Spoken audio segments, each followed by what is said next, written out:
Era meglio. Io ho 2 polmoni. È più cool, non funziona?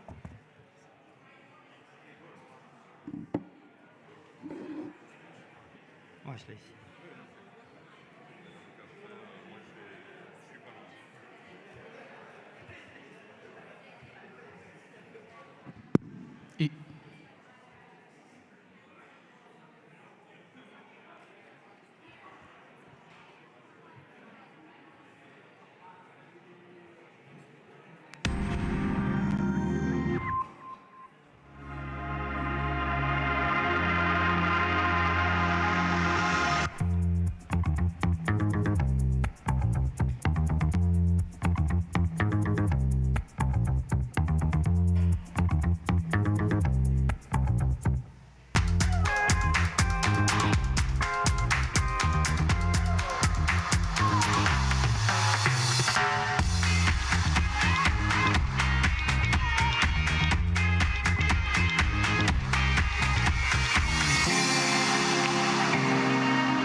Okay. So distinguished guests, colleagues, and participants, on behalf of the European Space Agency, I would like to express a privilege to welcome you to this BioSpace25 conference, the first international forum exclusively dedicated to the applications of satellite remote sensing across the full spectrum of biodiversity. We are also pleased to welcome you in Ezrin, that we like to call the headquarters of Earth observation in Europe. And it's an honor for ESA to gather today, both in the room, but also those following this event online. So to gather satellite remote sensing experts, biodiversity conservation practitioners, field ecologists, national environmental agencies, and non-governmental organizations from around the world with a common goal, which is to harness Earth observation in advancing our understanding and protection of our planet's rich biodiversity. The organization of this conference has been a truly collaborative effort, and we would like to express our thanks to our organizing partners, so the European Commission, and in particular DG RTD, DG Environment, and the Joint Research Center, GEO BON, the Group on Earth Observation Biodiversity Observation Network, and CEOS, the Committee on Earth Observation Satellites. We would also like to extend our gratitude to all our partner organizations who helped shaping the program of the conference, and this includes the Secretariat of the Convention on Biological Diversity, the Secretariat of the Ramsar Convention on Wetlands, IPBES, the Intergovernmental Science Policy Platform on Biodiversity and Ecosystem Services, leading space, I would call them leading space agencies in biodiversity, such as NASA, CNES, CSA, the Canadian Space Agency, JAXA, and CSIRO, the European Environmental Agency, Biodiversa Plus, the European Biodiversity Partnership, the Future Earth Biodiscovery Research Program, UNEP and the World Conservation Monitoring Center, FAO, UNESCO IOC, the Intergovernmental Oceanographic Commissions, the UN Statistic Division and its Environmental Economic Account Unit. We have GBIF as well, the Global Biodiversity Information Facility, IUCN, the International Union for Conservation of Nature, GEO, the Secretariat of GEO, the Group on Earth Observations, TNFD, the Task Force on Nature-Related Financial Disclosure, and many more. So, and this was, I must say, really a major achievement to bring all these key stakeholders in this conference. And I must say that, and it's a message to all of you, that your contributions and support have been crucial in making the Biodiversity 25 conference a reality. So during that conference, we will review the critical knowledge and observation gaps in biodiversity that Earth observations can and I would say must address. But our goal is not only to deepen our scientific understanding on natural ecosystems, of their resilience to pressures, or of the biodiversity they sustain. We also aim to explore how Earth observation system can drive policy implementations and catalyze practical actions that help countries implement robust and cost-effective national biodiversity strategies and action plans. And the urgency of our mission, I call it our mission, cannot be overstated. Biodiversity loss has been identified as one of the 3 interconnected global crises, together with climate change and pollutions. And the recent discussions at the World Economic Forum have highlighted biodiversity loss and ecosystem collapse as one of the most significant global risks for the next decade, second only to extreme weather events. So over the next few days, through plenary sessions, oral and poster presentations, interactive workshops, and hands-on demonstrations, we aim to encourage collaborations, which is so critical for addressing these complex challenges. Our hope is that BioSpace25 will serve as a catalyst for transformative changes in the way we monitor, manage, and protect biodiversity with Earth observation technologies. So we invite all of you to engage openly, to bring your insights, to share your expertise, to challenge ideas, and to join us in a dynamic dialogue on all critical aspects of biodiversity. So let's make this conference a stepping stone towards stronger collaborations to place Earth observation technology at the forefront of biodiversity research, monitoring, and policy implementations. So your active participation is not only welcome, it's essential for shaping the future of Earth observation in our research and policy programs at ESA, at the European Commission, at CEOS, and at GEO. So we thank you once again for joining us this week, and we wish you an inspiring and productive conference.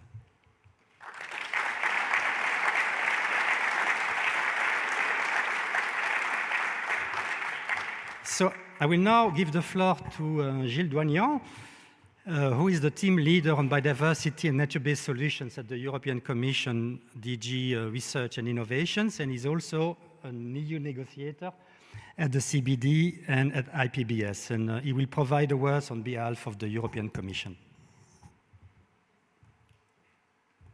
Thank you, and happy to see you all after so many months of preparation. So, first of all, on behalf of the European Commission, I really want to thank CEOs, GEO BON, and particularly the European Space Agency. And I would say particularly to Mark Paganini and Federica Marando, my partners in crime, to organize this conference. And also a big thank to put biodiversity on the spotlight. When we speak about biodiversity with the Global Biodiversity Framework adopted in 2022, we all thought there was a momentum for biodiversity. But what we are observing is that we are facing very difficult times, geopolitically speaking. So the question is there still a momentum about biodiversity? I think this conference is a sign that yes. Whatever we do, biodiversity is collapsing. And IPBES tells us that there are 5 main drivers of biodiversity loss: land and sea use changes, overexploitation of organisms, climate change, pollution, and invasive alien species. All these are made by us. In addition, climate change is increasing and could, by the way, become the first source of biodiversity loss within 1 or 2 decades. So our mission, as you said, Mark, our mission as scientists is to alert, is to observe, is to monitor, is to describe, is to provide knowledge, but also to provide solutions. And this is exactly the spirit of this conference. We really want to open this dialogue, this week, all of us, but also with the people online. Earth observation offers many, many opportunities, and the developments, particularly in the last decade, are just fantastic. So we really wanted to invite the space community, the geeks, I would say, but we also wanted to invite the biologists on the ground, so a little bit in aviation term, the ground staff. So it's really to have a dialogue between the two communities during this conference. What do we need? How can we improve what we have? How can we work together? So please, this week, meet each other, discuss, find new colleagues for collaboration, and particularly from the other community. And also, as I said, this is not only in Frascati, there are hundreds of people following online. And so please disseminate also your ideas, your discussions on social media, for example, with the hashtag BioSpace25. I have to say that with the ESA team, we were very, very happily surprised with the organization of this conference, by the success of the conference already. We received 459 proposals. We were expecting 100. 291 oral presentations, 122 posters, 46 workshops, from 400 experts worldwide, from both communities, the space community and the ground community. And at the end, we reached the maximum capacity of this conference of 400 registration in less than 1 week without promotion. So it is crystal clear that there is a demand from both of us to work together. There is still a momentum for biodiversity. So once again, thank you everybody for this wonderful conference. Let's discuss, and I wish you a wonderful BioSpace25. Thank you.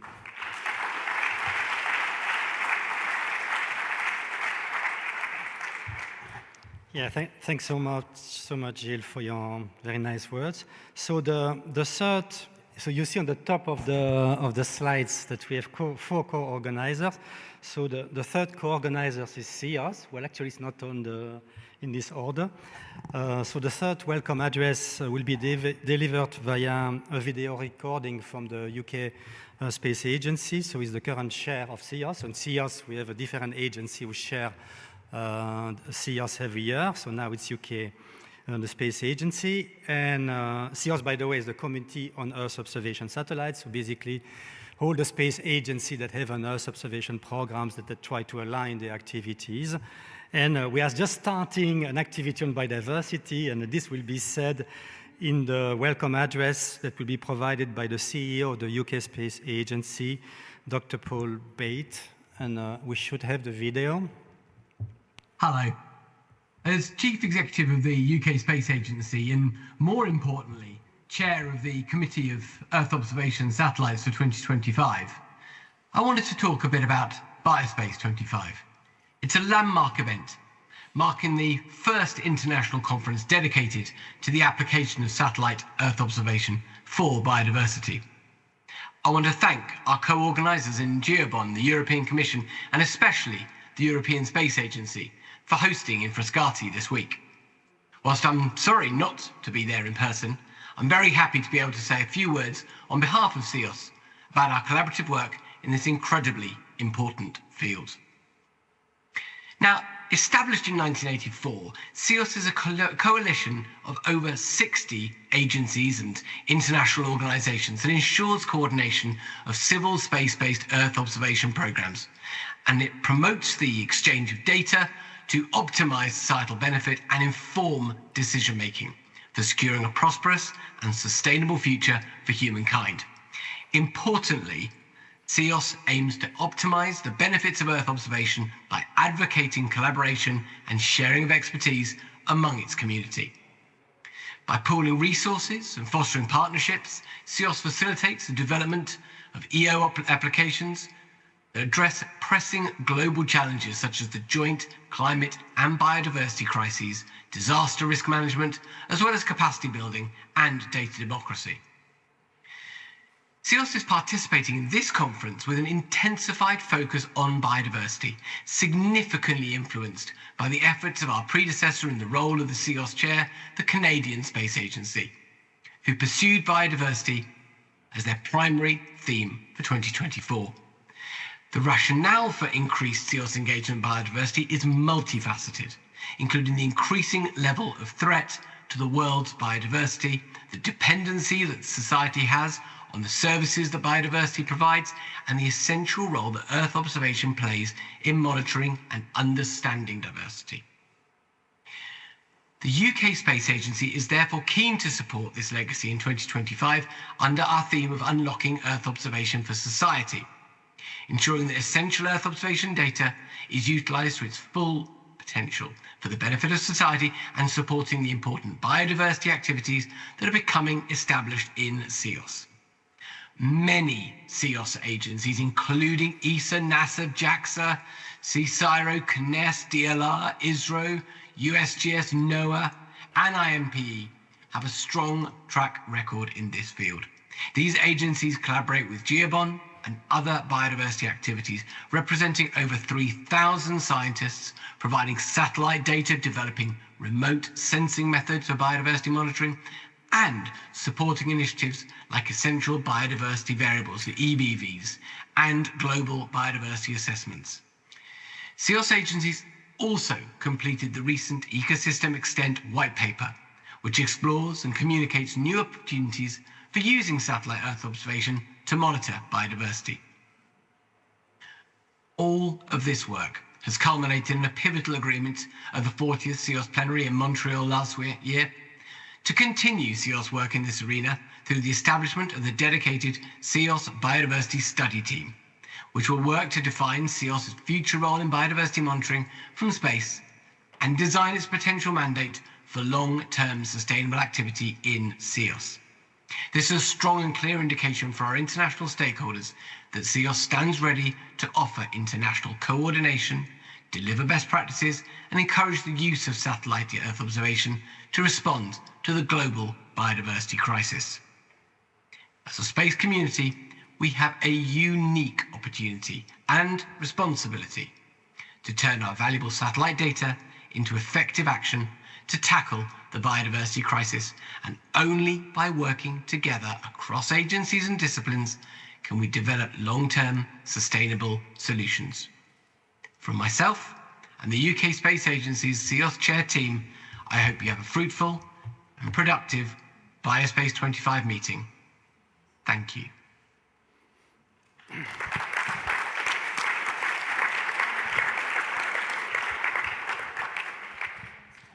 And I would add to this welcome address that we have a workshop actually organized by CEOS, all the space agencies, to see how we can collaborate and what is the support that CEOS can offer in biodiversity science and policies. So I will now invite Andrew Gonzalez from GEO BON to deliver his welcome address. GEO BON is the Group on Earth Observation Biodiversity Observation Network. So Andy is a professor in the Department of Biology at the McGill University in Montreal, and is also the founding director of the Quebec Centre for Biodiversity Science and a co-chair of GEO BON. Andy, the floor is yours.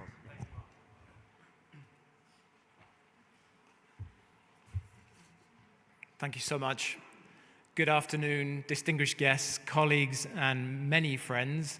It is a pleasure to welcome you all on behalf of GEO BON to BioSpace25. I see many experts, entrepreneurs, innovators, decision makers in the room, and I know many of you are wearing multiple hats at the same time. But we are all here because we fundamentally share a preoccupation with biodiversity and the state of our biosphere, and of course, contributing to the body of knowledge that is helping us to understand the pace and magnitude of biodiversity change, but also fundamentally how we can enhance the contribution of satellite-based Earth observations to this body of knowledge. Now, I think we all sense that we are at a pivotal moment. If we watch the news every morning, we're realizing that many of the institutions that have taken us to this point are at risk. We are at a situation where the pace of biodiversity change is continuing unabated, that the structure and function of ecosystems are being transformed. We are noticing now a growing talk about the probability of macroscopic tipping points in our Earth system. And we're all concerned about the fact that we are not internalizing the risks of a 1.5 degree warming of our climate, let alone a 2 or 3 degrees change in our climate, which places great risks upon the 10 billion people that are going to live on this planet this century and the 10 million species that are sharing this biosphere with us. But while the planetary challenges we face are enormous, so too are the opportunities that are before us here at this conference. With the adoption of the UN CBD's Global Biodiversity Framework, there is now an urgent to develop and implement a robust, scalable monitoring system that is fit for purpose, a system that can track and guide our progress towards the framework's targets and provide the data needed for informative indicators. Our ability to respond effectively to this need depends on high-quality, timely, and globally coordinated Earth observations. With the existing constellation of satellites, we now have an unparalleled view of our living planet.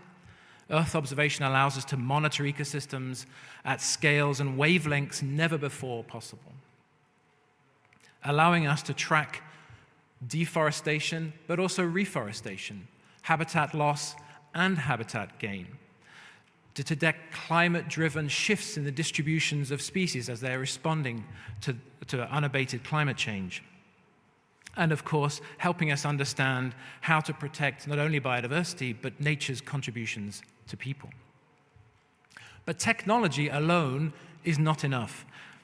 The power of satellite-based Earth observations of biodiversity lies in collaboration.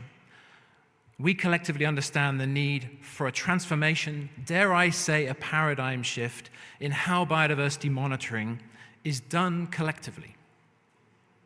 Yes, it requires scientists, conservationists, policymakers, in collaboration with indigenous communities, with citizens and citizen scientists, to work together across disciplines and across borders, to turn raw satellite data into the actionable insights. And for that to happen, we need our institutions and organizations to commit to partnerships in the long term. This is also why we are gathered here this week. To meet the urgent challenges of biodiversity loss, we can go further. We must go further to work together to build the first global biodiversity observing system, one that integrates satellite Earth observations with in situ monitoring, reflecting the contributions of all groups, and the models for scenarios and forecasts that are needed to make sense of the data and guide forward-looking national policy. At GeoBon, we see GBIOS built from the best principles of open science, with interoperable knowledge platforms like Bon in a Box, combining satellite-derived data products and delivering real-time, policy-relevant information to governments, researchers, and local communities worldwide. GeoBon is committed to this vision, but we cannot achieve it alone. It will take partnerships across Earth observation institutions like ESA, NASA, and the other partners in CEOS to this shared commitment to making biodiversity insights accessible to all and ready for policy action at all scales. So over the next few days, I think Ezrin is going to be buzzing. We're going to share the advances we are making, our successes, and probably a few frustrations, and devise, I hope, the solutions to confront the challenges we face. So at the start of BioSpace25, I encourage us all to ask bold questions, to challenge our assumptions, and seek out new collaborations. Because the work we're doing here is not just about satellite data. It really is about meeting our global goals and bending the curve of biodiversity. Thank you very much, and have a fantastic conference.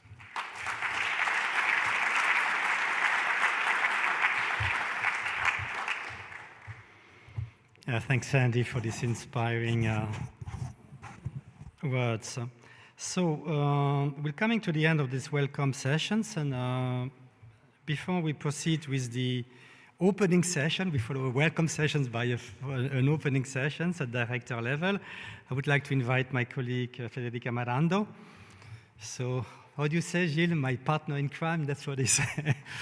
So, I mean, at the end, we did the work together. So when you see me, you see her. When you see her, you see me. So Federica will provide a brief overview of the conference objectives and organizations. She will also give some important logistics and security information that we need to share with all of you in order to ensure a smooth and successful event. So we start with the security or after? After, okay, good.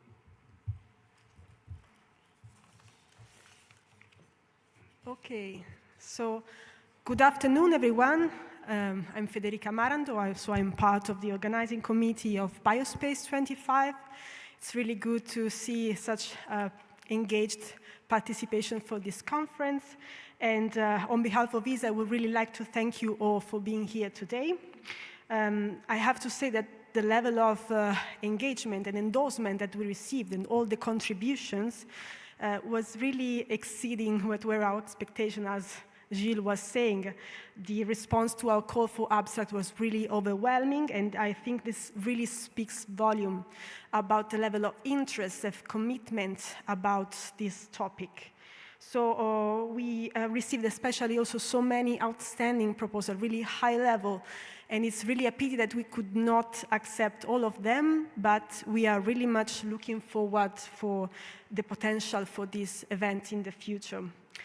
We are also very happy about the partnerships that this event has contributed to strengthen, but also to create new ones, as more and more people are really realizing the importance, how crucial, how powerful Earth observation solutions can be in supporting biodiversity science and monitoring.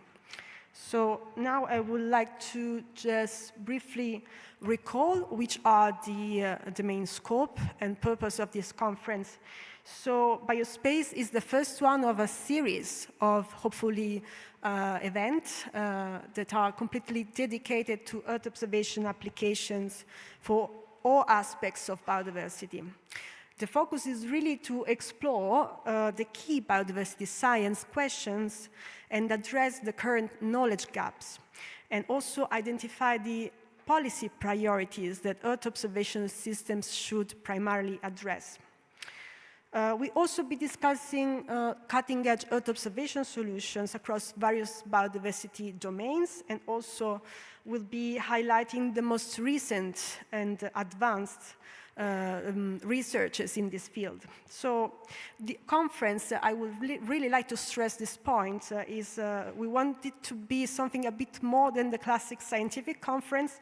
So this is a place, it's a platform where to foster the collaboration between experts of different fields, from Earth observation specialists, but not exclusively. We are speaking towards all the biodiversity practitioners, all the wide range of end users, IGO representatives, NGOs, and also indigenous people. So we really hope that this workshop will be an opportunity to sit together and start really discussing how to maximize the exchange between communities that oftentimes do not have the opportunity to interact directly together. So we have designed this conference to be highly participatory, you will see in the program later, encouraging open discussions and knowledge sharing across, between the participants. So we really hope that this will bring to new insights, actionable solutions, and a practical recommendation for the wider Earth observation community for our future R&D activities to really start tackling the biodiversity crisis. So before I continue, I would just like to briefly take a moment to acknowledge the work that was behind this conference. So here you can see all the members of the organizing committee. And I think that this event, of course, wouldn't have been possible without their efforts. And so really thank you for your hard work. I would really specifically like to thank you, my colleague Mark, who really poured his heart and with all this dedication to this event. And I don't think it would have been the same without him. And another big thank you goes out to the members of the program committee, all the people that on top of their respective job and tasks took the time to sit together with us and think how to better shape the conference. And they also have brought so much added value to this event, so really thank you very much. Finally, I would like to also thank all the members of the scientific committee. As you can see, we had so many, it's really an army of scientists on which we could rely on that helped us carefully screening all the contributions that we received, that were so many. So we couldn't have made it without you, so really a big, big thank you.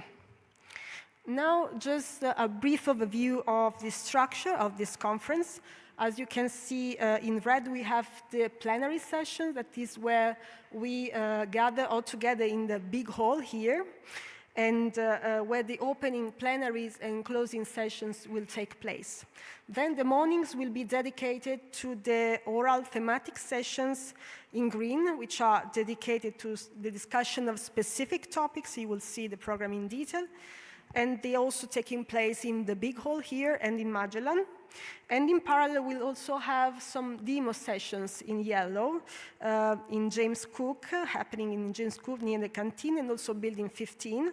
These are more practical, hands-on sessions that will showcase the specific tools based on Earth observation. Then the afternoon will be entirely dedicated to the workshops that are designed to be highly participatory, and also in this case dedicated to specific topics. So we will have 5 in parallel each day. And then towards the end of the day, we will have the poster sessions that will happen in this big tent where you had the sandwich break. And then for the lunch, we will move to the canteen, that is Building 1. The final day will be dedicated to the wrap-up, where all the conference insights and key points will be collected and reported in this plenary setting. So we can have just a quick look to the more detailed program for today. Now we are approaching the start of the opening sessions at director level, followed by a coffee break that's happening in the big tent. Then we will move to our first 2 plenary sessions. One on advancing biodiversity policy monitoring, and the other one on addressing biodiversity knowledge and observation gaps. So we can then finish with the icebreaker and a well-deserved welcome drink. And finally, just a quick insight onto the logistics. This is the map of the ESRIN site. We are now in Building 14, the one in dark blue. Whereas the demos and the workshop will happen also in the Building 15 in yellow and Building 1 in green, where we have also the canteen. So with this, I can stop, and once again, welcome. And now we can launch the security video.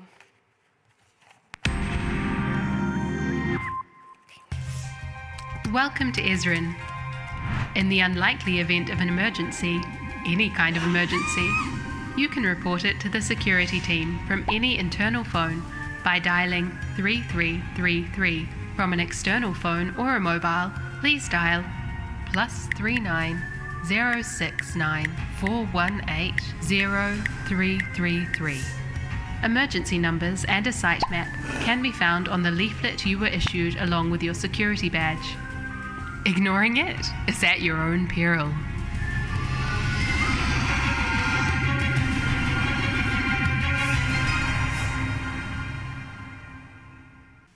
In case the building needs to be evacuated due to fire or any other kind of emergency, please follow your ESA host to the nearest exit.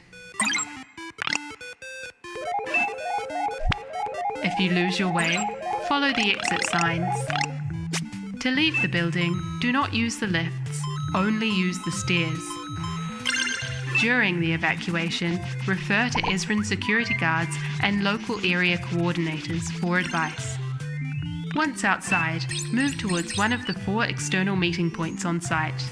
Do not return to any of the buildings until the all clear is given.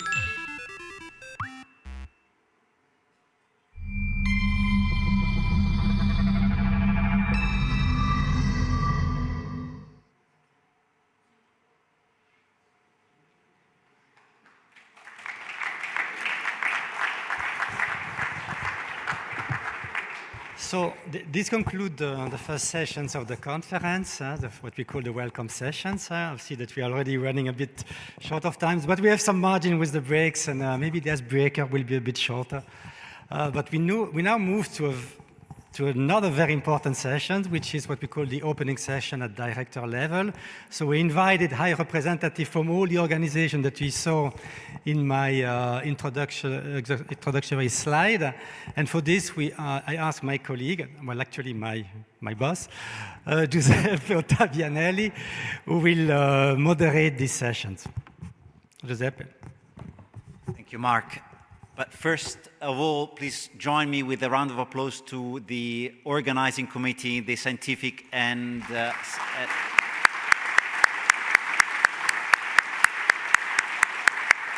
thank you very much, Mark, and thank you very much, Federica, for all your effort to make this happen and to bring us all together here. The welcoming remarks I have already identified and highlighted. Why are we here for? To approach these two communities, the Earth observation and biodiversity communities, and to accelerate the solutions that Earth observation can bring to safeguard and protect our planet. And it is my uttermost pleasure today now to open this session at director level, and I call to the floor Rune Floberhagen, Head of the Climate Action, Sustainability and Science Department, and as Mark said, also my boss. So who on behalf of our Director of Earth Observation Program, Simonetta Kelly, will bring the opening of this event. Thank you. Thank you, Giuseppe. There should be some slides. If not, I will start without them. I hope they can still come. Yes, very good. So, on behalf of everyone in the senior management at the agency, it is our immense pleasure, actually, to invite you here. Going from the Director General, who's the boss of my boss, and my boss, Simonetta Kelly, who's also the head of this establishment, talking about bosses. This is a milestone event for the European Space Agency, and we hope after this meeting is concluded, not only for us, but for everybody in this room. It is the first international conference dedicated entirely to the role of space-based remote sensing for biodiversity in all its facets. And we are extremely proud to have you all here. And I warm-heartedly welcome all of the points that were mentioned before, that we will use these as a platform to get the challenges clear and crystallized, and also that we start here a process of co-design and co-development of solutions. I mean, this is what in the end it is all about. My name is Rune Floberhagen. I'm head of one of 4 departments in this directorate and one of the 2 departments located here. And I'm happy to have all the biodiversity team expertise and green solutions in general in my portfolio. Now, obviously, space has played a major role in the entire climate discussion since a long while. We started participating in the COPs for climate in Rio in 1992, so it's quite a while ago. And we have observer status to all of that. And actually, it's part of the IPCC report number 6. We had the pleasure of compiling the space-based observing material that was used by the IPCC in its assessment of the status of the climate. And that is a result of a long-standing involvement in this field. And we hope that this meeting here will be the stepping stone for doing something similar, not for the glory of the European Space Agency, but for the sake of the planet and for everybody who lives on it, that we do something similar, making as best as possible use of the enormous treasure that we have today, which is called Earth observation. The Earth observation program in Europe is second to none globally. There is no doubt about that. The wealth of data that comes to ground every day is tremendous, and it's going to triple, if not quadruple, in the next 5 years. Now, this is not about data. This is about distilling the information from those data sets. And this is the challenge of the biodiversity community, obviously, and also the challenge of the space agency.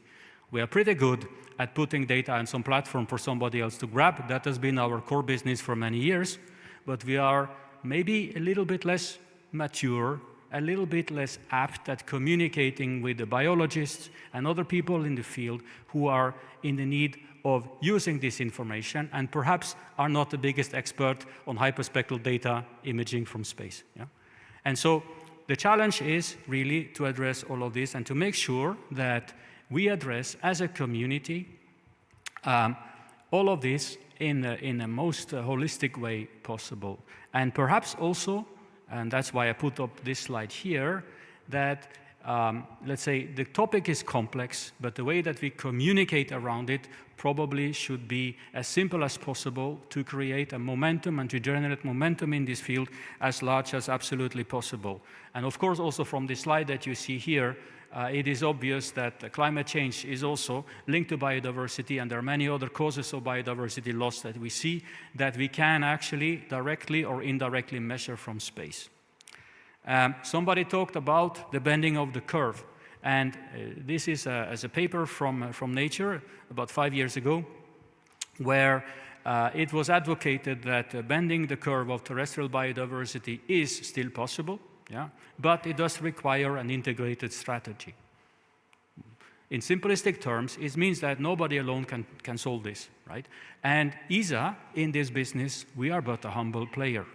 We build satellites, we fly satellites, but we sit on a treasure and we can coordinate, help gathering the communities, gathering all the stakeholders in a certain domain to come together to try to address this. And this meeting that you're participating to is one of these occasions.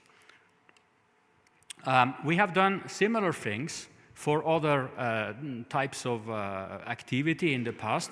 We have certain collaboration agreements in the agency that we are very proud of because they exemplify and illustrate that space, even though we are a humble player, we can contribute a lot and we are a good collaboration partner for many. For example, with DGRTD, we have a very successful collaboration platform running when it comes to Earth system science.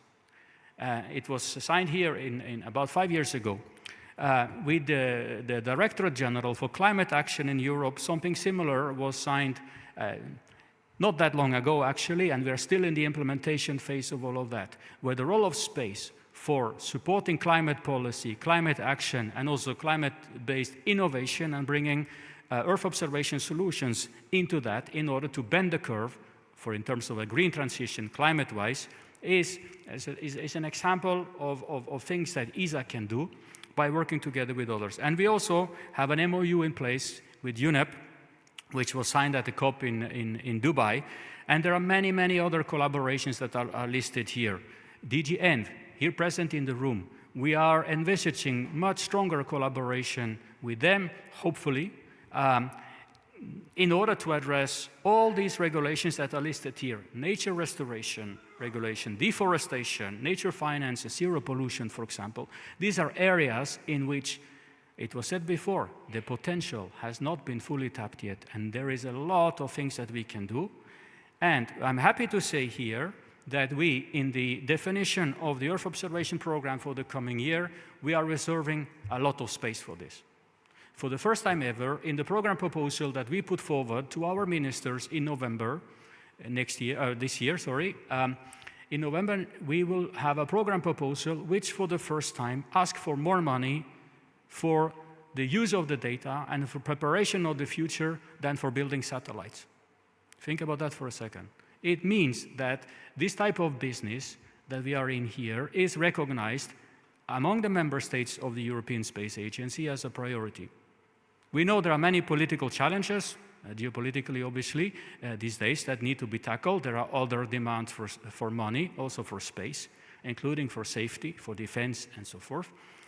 But we remain confident, and I can tell you here that our discussion with our member states in getting support for this is very well received.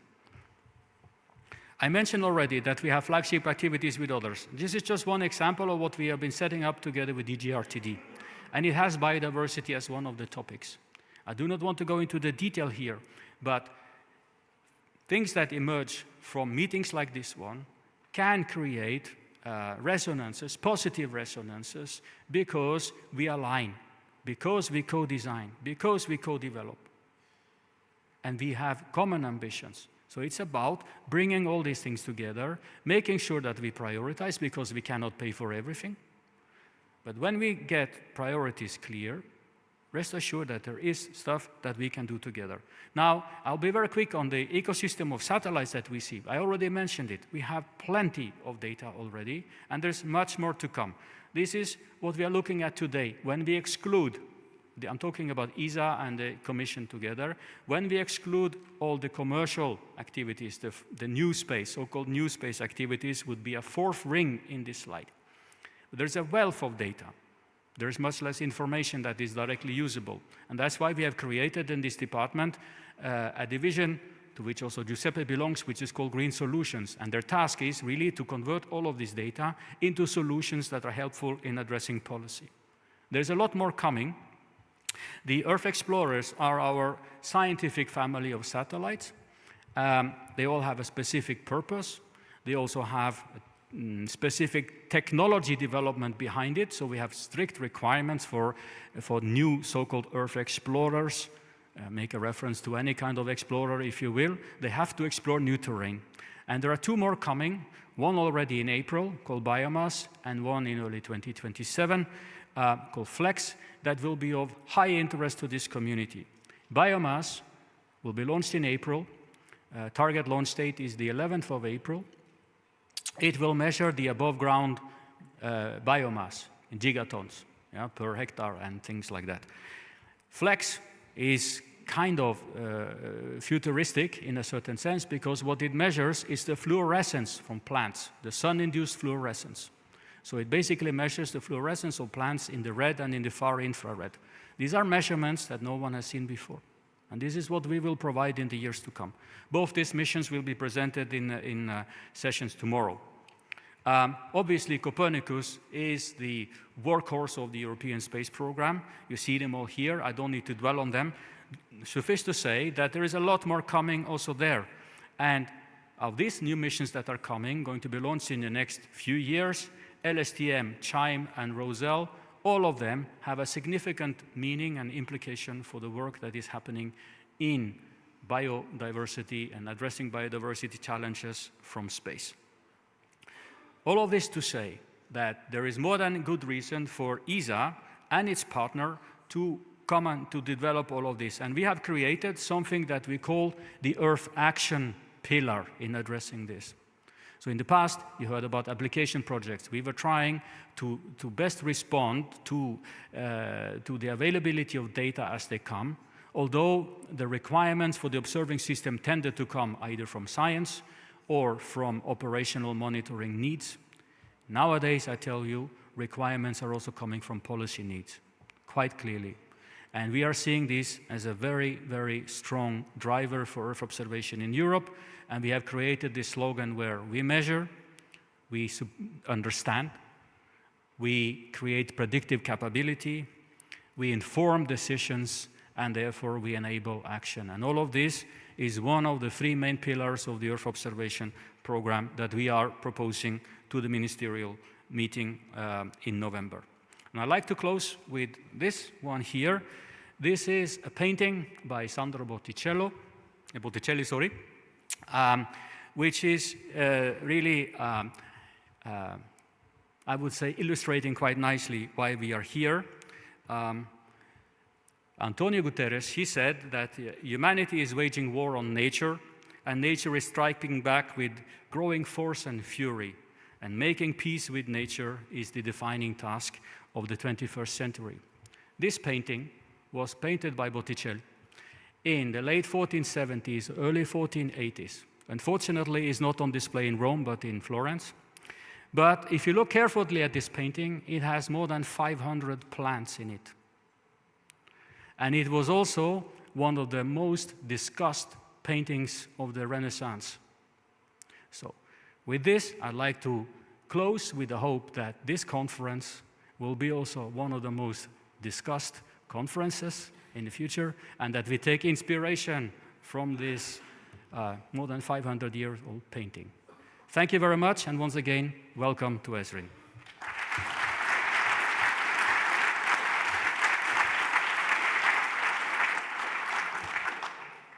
Thank you very much, Rune, for this opening speech and for the push towards science-based, actionable insight and actionable solutions. The next input is from NASA, a key partner for the European Space Agency in terms of Earth observation. And we have in the room, of course, a number of NASA scientists. We have Woody Turner and Gary Geller here present. But the presentation from NASA will be given from a video recording from the Deputy Director of Earth Science, Julie Robinson. So if we can play the video. Hello. This conference represents a significant milestone.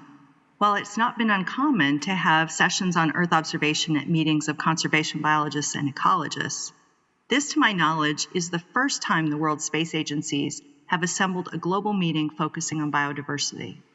I would like to thank ESA for organizing and hosting this event and inviting this amazing group here for what is the first of hopefully many biospace meetings. BioSpace25 is the result of decades of work. Space agencies have been promoting the relevance of our imagery for addressing the global challenge of biodiversity loss for some time. But I now believe we're at a tipping point in which a new generation of satellite data sets and a revolution in in situ observations are together providing unprecedented capabilities to understand biodiversity change across spatial and temporal scales. NASA studies the Earth as a system of systems in what we call Earth system science. The traditional divisions of Earth systems, atmosphere, ocean, land, ice, all contribute to our understanding of the Earth, but none of these exist in isolation. And as we add to our knowledge, we find that each of these has both physical and biological elements that matter. For example, biology affects the atmosphere and vice versa. Biota of the ocean affect its physical properties. And the richest biological interfaces are often at the interfaces between systems, such as the coastal zone interface between land, ocean, and atmosphere.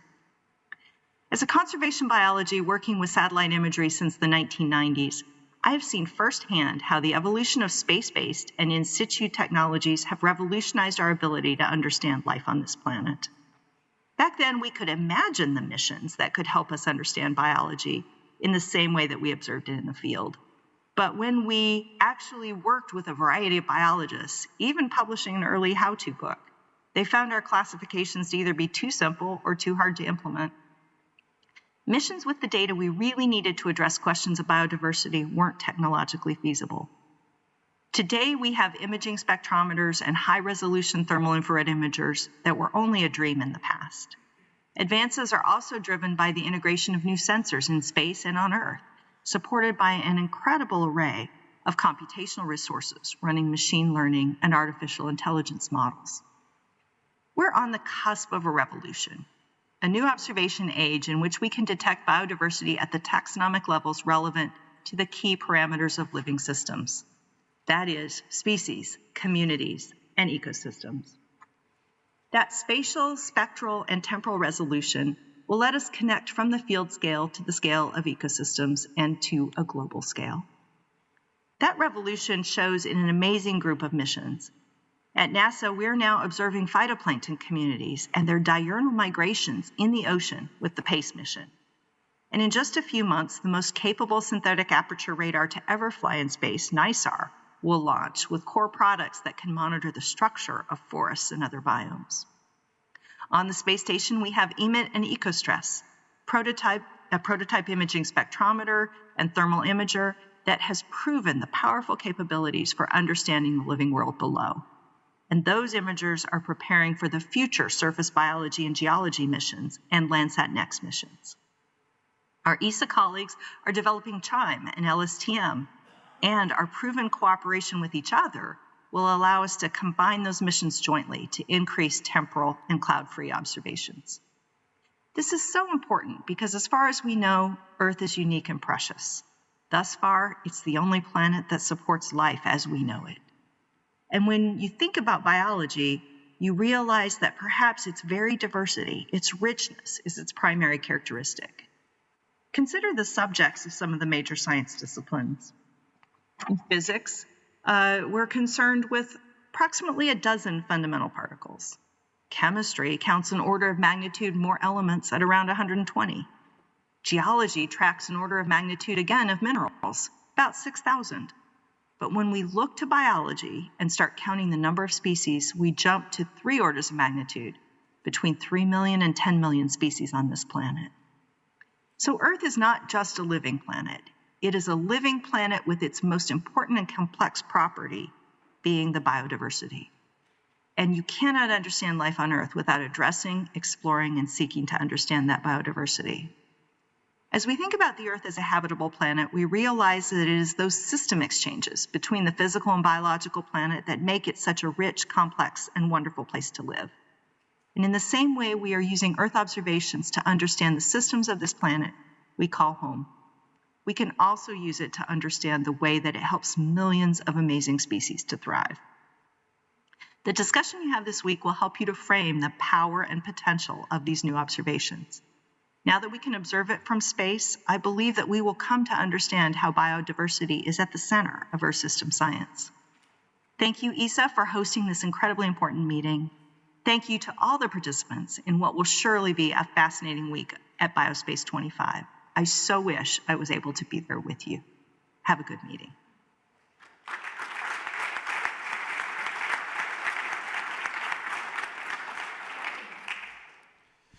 Well, indeed, the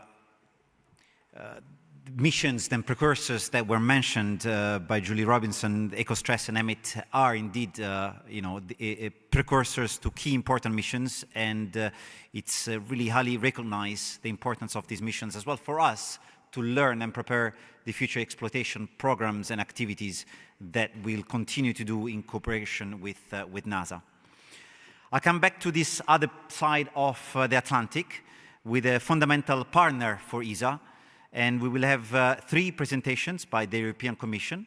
I first give the floor to the Deputy Director General, Joanna Drake, from the GRTD, and we are indeed strong partners in advancing science and advancing policy and policy solutions. Joanna, the floor is yours. Thank you very much, and good afternoon. Welcome also from our side, and thank you to all the colleagues who have been really working, I would say, very much joined up together as one community, and I think we need to extend that community further. This is the message, I think, that we are getting today through. I hope I didn't destroy one of your satellites through this.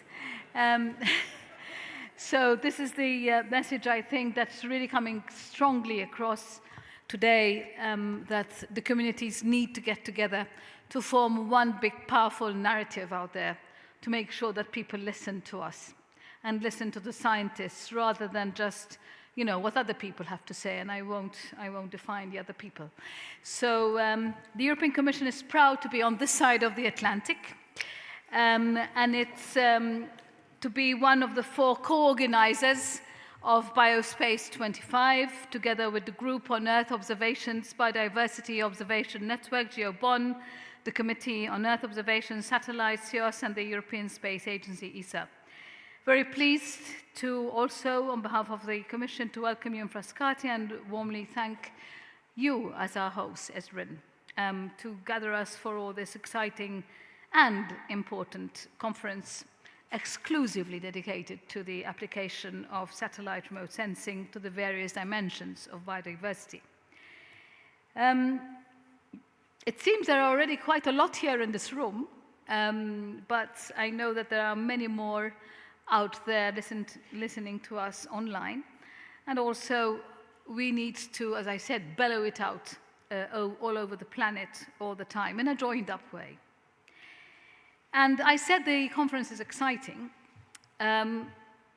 we've already heard why, because it is the first international conference focusing on Earth observations and biodiversity. It is therefore a pioneer in this respect.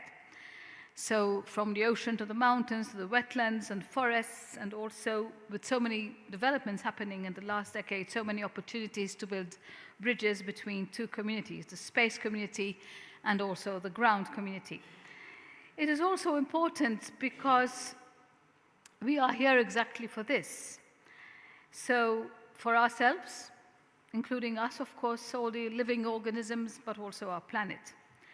And I don't think this community needs to be convinced about how human activities are causing and also compounding the intertwined planetary crises of biodiversity loss, pollution, and climate change. And if we humans continue to destroy nature, not only with our actions, but I would say even more with our inaction or our omissions, then we have to be the best ally for climate change migration in this community. And let it be not only a pioneer, but also the seed that needs to be having a renaissance. Because we will jeopardize our future on Earth, which is our only home.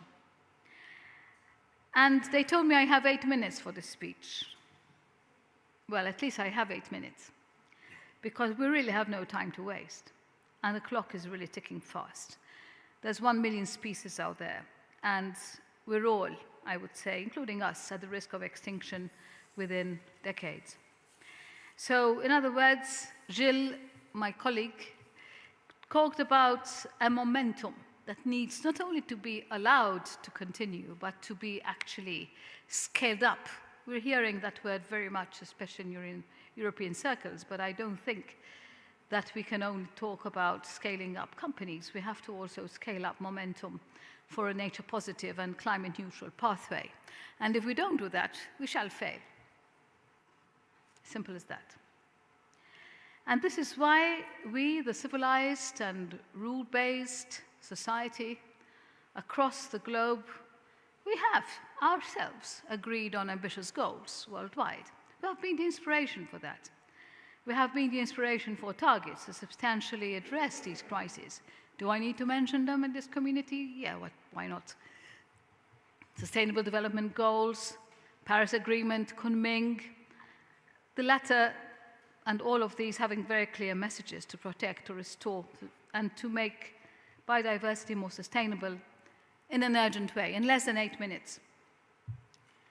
And in Europe, we are actively engaged in the implementation of the EU Green Deal, and the EU adopted and implements targeted strategies for biodiversity and climate.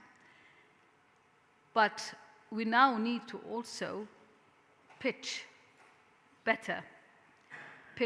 narratives, joined up narratives, and make the momentum run faster.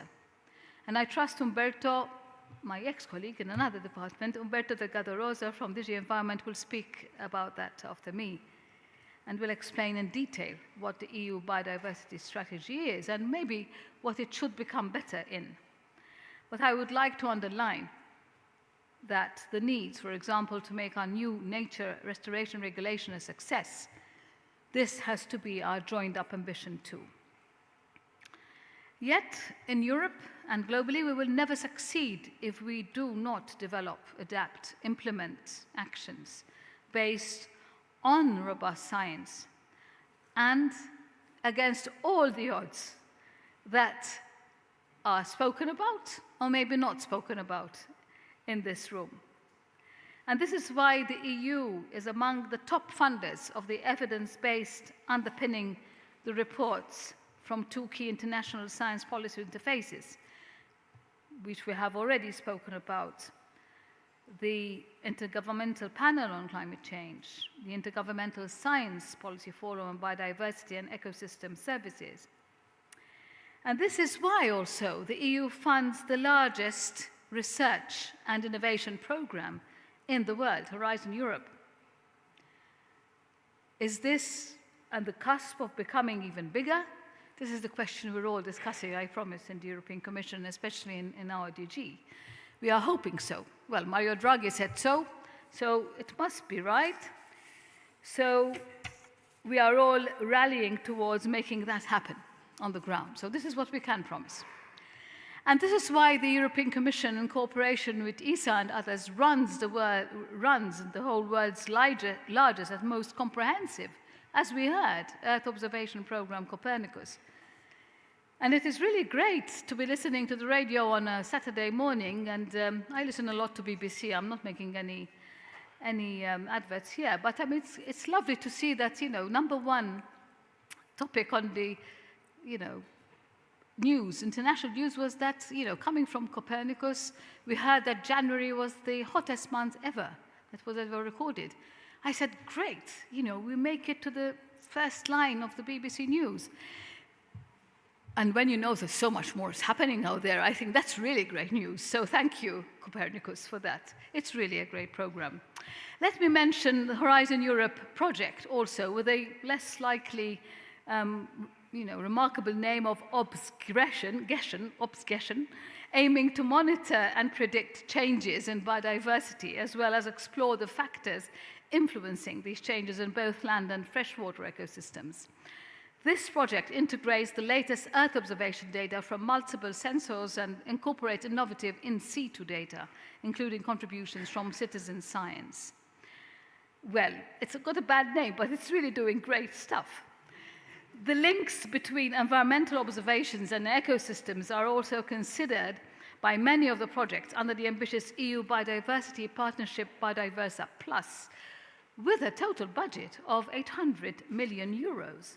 But do we need only to throw money at it? No. We have to continue throwing money, yes, but we need to exchange better. We need to be much more joined up between counterparts, between different organizations. And this is why this is such a great work today, because we get these communities together to really bellow it out as loudly as possible. This is why we support the Global Biodiversity Information Facility, or the GEO Global Ecosystems Atlas. This is why we are here with key partners such as NASA, the Japanese Aerospace Exploration Agency, the Canadian Space Agency, the WWF and the International Union for the Conservation of Nature, UNEP, FAO, and GEO. We'd like to mention the excellent cooperation with the European Space Agency, particularly our ESA Earth Science Initiative, ESSI, which helps to boost the outputs from our investments in R&I. And I wish really all the best for the biomass mission to be launched this year, which is the first satellite featuring a radar instrument capable of penetrating the forest canopy to measure the biomass and height of forests consistently across the globe and across different forest types. Yet, what is crucial is to make the best use from both. The data from space and the data from the ground, the drones, the floats, or whatever combined. For this, we need to come together. We need to talk to each other. We need to together identify the gaps and the challenges, not be naive about them. We need different skills for that. We need to identify the opportunities and the needs for each community. How can we improve our knowledge, our understanding of Earth and its ecosystems? Just think, with your own expertise, about the following topics: biodiversity monitoring and modeling, the use of latest technology, connectivity, the use of the latest technology including AI, nature-based solutions, conservation and restoration, connectivity, the role of finance, and the whole of society. Each of you has a piece to bring to the jigsaw, to this big challenge. And it was not a coincidence that there were so many side events about Earth observations at the Convention on Biological Diversity, the CBD COP16 in Cali last October. And I suppose Jana, the director of the GEO Secretariat, will talk more about this later in her intervention too. But the time to have the discussion is now, and the time of action is also now. The momentum has to be built now, and we need to send that message out now. We have to juxtapose this with all the other noise that's happening. And we have to do this together. That's the key word. This is the spirit of BioSpace25. And in this spirit, I wish you a very fruitful week, the beginning of a new era for Earth observations, the renaissance as well for biodiversity. Today, together, we open this new chapter for nature and also for all of us. Thank you very much.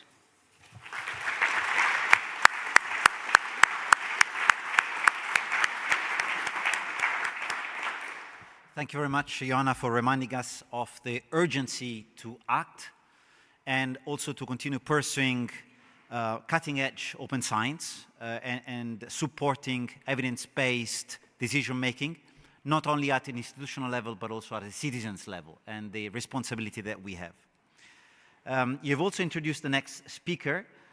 We have Umberto Delgado Rosa, Director of Biodiversity from DG Environment, European Commission. Umberto, the floor is yours. Well, thank you very much. And I must say, I'm really thrilled to be in this event on satellite-based remote sensing for biodiversity, not only because it's my remit, well, it's in my mind, it's in my heart, but also because I was thinking about it when coming. What's a summary of what's happening out there in the world or in the planet? Well, human development is leading to biosphere degradation. Not only from yesterday, from long, but from the 50s last century more stringently. And of course, we as any other species, we have the right to bend nature to our interests. But let's say to degrade the services that we depend on from ignorance, that's just ignorance. On keeping doing it when we know what we are doing, it's just dumb. And we have now some technologies to help us understand, and that's Earth observation. And it's focusing on biodiversity, to be honest. You know, biodiversity is the provider of the ecosystem services, and at the same time, the lubricant of the quality of the ecosystem services. So I think it can be a pretty good token of overall sustainability if you get it right. Joanna already stated very clearly how in the Commission we fully recognize the critical role of observation for biodiversity policy. And I don't want to seem too European Union centric on my intervention, but let me tell you a bit, how does it look, biodiversity policy in the EU? Because from there you may probably extrapolate for other policies also. And let me put it this way, the motto of the previous European Commission of the past 5 years was the European Green Deal, as many of you probably know.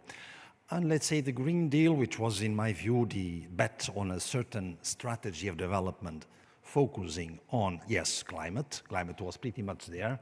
But the main novelty was the rest of the environment was there with the same relevance, particularly biodiversity. So it was an integrative approach on dealing with environmental issues. Now, the Green Deal has delivered a lot of initiatives, policies, etc., many of which are still reaching the ground. So now what's the focus right now?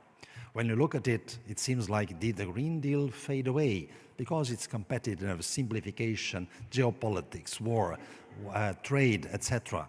No, it did not fade away. If you read the political guidelines of the current Commission, it's fulfilling the European Green Deal and including a biodiversity in the sense we also need to deal with the global targets we have committed to in the global biodiversity framework. So let's not forget that Green Deal remains, the biodiversity strategy of the EU for 2030 remains. I still think it's probably the most ambitious in the world with quite some quantified targets on protection, restoration, reducing pressure, sustainable management, nature-based solutions, you name it, and very much aligned with the global biodiversity framework, indeed, which I hope it has influence to a certain extent. So what do we have now in front of us in the EU? I think first let's not forget the piecemeal of biodiversity policy is the Birds and Habitats Directive, and remains so. The Natura 2000 network, 27,000 protected areas on a full geographical scale, which is in the base as well of the nature biodiversity strategy to begin with, or of the new kid in the block, which is the Nature Restoration Regulation. It was a hell of a fight to have it approved, because some come and say, I've heard this, I imagine, in the parliament, either you have more nature or you have more fish. Either you have more nature or you have more food. I don't think this was really the best kind of debate, but in the end we do have this very strong regulation addressing, yes, protected habitats and species, but forest ecosystems, agriculture ecosystems, urban ecosystems, pollinators, rivers, and much more are to be dealt by member states toward a certain degree of recovery, of restoration.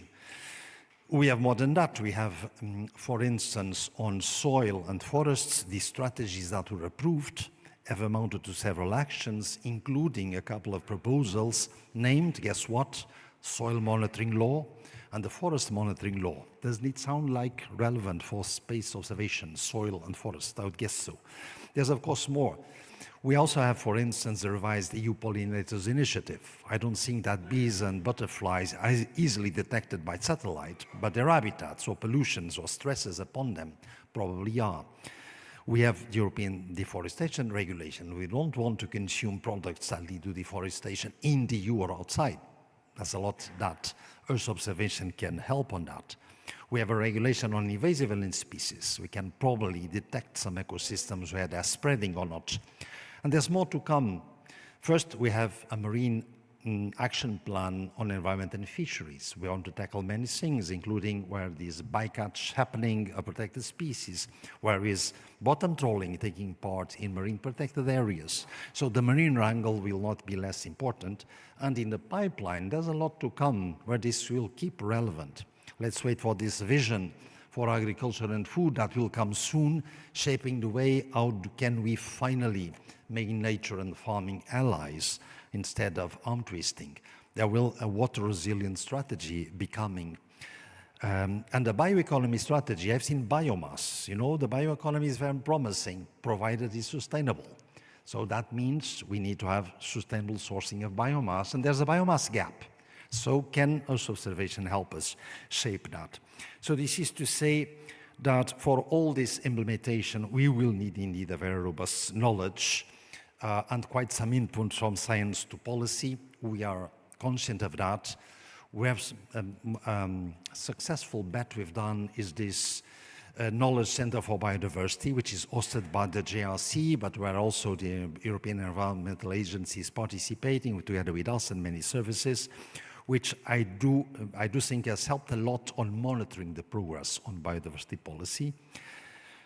And yes, let's say, the Commission is very committed to leveraging Earth observation so as to ensure this collaboration between space science and the policy communities.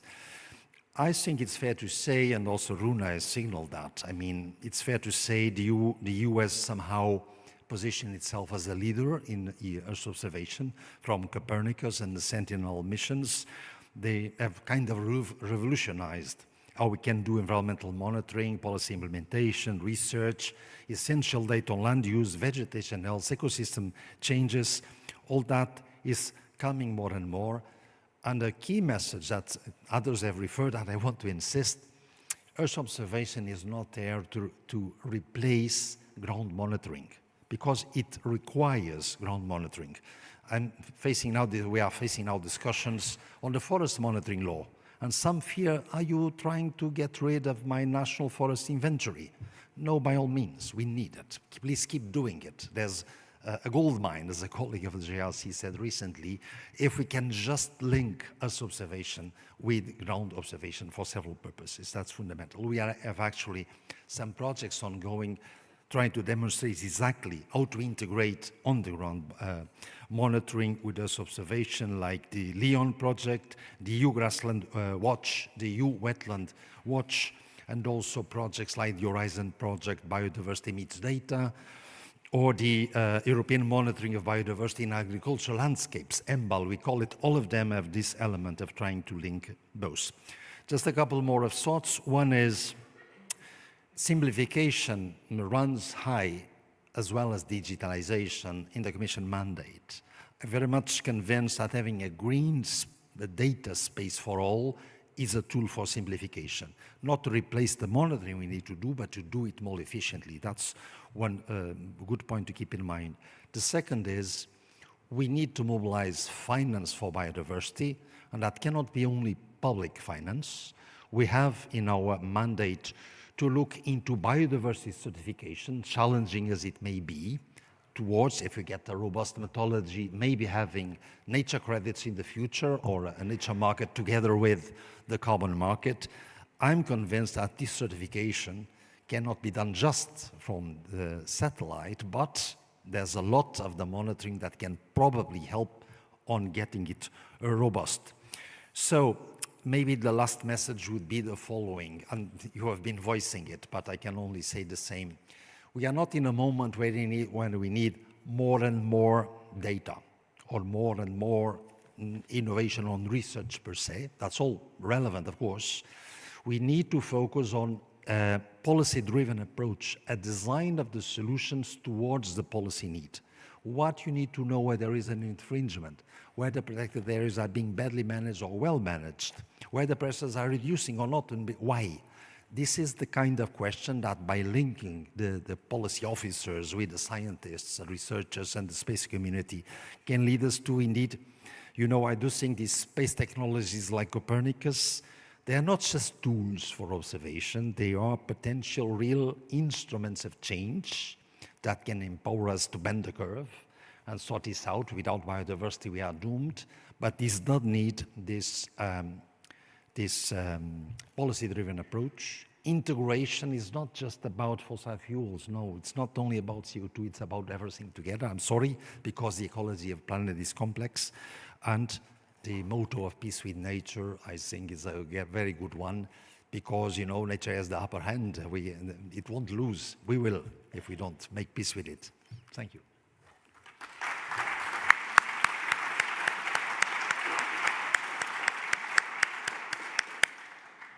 Thank you, Umberto, and thank you for reminding us all the immense work that you're doing at the policy level to support the Parliament in making the continuous support to these policies and to expand them in protecting the different ecosystems. And you have identified indeed many of the opportunities that we have in front of us in terms of simplifying MRVs, simplifying and introducing potentially nature credits, and seeing Earth observation as an integrated part of other ground-based observations and other type of practices that are already in place. With that, I call the next speaker, Ivan Kulis, Head of Unit for Biodiversity Conservation and Observations, presenting on behalf of Bernard Megenhan, Acting Director General for DG GRC. And DG GRC indeed is our partner in crime, again, in the many efforts that we're bringing forward in terms of research and in terms of innovation at the European level. Yeah, thank you very much. And it's really a pleasure to address you from here on behalf of my Director General acting and on behalf of the GRC. And I think that we are all kind of partners in crime. And I think interestingly, I'll come to that later, it's partners of crime from different perspectives and really working hand in hand from different angles on the same issue. And we kind of heard it all in terms of framing. You know, the clock is ticking, the problems are complex, and I think this is really an excellent event which gives the opportunity to bring communities across different sectors and different methodologies together, really to tackle issues which are vital for our survival, as Joanna said earlier. For those that don't know GRC, Joint Research Center of the European Commission, our mandate is to support European policies with scientific evidence through the whole policy cycle, from the conceptual phase to the implementation and to the monitoring. And at GRC, we have been using Earth observation from 1973, actually. We had the celebration of 50 years of Earth observation at GRC. And in 1973, we used Landsat-1 data to monitor crop yield and forests. And since then, the Earth observation has always been a part of each GRC work program. And specifically in my unit, I have the privilege to run 2 knowledge centers. Let me see this thing. Yep. I have the privilege to be responsible for the 2 knowledge centers, the Knowledge Center for Earth Observation and the Knowledge Center for Biodiversity. And in these knowledge centers, what we try to do, we try to connect science to policy, and it's obviously a process that goes in 2 directions. On one side, we look at the available science, we generate new science, we collect it, we curate it, and we try on the other side to understand policy needs in a constant dialogue with our colleagues in policy DGs, and to find the way really to power the policies with the most relevant scientific evidence. And I'd like to share a couple of things that are coming more from scientific angle and through the work that we are doing through these knowledge centers. So the Knowledge Center for Earth Observation brings together 15 policy DGs, and we are really trying to see how to mainstream Earth observation across European policies. And one of the things that we have done, and this was actually a collective decision of almost all policy DGs in Brussels. They said, look, one of the first areas where we really want to dive deep is biodiversity. So we had something which we call deep dive. It's a specific methodology that we have put in place in this knowledge center. The biodiversity deep dive was our first deep dive. And we have really sit together with many policy DGs, and then we have looked with 5 of them into specific use cases on how Earth observation products and services can support biodiversity. You know? And we looked at urban green spaces, wetlands, monitoring and marine protected areas. And this was really about last mile policy application. Yeah? It's this kind of solutions which can enable and click action. Yeah? And some of the lessons that are coming out of this work is first related to data. And Umberto already said we don't need so much new data because the data is there, right? It's really how we use data, how we curate data, and specifically what has come as really a big priority is the biodiversity monitoring. Yeah? And in this context, there has been a Europa BON project, which has resulted in a conceptual idea for EU Biodiversity Observation Coordination Center. This is something that is still being a little bit shaped on the conceptual side, but this will really be an infrastructure which will support biodiversity monitoring. And obviously Earth observation will play a very, very important role in that, and we will very much from the GRC side try to integrate Earth observation in this biodiversity monitoring. The second message that's coming out is very much on the global scale. Yeah? So we were talking about scales. You know, which scale is it? Is it European scale? Is it the global scale? And very often the European commitments are aligned or sometimes even driven by the global commitments. Yeah? And in this context, I would like to signal that the Knowledge Center for Biodiversity, which we very much collaborate on the policy side with DG ENV, our partner in crime in that initiative, has been selected and nominated by the Convention for Biological Diversity to be the coordinator for European regional and sub-regional node for the Scientific and Technical Center to support the parties in their reporting towards a global biodiversity framework. Yeah? And this network, we very much try to ensure that to provide capacity building effort, to use science, to use innovation, and to use technology for meeting the Kunming-Monreal Global Biodiversity Framework. And here again, the Earth observation will be critical to achieving several of global targets. And then Umberto already mentioned the issue of finance. Yeah? So it's very interesting, you know, because at least very often when we think in the GRC about Earth observation data, for us obviously the primary focus is on the European policies. Yeah? But there really is now the opportunity to provide data which will also be used by the private sector. And the private sector is more and more looking to understand the biodiversity risks and to understand the biodiversity opportunities and how they can align their corporate and profit-oriented tasks with solutions and products and services which really also support biodiversity. So another interesting area where we see a lot of growth. And then maybe the last thing to say is that the problems, the challenges we are facing are very much interconnected. Yeah? So this is not about putting everything together. This is about how to put the puzzle together. Yeah? And it's all about policy coherence. As we are moving to this policy implementation phase, the policy coherence will really be critical. Yeah? Especially if we think along the lines of implementation, if we think along the lines of simplification. Yeah? And then the last message here for us is that what we see is really in terms of biodiversity data and policy, how to bridge the gap. It's really about developing and providing indicators that bridge this gap between policy and Earth observation. Yeah? And in terms of integration, that was another point that was raised. It's not about integrating everything. It's really for us opportunity to integrate Earth observation data with socioeconomic data.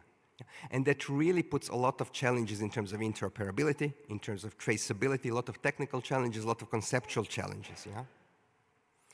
And all of these challenges, all of these things that we are collecting through conferences such as this one, this is also a very important feedback for the evolution of the space program itself.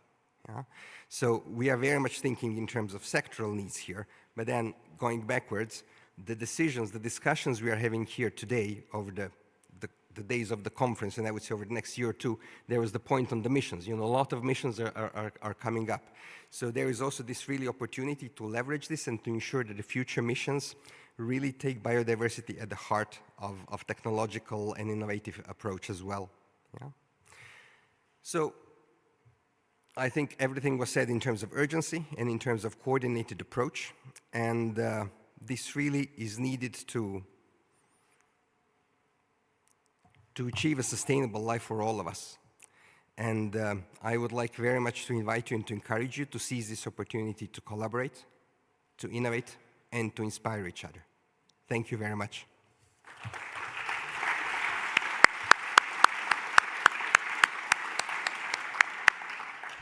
Thank you very much, Ivan, for presenting the key role and efforts that JRC is directing into this topic. And we can almost consider this conference as an extension of the deep dive in a way. Thanks for presenting the various opportunities that we have in front of us that we need to seize. We're now moving into presentations from a more international and global context. The next presentation through a video is from Astrid Schumacher, Executive Secretary of the Convention of Biological Diversity. And this will be introduced by a few words from Gillian Campbell, Head of Monitoring, Review and Reporting from the CBD. Gillian, the floor is yours. I was going to tell you, I don't really think I need to introduce this, so because you're going to hear from me in the first plenary, so I think we can just go directly to the video. Good afternoon. On behalf of the Secretariat of the Convention on Biological Diversity, the CBD, I would like to express our appreciation to the European Space Agency and the European Commission for holding this important conference, building on collaboration among the Earth observation community and those involved in biodiversity science, monitoring, and policy implementation. As CBD Secretariat, we could not have missed the opportunity to support it. We see the potential benefits for biodiversity monitoring and for the much-needed acceleration of the Kunming-Montreal Global Biodiversity Framework, the KMGBF. The KMGBF is to biodiversity loss what the Paris Agreement is to climate change, a universal master plan to address an existential challenge. It encompasses 4 outcome-oriented goals: protect and restore biodiversity, prosper with nature, share its benefits fairly, and invest and collaborate for nature. In the KMGBF, these overarching long-term goals translate into 23 action targets that must be achieved by 2030.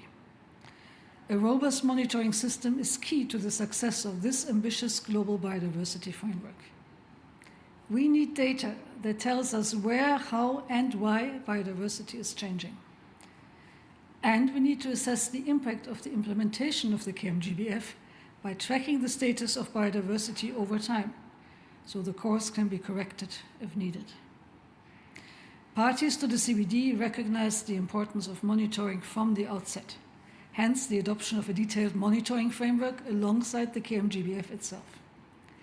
This monitoring framework includes a set of headline indicators which underpin evidence-based action, transparency, and accountability. Its primary purpose is to support parties in monitoring their national biodiversity strategies and action plans, the NBSAPs, mandated by the Convention. Another aim is to support regional and global monitoring.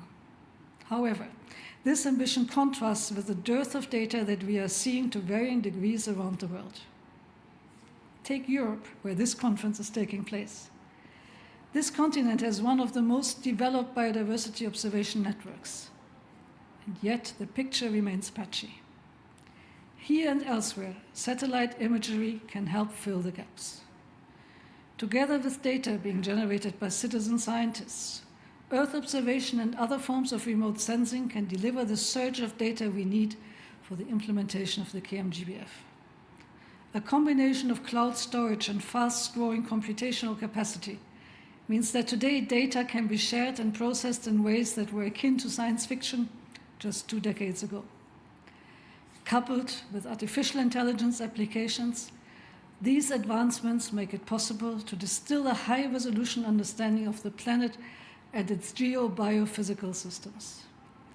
Leveraging these technological leaps for biodiversity monitoring will require a multidisciplinary endeavor involving data scientists, policymakers, biologists, ecologists, and experts in many other fields. That is already happening. There are plenty of examples, from GEO BON's work on the essential biodiversity variables and GEO's work on the Global Ecosystem Atlas to the GBIF's work with citizen scientists. Examples abound. And this inaugural conference in Frascati today is the embodiment of the multi-stakeholder collaboration that we need. So from Montreal, we are sending you a huge thank you and wish you a successful conference.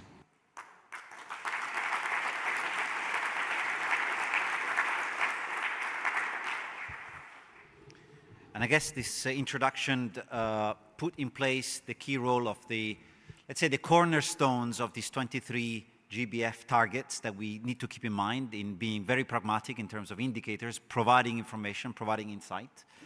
With that, I move to another international convention, and I call to stage Musonda Mumba, Secretary General of one of the first international conventions on wetlands, and reminding us on the fragile wetlands ecosystems and their importance. Thank you very much, Giuseppe. I'm so honored to be here, and really congratulations to the team at ESAR and all the different partners. It's been wow. First time actually to this campus. Convention on wetlands. I don't know how many in this room are even familiar with that, but I'm sure you're all very familiar with Ramsar. The Convention on Wetlands is the oldest and most experienced multilateral environmental agreement, born in 1971 in Ramsar in Iran, with 172 contracting parties in the world. Soon to be 173, because the Kingdom of Saudi is joining very soon in a few months. So I want to talk about a very funny experience with an ESA astronaut. So, I was moderating a session at COP25 in Madrid, in Spain. In fact, I was asked a few days earlier. I was on my way back to Nairobi. I used to work for UNEP. And the team from UNFCCC said, you have to stay. We want you to moderate a session with Antonio Guterres. And I was like, yeah, it's just Antonio. Why? And then they said, actually, it's very special because Luca Parmitano is joining from space. I said, what? Like an astronaut? And it was phenomenal. He joined, and on that panel, I was sitting with Antonio Guterres in the middle, and Pedro Duque, who was the then Minister of Science of Spain and Innovation, and the first Spaniard, if I'm not mistaken, to go to space.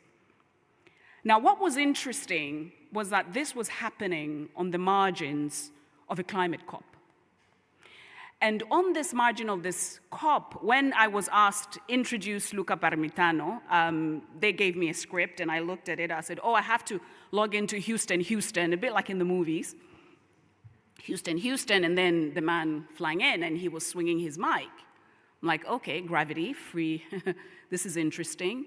But it's what Luca mentioned as he flew over Mother Earth. Because he had just gone over Australia, and remember the fires of Australia. When he described the very planet we are on, and he began by saying, I'm looking down, witnessing and looking at this planet because the people I love are there. And as I go over this planet, I see these fires, and we've just gone past these clouds of green. And now the clouds are green? And then he describes the transition from sea to land to water. And the pictures that we see in this room, a depiction of these amazing men and women who go above Earth to look below when life is happening. And this is the work of our convention. A few years ago, we read in the news and heard about that bar-tailed godwit that flew from Alaska, 13,000 kilometers nonstop, to New Zealand. When I showed that video to my children, in fact, I showed them a picture, they asked me, but Mommy, how did we know that this bird didn't even stop somewhere? That's my 12-year-old who's very, asking questions very toughly. I said, because they have microchips, and we can track them by satellite and know that for true, they have flown from this location to that location. But for a bird to leave one location, it's leaving a wetland system with food, with nutrition. And this is why our convention, and I'm so glad, and I must say, I'm really glad to ESA, because we worked very closely together for over 10 years, and it's because of the science, the bridging of the science to the policy of our convention, that this relationship matters for us as a convention. As a convention, we have well over 2,500 Ramsar sites in the world. Peatlands, lakes, rivers, artificial lake systems. And we have seen, since we're here in Europe, how change has happened very quickly. And with multi-sensor technology, radar, optical, exciting stuff that I used even some for my PhD research many years ago, all of this is important, but sometimes it's complicated because it's expensive. Sometimes people don't know how much should they pay for that versus paying for something else. How do we convince governments, our very contracting parties, to be able to deliver in this way? In closing, I just want to show this video because of this particular picture. Thank you to Copernicus and Ivan, you made reference to that. It's really fantastic. So I was in Cali last October at the COP, and this picture is precious because this is our largest Ramsar site in the world, Rio Negro in Brazil. 12 million hectares of wetland system, and you can see how it's been ravaged by droughts in the recent past. When I was in Cali, in Colombia, I met a fantastic man called Fernando Trujillo, and Fernando is a Nat Geo explorer.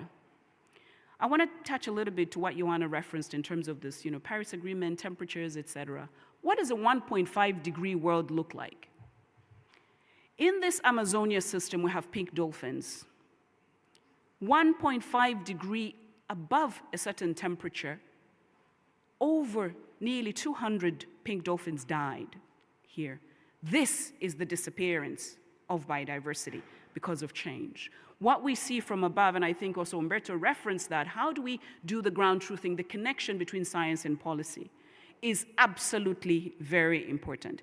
I want to close by saying that very recently the OECD, thanks to the Global Commission on the Economics of Water, presented that fantastic report, which Johan Rockström also looks at the hydrological cycle and why the hydrological cycle matters. Colleagues, the indigenous peoples of the Amazon have talked a lot about sky rivers. And when you look at that map that Johan Rockström always shares, he's showing the sky rivers that indigenous peoples have spoken about for hundreds of years. Because of satellite data, we can now see for true, that these hydrological cycles are important, but they are disrupted. And thanks to science, we can know the level of disruption and how we react to it, and what we can do to make sure that our systems are resilient, particularly for the biodiversity. So I'm really excited to be here and looking forward to learning, experiencing, and seeing all the great thinkers in this room and the great minds. And thank you so much for this invitation to the team. I really appreciate it. Thank you very much.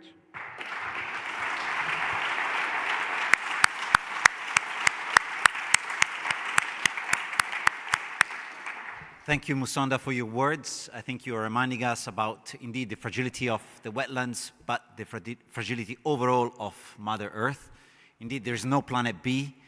And I think thanks to your picture and your words, we also understand that, and you reminded us that nature has no boundary, and that's really fundamental for us to keep in mind.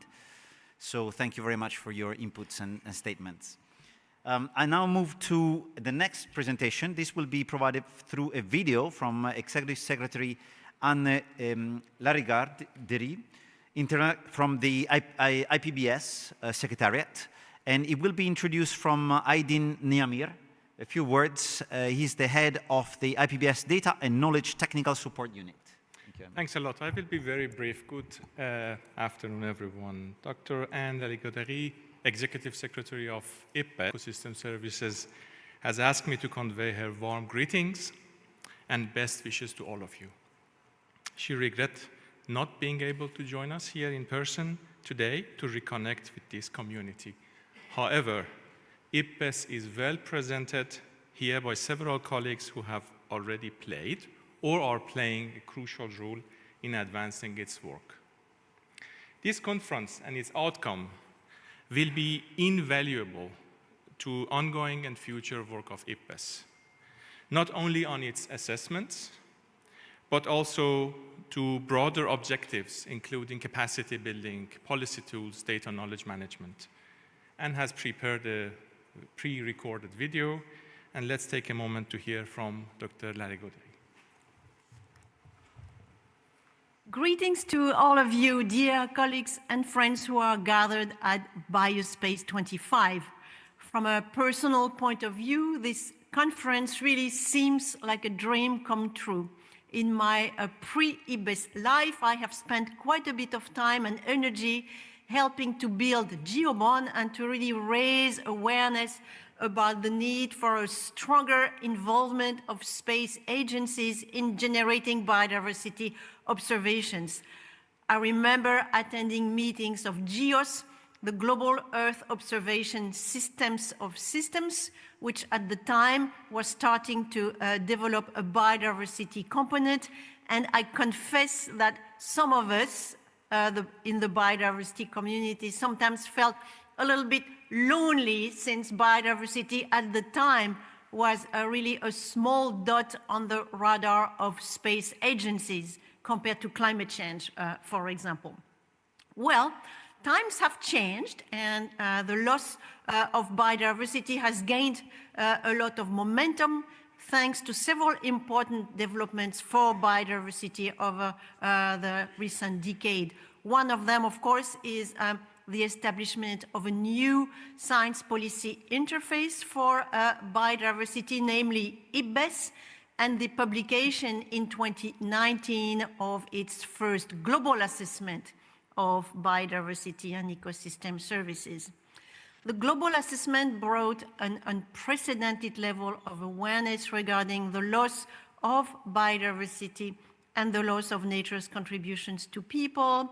It also concluded that the world was not on a trajectory to meet at the time the Aichi targets by 2020, nor the key sustainable development goals by 2030.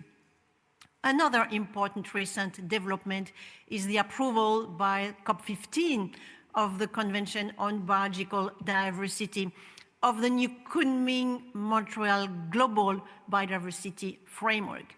That framework is providing parties to the Convention on Biological Diversity and others with a set of 23 targets to be reached by 2030, and soon it will be accompanied by a monitoring framework outlining monitoring priorities to assess progress against this set of targets. It is therefore a critical moment for the European Space Agency, the European Commission, GEO BON, and CEOS to bring together the community to discuss monitoring requirements with a focus on needs in terms of satellite remote sensing. IPBES will also support these efforts, and in particular the efforts of the national and the global monitoring efforts, with the production of its methodological assessment on monitoring biodiversity and nature's contributions to people. It's a report that is due in 2027. It's been requested, as everything that IPBES does, by the 147 governments which compose the membership of IPBES. IPBES experts are already hard at work with this monitoring assessment under the leadership of 3 co-chairs, Andy Gonzalez, Patricia Miloslavic, and Alvaro D'Antona. This IPBES monitoring assessment will have three main components. First, it will assess data needs required, among others, by the Global Biodiversity Framework, including, of course, remotely sensed data.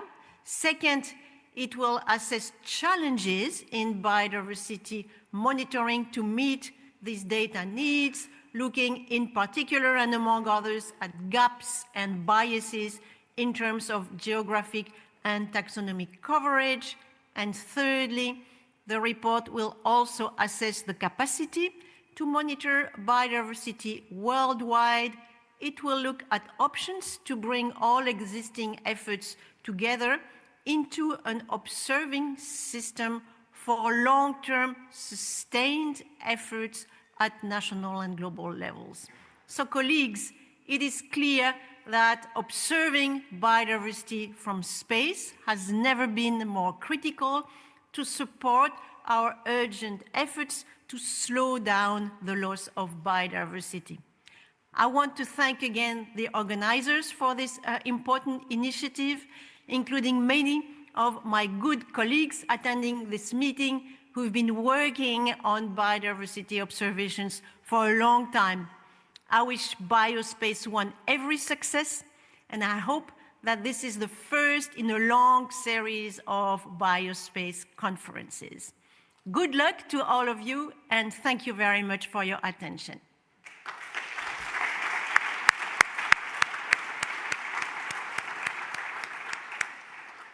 I think we all hope that in this 2027 report, Earth observation will provide key insight.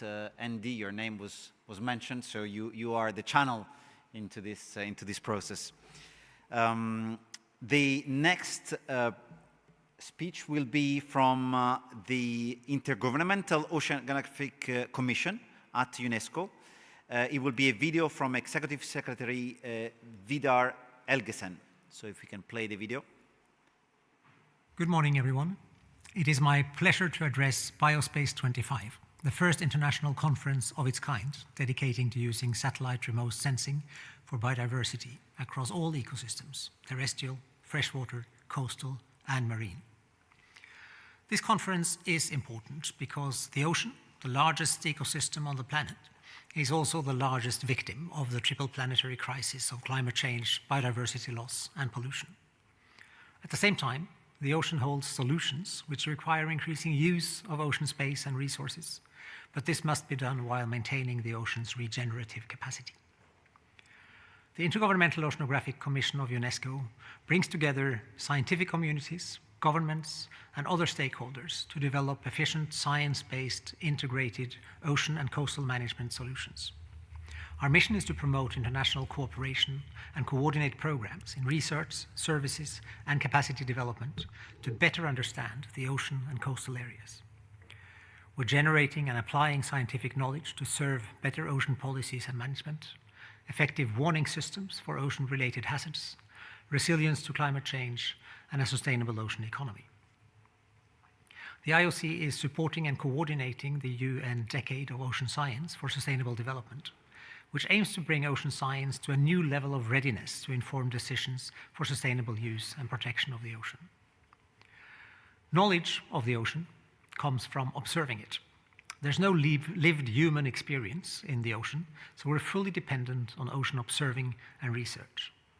As hosts to the Global Ocean Observing System and the Ocean Biodiversity Information System, we bring data to the discussions and decisions that shape the future of the ocean.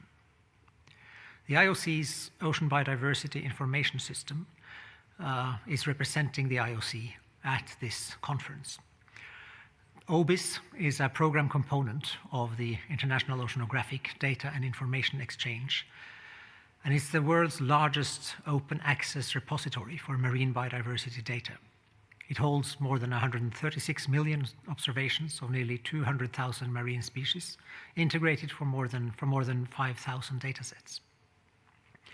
OBIS standardizes, quality controls, integrates, and publishes these marine biodiversity data in the public domain. This information is being used to address a wide range of questions, from fundamental biogeography to impacts of climate change to biodiversity at local to global scales. An increasing number of researchers are integrating OBIS data with remote sensing information to understand the relationship between marine biodiversity patterns and environmental factors. This integration is, for example, driving critical research on the impacts of climate change on biodiversity.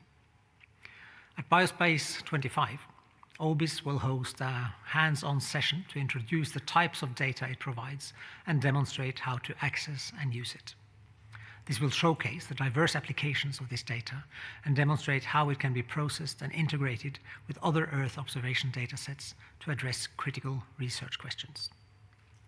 On the part of the IOC, I can say that we will continue to strengthen scientific knowledge of the ocean and human impact, apply that knowledge for the benefits of society, and build capacity for sound management and governance of the ocean. And by bringing together cutting-edge satellite remote sensing solutions and in addressing critical biodiversity challenges, BioSpace25 will advance the use of Earth observation in biodiversity science and policy. With the participation of IOC and OBIS, we're excited to further promote the integration of remote sensing Earth observations into biodiversity research, monitoring, and policy. I wish you a great meeting.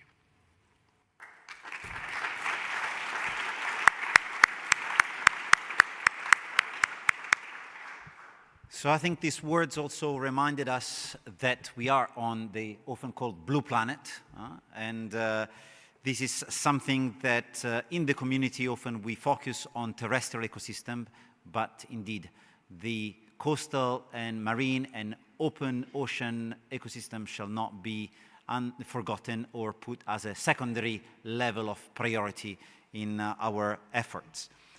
The last presentation will be from the Director of GEO Secretariat, Jana Gevorgyan. So Jana, please, the floor is yours. Thank you and good morning. Well, not morning, afternoon. Gosh, it's like almost 5 p.m. Well, not quite, almost 4 p.m. Clearly, it's been an afternoon packed with really great addresses and speeches. I have my first takeaway so far, my first takeaway of the day. I think this is my first conference where the word crime has been said so many times and so proudly too. And I do want to say thank you to everyone who's behind this event, to all the organizers and partners and sponsors. But I do want to say special thank you to this one incredible person. He's like the Energizer Bunny, always has been, always is, hopefully always will be. Everybody knows his name, Mark Paganini. I hope we can all put a quick round of applause. Always smiling, always mission-driven. Thank you, Mark. Really, as Jill said, you pulled off 95% of this event, so thanks very much. Giuseppe, thank you very much for pronouncing my name so well. I am the director of the Group on Earth Observation Secretariat. The Group on Earth Observation this year is actually celebrating 20 years. We got going in 2005 with a pretty foundational mission to make sure that all the decisions about the Earth for the benefit of the people, the planet, nature, are made based on the information about the said planet. Seems like it should go without saying, but here we are, 20 years, and still more work to do. We've recently pivoted from being about just Earth observations alone to about being about Earth intelligence and delivering Earth intelligence to all, everyone and everywhere. And that transition from just data and observations towards intelligence has been quite intentional, because we know that data alone, observations alone, are not really driving action. We need to make sure that people are getting actionable insights on which to then make decisions and take that action with confidence. And the confidence certainly comes from them knowing that there is this massive global community of scientists and experts who are putting forward the best quality science-based knowledge products that what they are receiving from us is in fact best-in-class, quality-assured insights. And they can act with resolve and with confidence. Who's this they I'm talking about? Well, it's really everyone. It should be everyone. It should be policymakers. It should be entrepreneurs, business communities, civil society, and everyday citizens. Why? Well, the WEF Global Risk Report that came out just this month, January, we're now in February, came out in January, on the 10-year horizon, put the following 3 risks at the top of the chart. We could probably cite them together, right? The first risk is extreme weather events, right at the top of the 10-year horizon. The second, ecosystem and biodiversity collapse. The third, shortage of natural resources. All of these 3 risks, in 10 years, we all know it's not forever. It's just around the corner. And Earth observation community is the community that can be providing and will be providing those reliable insights to inform action. But that action must be taken. And unfortunately, there are a lot of distractions happening every day that almost compete for our attention. There are the institutional systems that are just fragile, and they're constantly sending shockwaves all over the world. So it really is important that now, more than ever, this community does keep an eye on the blue marble, as we have done for decades. There is no time for despair, for distraction, for this and that.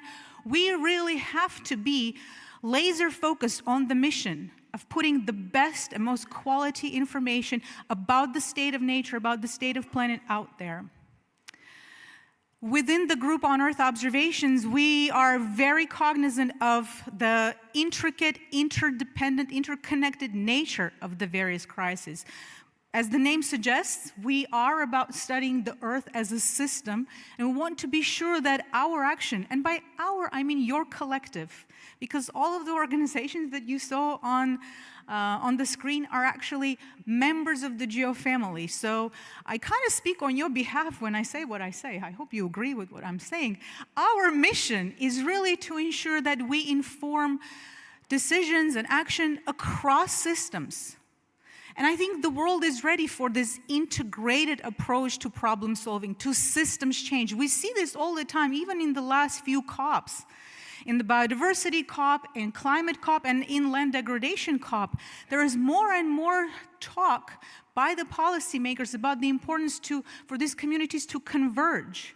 At the CCD COP in Riyadh just past December, the UN CCD Science Policy Interface has actually called for global Science Policy Alliance, so that IPBES and IPCC and UNCCD Science Policy Interface work collectively, unifying and amplifying their respective expertise. And Earth observation community has a unique role to play to deliver information products that can serve all of those purposes, so that the challenge that Astrid identified of data and information and science being patchy and fragmented can actually come together in a unified, harmonized way, so that we all, stakeholders of the planet, can actually see our planet as one, see it in a unified way, manage it in a unified way. I have a partner in crime too, Gillian Campbell. We're criminals. But our crime is good just as is yours, because one such effort to harmonize and standardize and converge efforts is the Global Ecosystems Atlas that the Group on Earth Observation convened with partners like IUCN and the Secretariat of CBD. It is in recognition that by 2030, we have a massive goal. We have to halt loss of nature. How do we know if we've done it if we can't even have one comprehensive look at the state of nature? So our effort is to bring together all of the data about ecosystems, global, regional, national data sets that have mapped ecosystems, harmonize them, map that which hasn't been mapped, because almost 55% of ecosystem types have not been mapped, and then create that common unified resource for monitoring, mapping, and managing the world's ecosystems. Joanna, one of my bosses, everybody wants to recognize their bosses. I recognize Joanna as one of my bosses, mentioned the efforts that we had in Cali during CBD COP16. You know why the Global Ecosystems Atlas was so well received and by whom? It was actually especially the private sector, the businesses who are looking into nature finance and harmonized way of measuring state of nature. Every business does not want to create their own map, but they want to have access to data that is quality assured and can allow them to sort of have comparability across scales and the geographies. And countries are really keen to see this kind of effort because it will allow them to exchange experiences, learn from one another how to classify their ecosystems, how to map their ecosystems. And Earth observation with the kind of sensor technology that we saw presented here, and the artificial intelligence applications, and the many projects that ESA and other partners are developing to create tools of empowerment that can allow countries, local communities to map their ecosystems and then contribute them into this collective resource is a game-changing opportunity. So in terms of the moment in time, this is truly a pivotal moment. And we have a lot to offer to the world. But it's not going to move the needle unless that information gets picked up on. So I'm really delighted to see our convention representatives here, our MEA representatives. We should be really having a lot more interaction with policymakers, being present at the various COPs, but also get out there and be in front of the private sector as well. Another WEF report that talked about the value of Earth observation that actually quantified that Earth observation alone will reach $700 billion USD by 2030 in its value alone, and cumulative value to global GDP can be 3.8 trillion. That's from adoption of Earth observation. And no surprise, the key sectors who are prime users of Earth observation information are agriculture, supply chain logistics, energy, public services. Those are the sectors that have to still be persuaded that Earth observation information is a strategic asset. It is not something that you turn to if you happen to have a little bit of spare attention span. It is as vital as any other asset that they want to get their hands on, because using Earth observation-derived data allows them to make sure that the investments they're making are future-proofed, that the impact for their investments are actually positive. It helps them to target the investments in the right places at the right time. So our collective mission has to be about using the power of Earth observation and all other observation that come from the ground up to transform the way our society truly interacts with nature, so we can change the system, so we can preserve this very fragile blue marble for the future generations from whom we just borrow planet Earth. So thanks very much for letting me be the sweeper in this array of speakers in the opening session. And I too look forward to a really nice engagement. And I hope it's very action-oriented. At BioSpace25 builds actions that can be picked up later at another conference, say Living Data Conference in Colombia. We have opportunities with this community to build on various events. So let's pick up some concrete, tangible collaboration actions and move them forward and advance down the line. Thank you.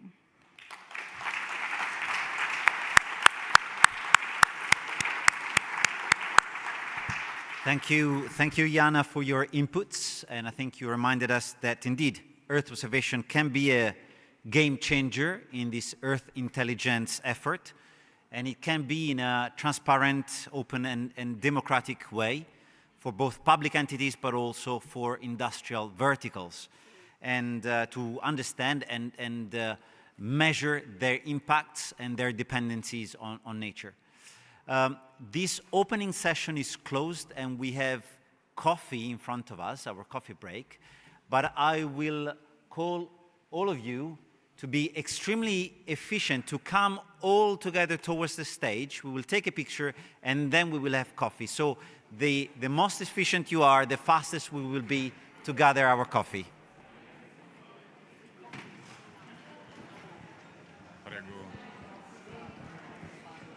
If you can turn around, don't go away yet. We need to make the group photo. You have to look at the photographer.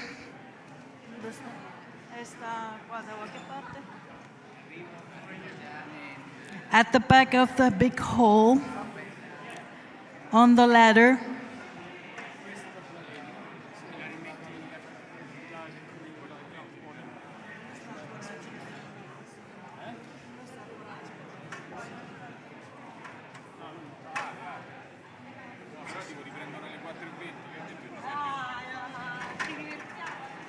We need to make a group photo. Please don't go to the tent yet.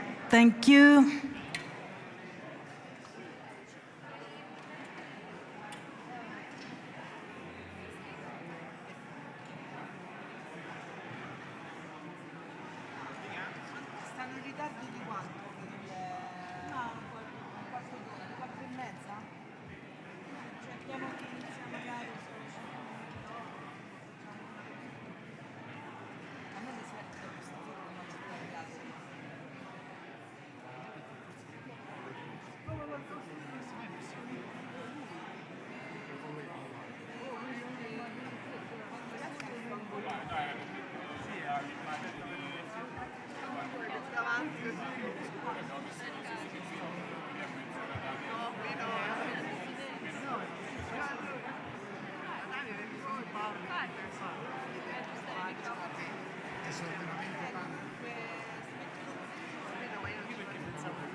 Can you please also slide between the chairs of the first 2-3 rows, please?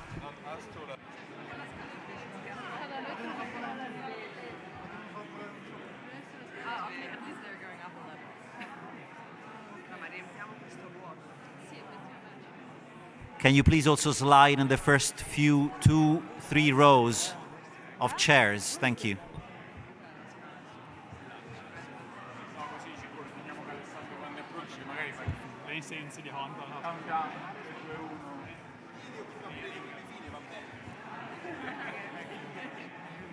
Please try to occupy the first rows as Giuseppe advised.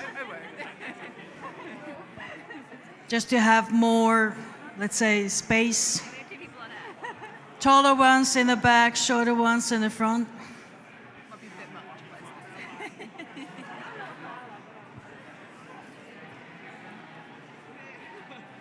Ready? Yeah, true. Cheese. Oh, okay. Actually, it's good to know. Oh, okay. Yeah. Amazing. The people in the row should get into the rows between the chairs.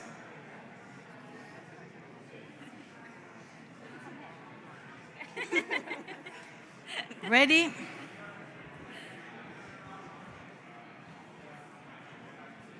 Right on.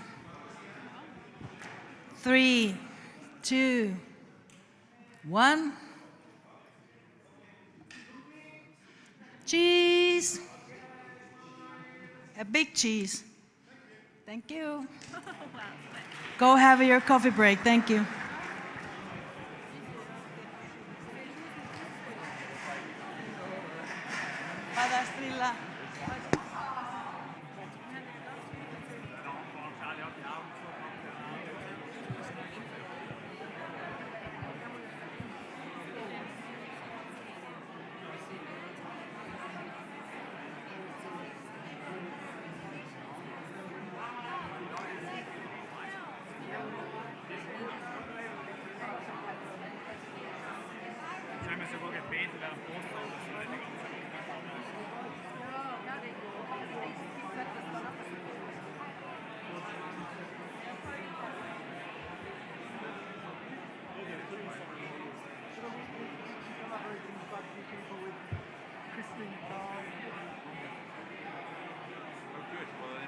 guess I'll keep tinkering on my pre-recorded remarks.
Gilles?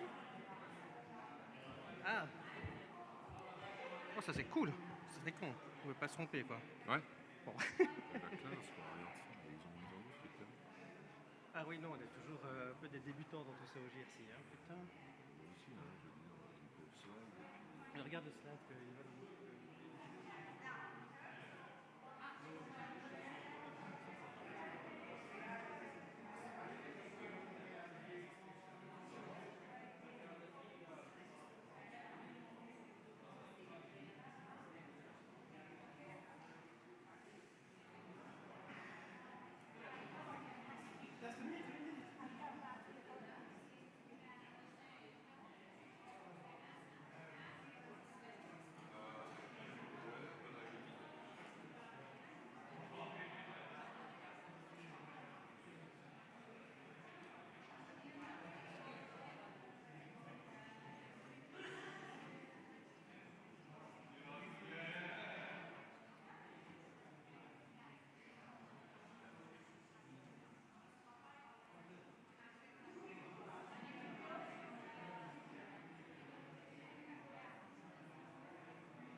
You could have made it. You could have made it.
Can you all sit down, please?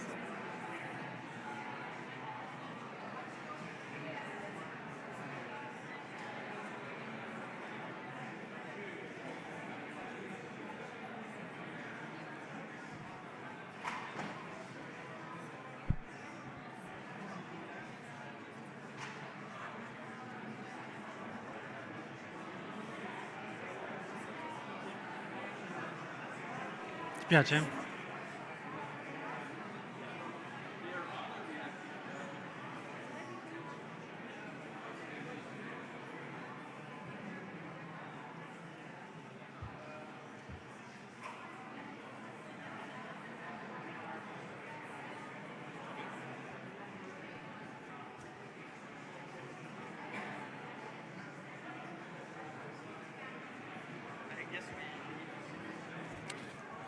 Hello? Class?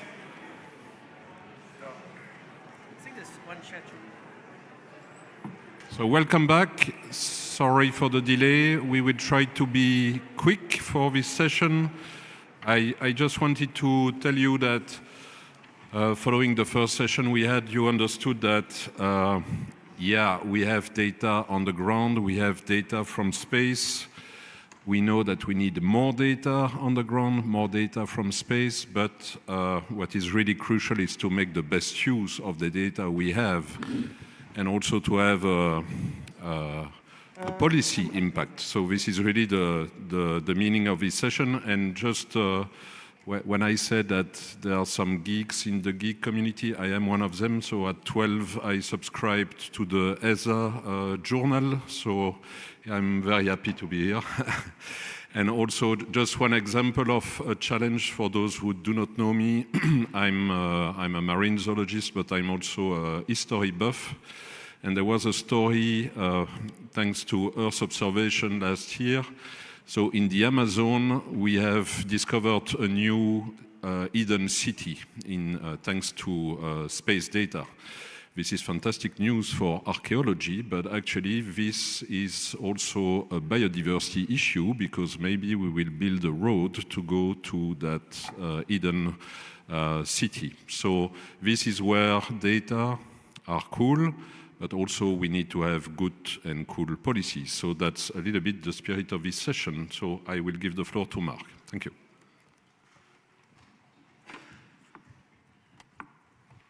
Thanks, Jill. So I want to, maybe a few words about plenaries. So as you've seen in the presentation from Federica, we have, we want this whole conference to be very participatory. We really want you to exchange a lot, to discuss, to challenge. And this will be done during the workshops in the afternoon. We also want to show state-of-the-art research, and this is why we have the oral sessions in the morning, then a few demos also in the morning. And then we have these plenaries. So we'll have 2 plenaries today, and then one every morning. So, but I will remind this at the end of the day. But I want to discuss about the 2 plenaries today, because, you know, we've been talking so much, and you've been listening a bit to the key messages passed by our directors and executive summaries on the importance to bring science and policy together. And we have decided to do 1 session on policy and 1 session on science. It's not because we don't want this person to talk to each other. I hope that you don't take that message, because in each of this, we just wanted to take a different angle. So in these sessions, we'll take the end of policies, but with the objectives to bring policies to science needs. On the other hand, when we move to the next sessions on science, we will try to see how we link this to policies. And anyway, it would have not been possible to have 12 panelists in 1 session. So what we want to discuss here is how Earth observation can serve policy implementations and how we can together catalyze practical actions for robust and cost-effective natural biodiversity strategies and action plans. So it was a bit the key messages we passed in our introductions. So in these sessions, we do these sessions a bit in the same way that the other sessions will be. We'll have 2 keynote presentations, in this case, 1 from the CBD and 1 from the Joint Research Centers, to set the scene and offer some sort of insight on both the global and the European perspective of the biodiversity policies and the need they have in terms of observations and informations. And this will, in a sort, lay down the foundations for a more dynamic and panel discussions that follows. We'll involve them also, the CBD and GRC, in these discussions. And what we want is to have different viewpoints across the biodiversity, but across also the EU communities. We have invited, because I'm going to introduce you a bit, all the panelists we have here. So we have Gillian Campbell. I haven't put the name here, so Gillian Campbell is from the CBD Secretariat, and she will share a view on how Earth observation data can enhance global biodiversity monitoring, and especially support the national strategic development and the NBSAP. I forgot to mention that Gillian is the head of monitoring, review, and reporting for the CBD Secretariat. So she's in charge of the monitoring framework of the GBF, if you are familiar with the GBF. Then we have, still from a policy domain, we have Jerker, so the first one next to me from the Ramsar Secretariat. He's the Director of Science and Policy, and he will discuss the role of Earth observation in helping countries meet the wetland conservation commitment. And you will see, I mean, they initiated a quite massive, quite important, let's say, Earth observation consultations within the member states, but also within the Earth observation community, so he has a lot to say. And then, still from the policy side, we have Ilaria Di Matteo. So she is from UN Stats, from New York, and she works in, well, she's the head of the Environmental Economic Accounts section at UN Stats. So essentially, I think the main topic today will be about environmental accounts and ecosystem accounts, which is, by the way, new regulations in the European Union as well. So, but she will bring more the global dimensions, which in a way is also relevant for Europe. And she will highlight the challenges and the opportunities for integrating Earth observation data in ecosystem accounting. Then we have Grégoire Dubois from GRC. So he will in a way represent the European stakeholders in biodiversity, and he will offer some insights in the integration of Earth observation into the biodiversity policies at Europe, but also how this connects also to the global landscape, because it's very important, and this was mentioned in the introduction that we need, of course, to link very well what's happening at regional level to what's happening at global level. And there are some sort of, I don't know if governance systems is the right word, but at least some structure that has been put in place by the CBD to connect all these centers together. And actually, Grégoire managed the Knowledge Center for Biodiversity that was mentioned before at the GRC. Then we have two other communities. One is the National Environmental Protection Agencies. So we have Mona Nyslund from the Swedish Environmental Protection Agency, and she will provide, how can I say, perspective on translating Earth observation data into conservation strategies, actionable conservation strategies in countries. So she will bring really the country perspective, and she's a policy officer at the Swedish Environmental Protection Agency. And because we need also to have somebody representing the Earth observation community. So we have Jappe Jongen from the Netherlands Space Office. He represents the Earth observation community, so I will not say anything. He will talk for the Earth observation community, and will speak essentially about the latest technological development and the potential to transform biodiversity monitoring and policy implementations. So, with this, you know everybody, so we wanted to do 2 rounds of questions, but because of time, we only do 1 round. So for you, since you prepare a bit to have 2 questions, I advise you to merge your answers into one and then elaborate.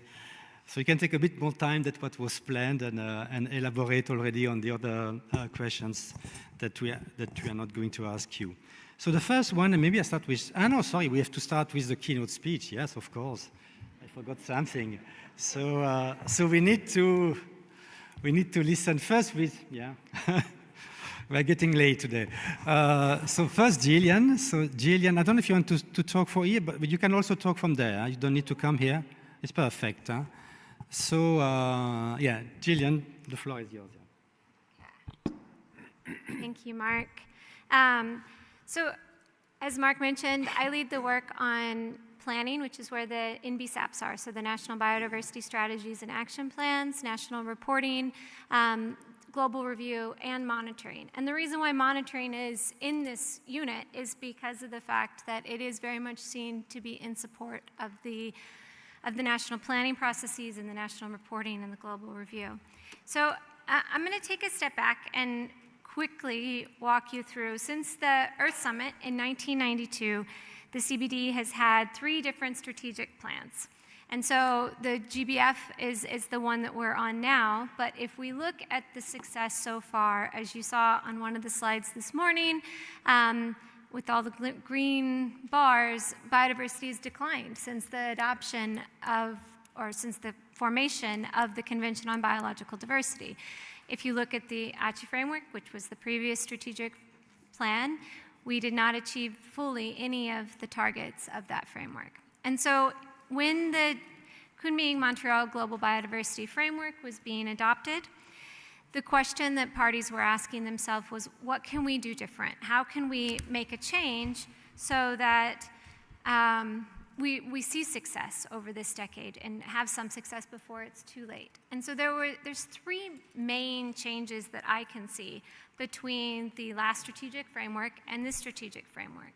So one of the changes is that there's a big focus on whole of government, whole of society approaches when you compare the last one to this one. There was a Section C, which was adopted as part of the Kunming-Montreal Global Biodiversity Framework, which goes into a lot of detail on making sure that Indigenous people and local communities are involved across the implementation of the framework, making sure that there's synergies with other conventions, making sure that, like the Ramsar Convention, with the other biodiversity conventions, but also making sure that there's synergies with the chemicals conventions, making sure that the SDGs are considered together with the achievement of the Global Biodiversity Framework.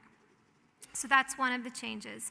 Another change is that there was an expansion of the targets to really focus on the underlying drivers of biodiversity loss and the means of implementation. So there's additional targets in the GBF on sustainable consumption and production, on engaging with the private sector, public disclosures, for example. And now the third change, which is really the focus of what I'm going to talk about today, is an increased focus on transparency and responsibility. Those are the words that are used in the convention.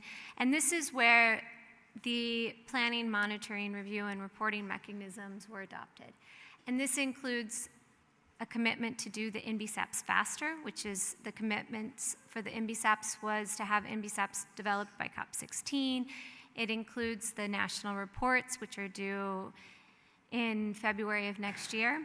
And it includes the adoption of the monitoring framework. And so these are all things that are new when you compare the previous plan. There were NBSAPs and national reports, but the inclusion of the indicators is totally new. There was no requirement for countries to include any sort of quantitative measures in their national reports in the past. And so this is something that is new to the Kunming-Montreal Global Biodiversity Framework. And we spent about 3 years negotiating those indicators and negotiating what that monitoring framework was going to look like. And it's not perfect, but the idea was that we start with something and we get something that is going to provide a way for parties to actually quantitatively measure the targets this time around. And there's a focus on including those indicators not only in the national reports, which I mentioned, but in using them to monitor the NBSAP and to further develop the National Biodiversity Strategy and Policy so that the data itself is directly informing decision making. And so this is the vision of the Kunming-Montreal Global Biodiversity Framework monitoring framework. And so the expectation of what this framework can do is actually really high. I would say that in the negotiations, the people who are negotiating do see the monitoring framework not as a silver bullet, but as something that's going to really take us to a new level. It's going to provide information that allows us to target interventions so that interventions are made where they're needed most. The idea is that it will provide a way for countries to identify which interventions are working and which are not, so that you can invest in things that are actually working and creating change. And it will allow us to track progress.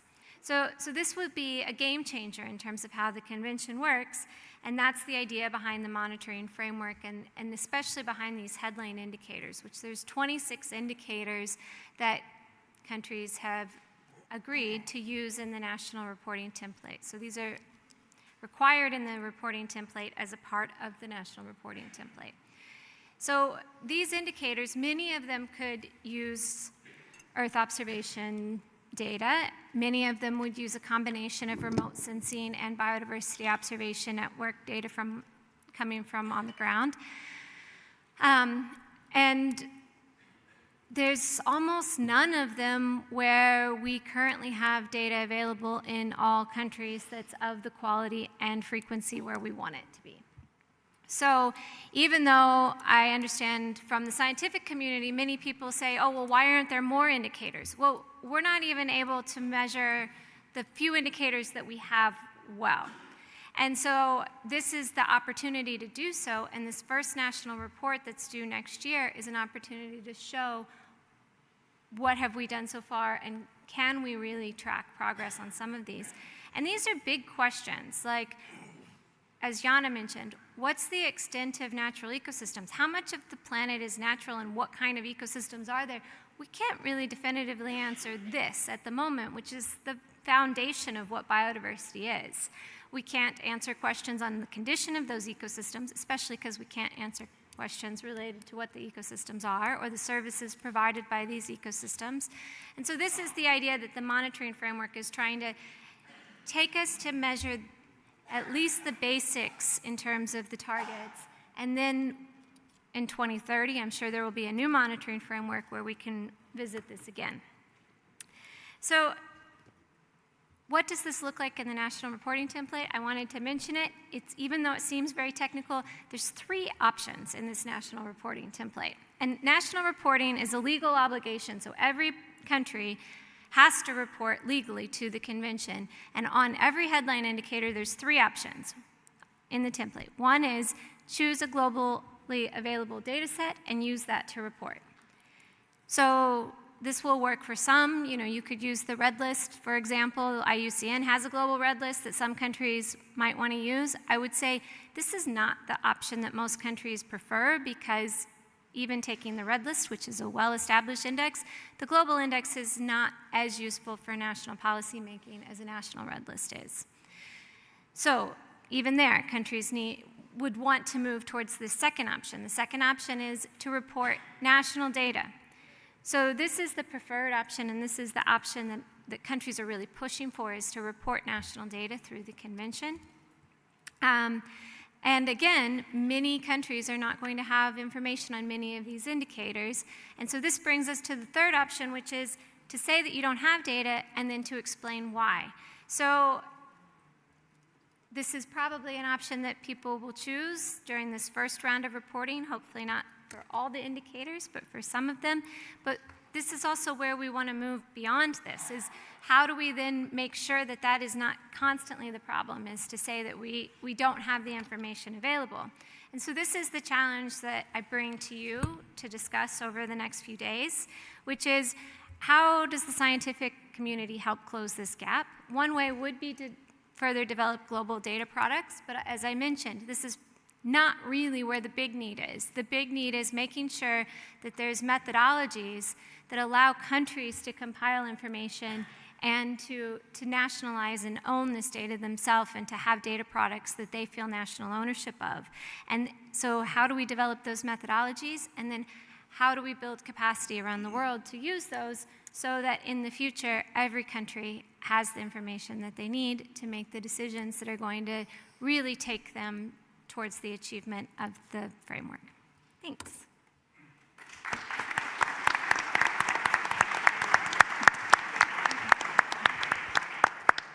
And if you allow me to react a bit on this, I mean, this is really something, a big change, let's say, in the way the CBD works, because, I mean, the goals and the targets have always been defined. They have this 10-year strategy, but it's the very, very first time that they come with a monitoring framework with indicators. Those who are familiar with SDGs might have seen some similarities, but I must say the work they have done is also not to do the same mistake as what was done in the SDGs.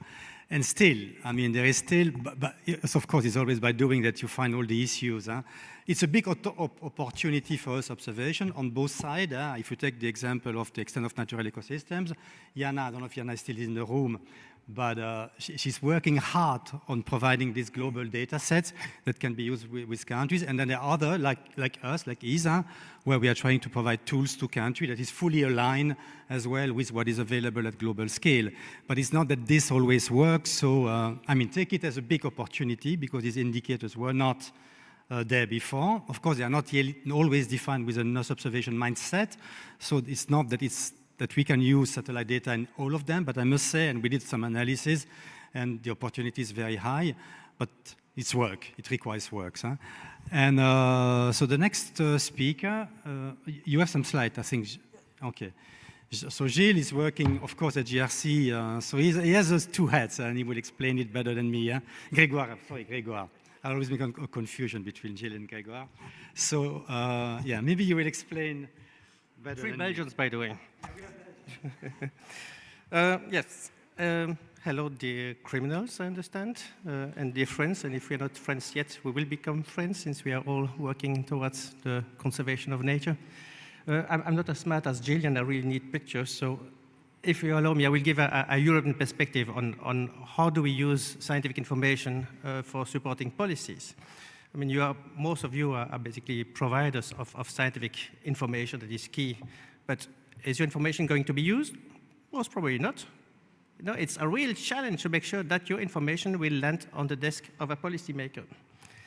So if you Google this Knowledge Center for Biodiversity of the European Commission, you will quickly find out that there is a dashboard, there's an action tracker. We have like 17 targets, 100 actions, and they're regularly updated by data providers. But well, so what? You think this is quite an easy process. It's done. Actually, the responsible for the dashboard action tracker is hiding somewhere there, Marine Robuchon.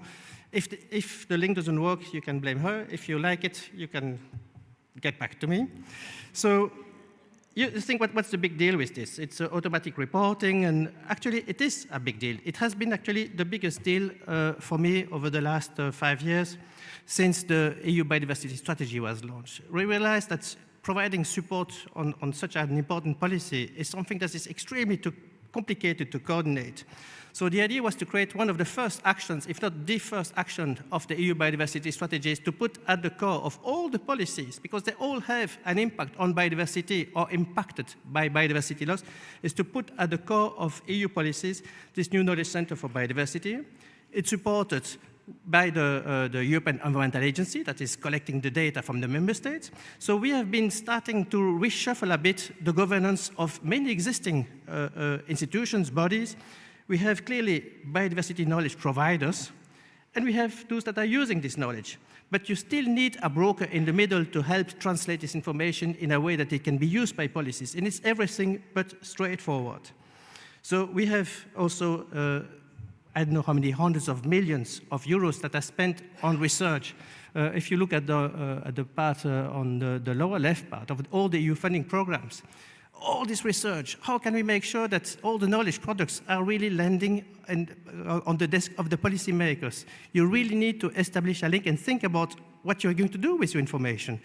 Publishing a paper, even in the most prestigious journals, is probably not going to change the world. It's really only if it lands on the decision maker's desk that you will have an impact on your environment. So we have been starting to reorganize a bit the things, but what we have as well is not only the Science for Policy interface that is working, it's still in the make on many aspects, but it's operational. It's a way where the policymakers are asking the data providers for more information, for more support, for very specific products. Gillian has been highlighting the fact that indicators are not perfect. The information is imperfect. It's something very difficult for the scientific community to grasp. But it's this dialogue, this room for this dialogue that needs to be put in place. And this is where really this is something that has been a game changer. To be honest, as a biologist, I would never think that I would be excited about a governance model. It really has been changing completely the way I've been working over the last 5 years. So we have a new governance model to really strengthen the Science for Policy interface. Even that, you know, the GRC that is hosting this knowledge for the Knowledge Center for Biodiversity, policymakers take decisions on a lot of information. I mean, they look at the news on the TV, they read books, they read magazines, they hear friends, information is coming from everywhere. And it has been really, it's really the core business of this Knowledge Center for Biodiversity to help basically clean a bit this huge mess of information that is flowing constantly towards the decision makers. We already said, we have so much data, we don't know what to do about that. So we need to find a way to make sure that we can identify the right platforms that are providing the most robust information. And I always keep repeating that if you really want to change things really globally at the European level, you need 4 key elements. You need, of course, the science. You need the technology. There's nothing you can produce without the technology. You need the resources to do so, the funding. But the fourth, and this is, I learned it in a bit the hard way, it's the mandate.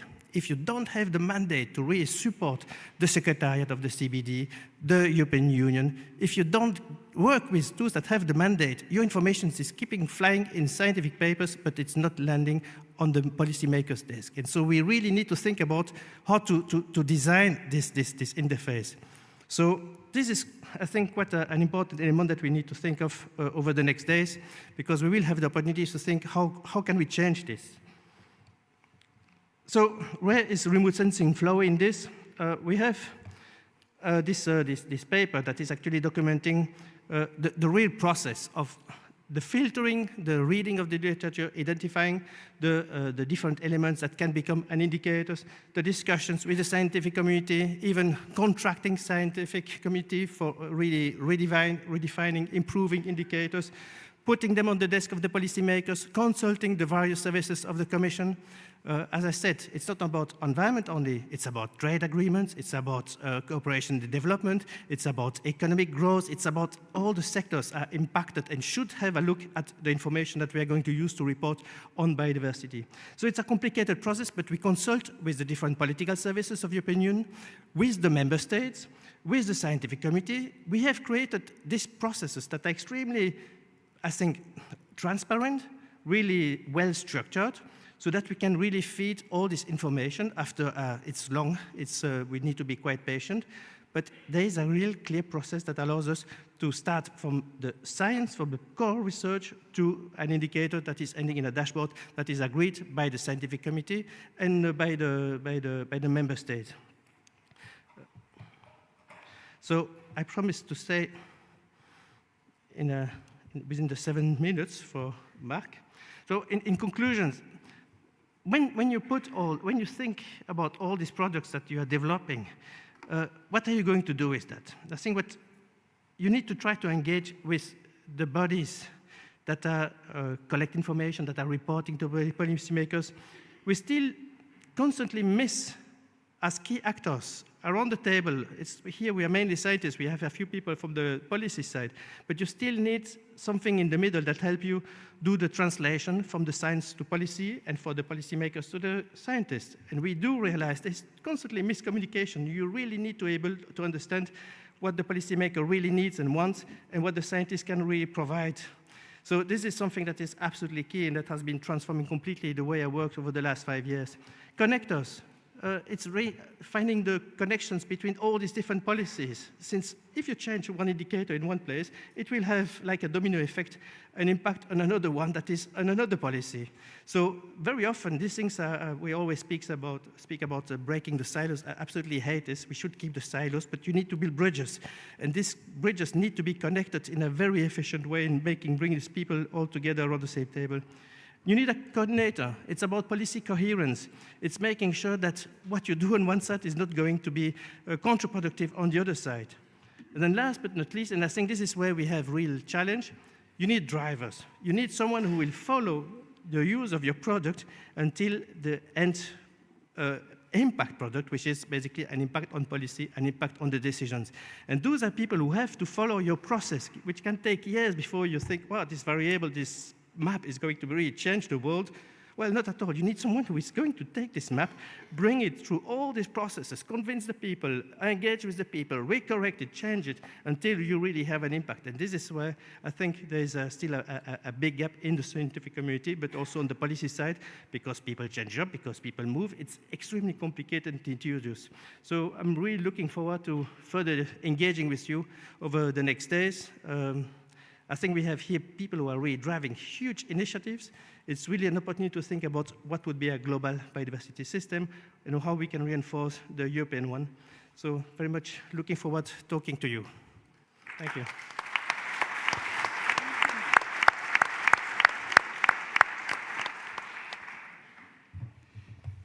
Yes, thanks a lot, Grégoire.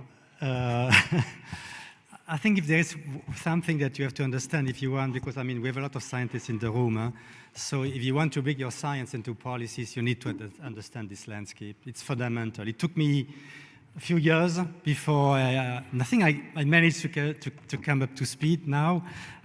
Even if there are always new things happening, but it's really essential because, I mean, there is so much value in your science and a lot of this is not yet integrated into policy. So we will have two very interesting workshops on the topic. GBIOS, of course, tomorrow you will tackle this and in your sessions. And then Jan-Erik, I think when you talk about operationalizations of monitoring framework, it's also about bringing the best science into the policy processes. But it's time, I think, to start asking questions to our panelists. So we decided to ask one specific questions, and then we'll ask the same questions to you at the end. So I'll start, as the first one, to Gillian. So you already presented something, so we know a bit the context of what you are doing. And the question is, how can the integrations of Earth observation data impact the CBD efforts to monitor global biodiversity trends and support countries in developing their national biodiversity strategies and action plans. So we want also to see a bit the two dimension, the global biodiversity trends, because it's important to have the big numbers, but at the end, and you said it very well, it's important that the countries integrate this tool into their national practices. Thank you.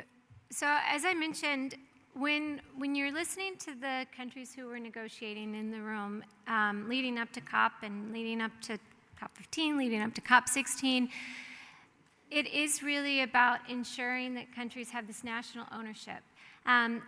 Every ecosystem is different. Every ecosystem within a particular country, even if you have two protected areas that are next to each other or two different forests that are next to each other, there's always going to be something specific about that ecosystem, which is what makes biodiversity special.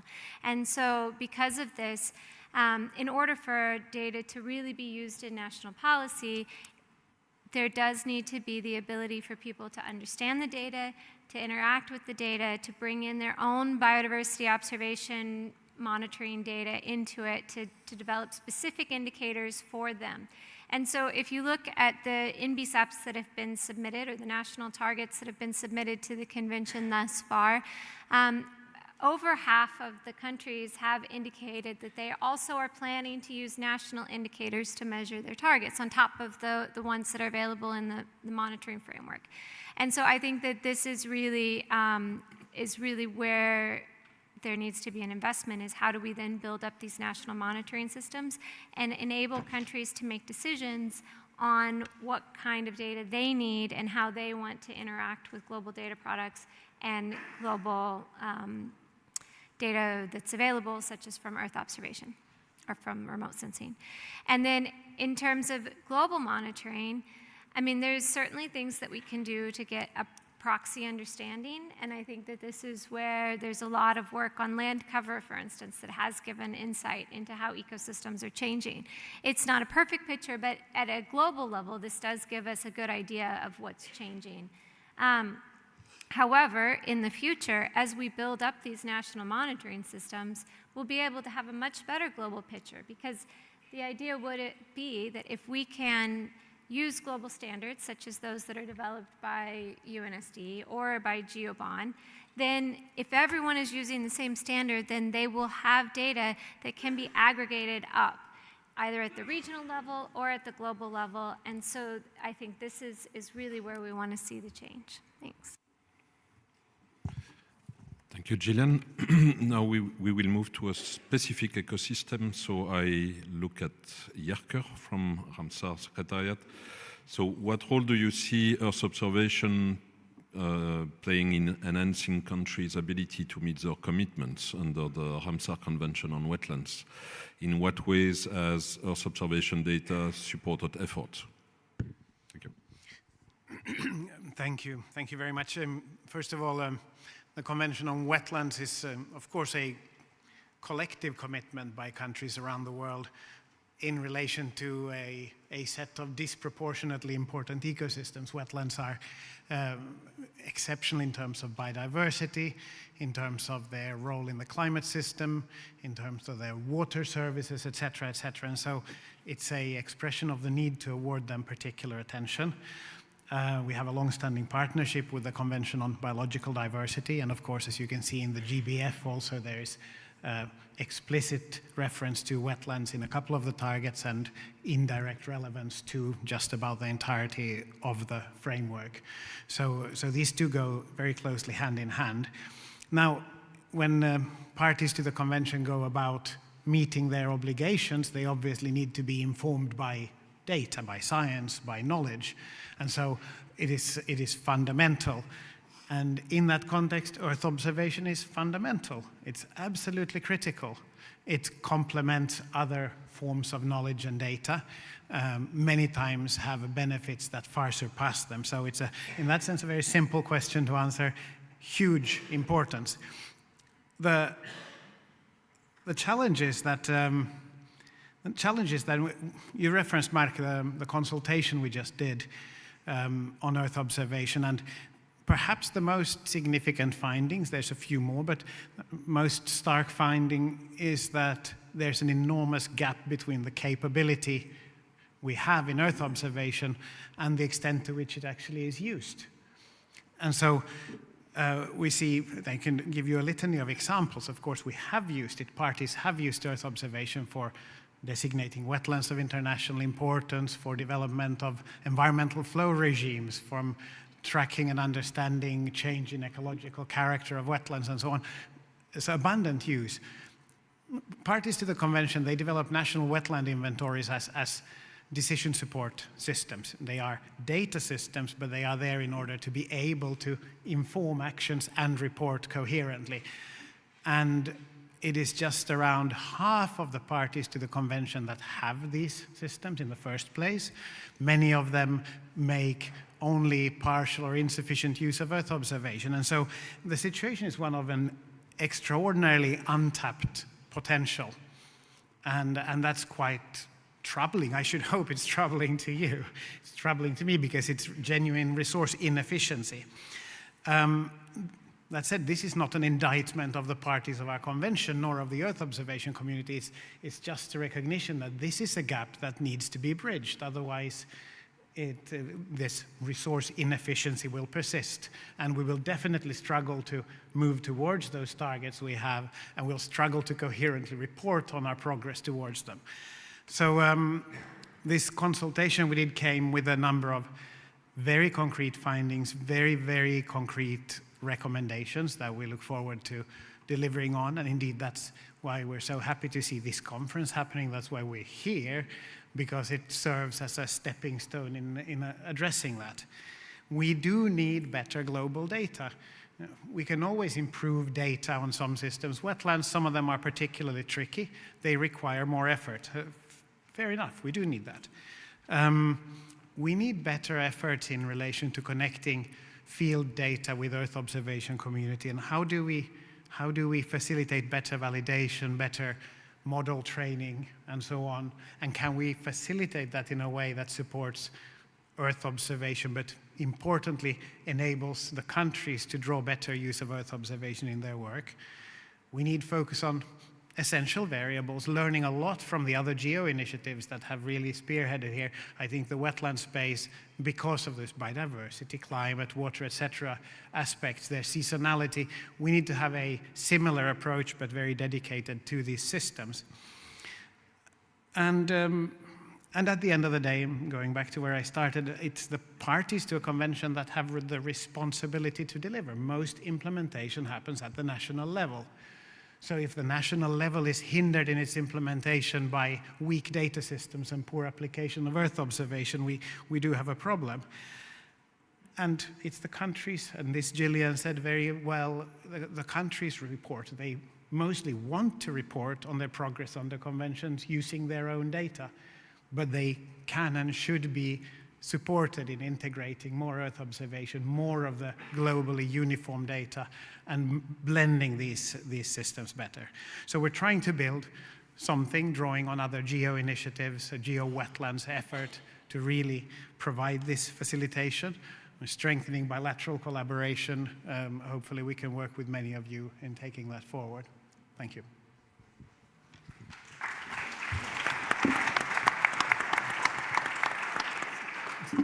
Thanks, Jerker. I think we've been involved in this process, and I like it very much. But we should never forget that at the end, they are the countries implementing. So we need to bring all of this in the countries, and that's probably very often where is the biggest challenge. But with Mona, she will say something about this. But before we move to Mona, I think it's quite important also to see what Ilaria is doing from the UN Stats. So you might ask, why UN Stats? But UN Stats, they have a new statistical standards, I don't know if I should call it like this, that was approved a few years ago now, on ecosystem accounting, which means ecosystem extent, conditions, and services. And you can do whatever you want in biodiversity. You first need to know very well where your ecosystem are. And she's doing a very good job in this. We've been working together as well. We did a lot of our things. So Earth observation is already used. So the first questions, I know that there is a positive answer in this one, is how are Earth observation data currently being used in ecosystem accounting methodology? Does it improve the accuracy of ecosystem accounts? By the way, the statistical community, they don't talk about indicators, they talk about accounts. Maybe you will explain. But at the end, it's very similar, except that the implementation is a bit different. But we also want to understand what are the main challenges you see in integrating Earth observation data in ecosystem accounting, especially when it comes to bring this into countries. Thank you, Mark. Hi, everybody. Indeed, as Mark said, I come a little bit from the perspective from a statistical office, and we mainly work with the statistical system at country level and with international organizations. So, as Mark mentioned, we have developed, together with the international community, this statistical framework. We call it a statistical framework that integrates information about the environment and the economy using the same accounting standard of the system of national accounts.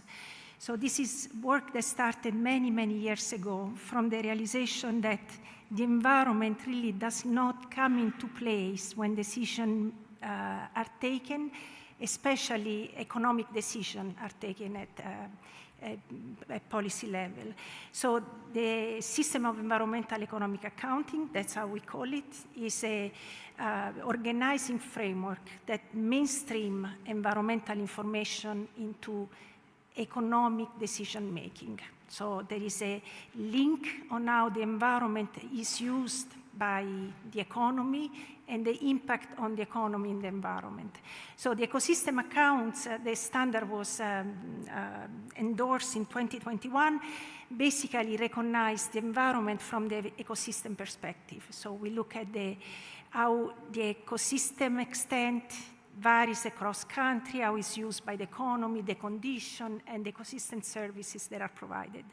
So the underlying information system to the ecosystem accounting is spatially explicit information about the ecosystem, which Earth observation plays a critical role to provide the basis for this information. So on the first question, how is it used, Earth observation for ecosystem accounting? That's crucial. If we don't have a map of ecosystem, we cannot develop a fully, an ecosystem accounts to the full potential. Now, from the statistical perspective, we really want that international comparability. We want methods that are well harmonized, a reliable methodology to generate the data. So when you talk a little bit of the challenges of using Earth observation for ecosystem accounts, in general, we want to make sure that the methods to generate the information are reliable, are repeatable, are timely, so that the information that is provided can be trusted. So a lot of work is being done, for example, from the statistics division, together with experts from the whole world and from various disciplines, to develop this method, to agree on a common methodology, common classification, so that we can compare data across country. We need to have a common language to look at the data. And also, I think some of the issues are about awareness in the countries. We have to make effort to the potential uses of Earth observation. That, by the way, is not only for ecosystem, for biodiversity, but Earth observation, the usage, its potential goes across domain, so much so that there are areas within UNSD that look at the use of Earth observation for official statistics in general across various domains. So we work, as I said, very much in cooperation with ESA. UNSD also established an agreement with the Basque Center for Climate Change to develop methods and tools using artificial intelligence for the environment and sustainability. We work also under a EU project to develop global models, global tools that also reflect all the advances that have been done in Europe by GRC, by Eurostat, by ESA. So there is, and this I will conclude very quickly, I like the message that we need to work together, because when we work together, we can address these global challenges. And this goes across discipline, across countries, and across all our domains. So maybe I'll stop here. But if there are other questions, I'll be ready to answer. Thank you. Many thanks, Ilaria.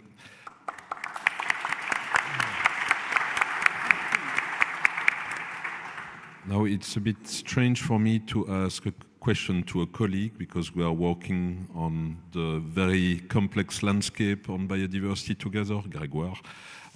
So a specific question about Earth observation data. So how can collaboration between the Earth observation community and European policymakers be improved to foster more data-driven and effective biodiversity conservation efforts?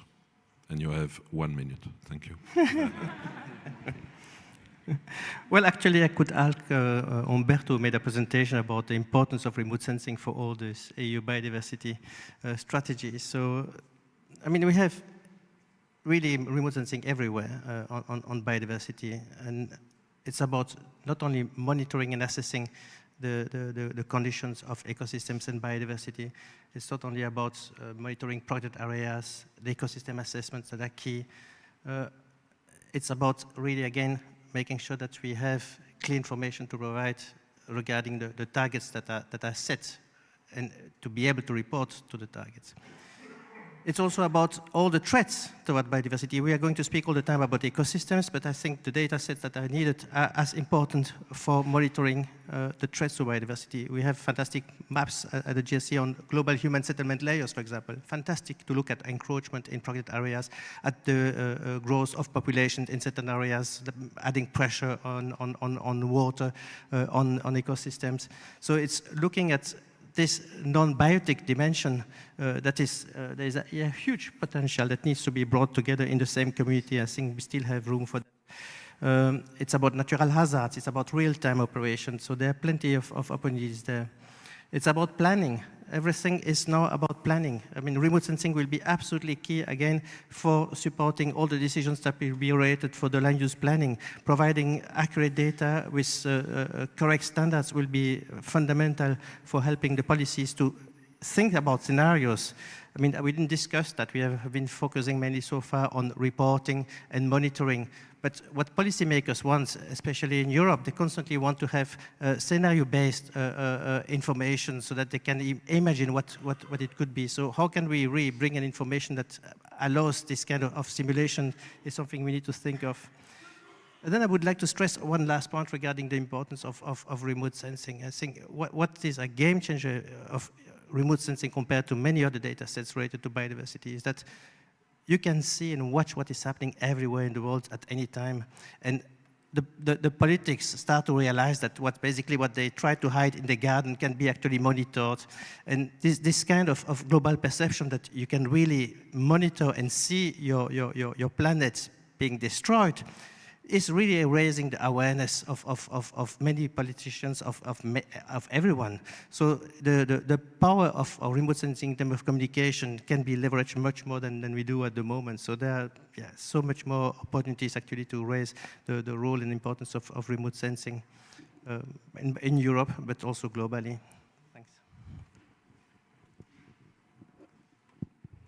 Thanks, Grégoire. And for questions of time, I will not react to what you said, but I think it's all good points. And I would like to move to Mona.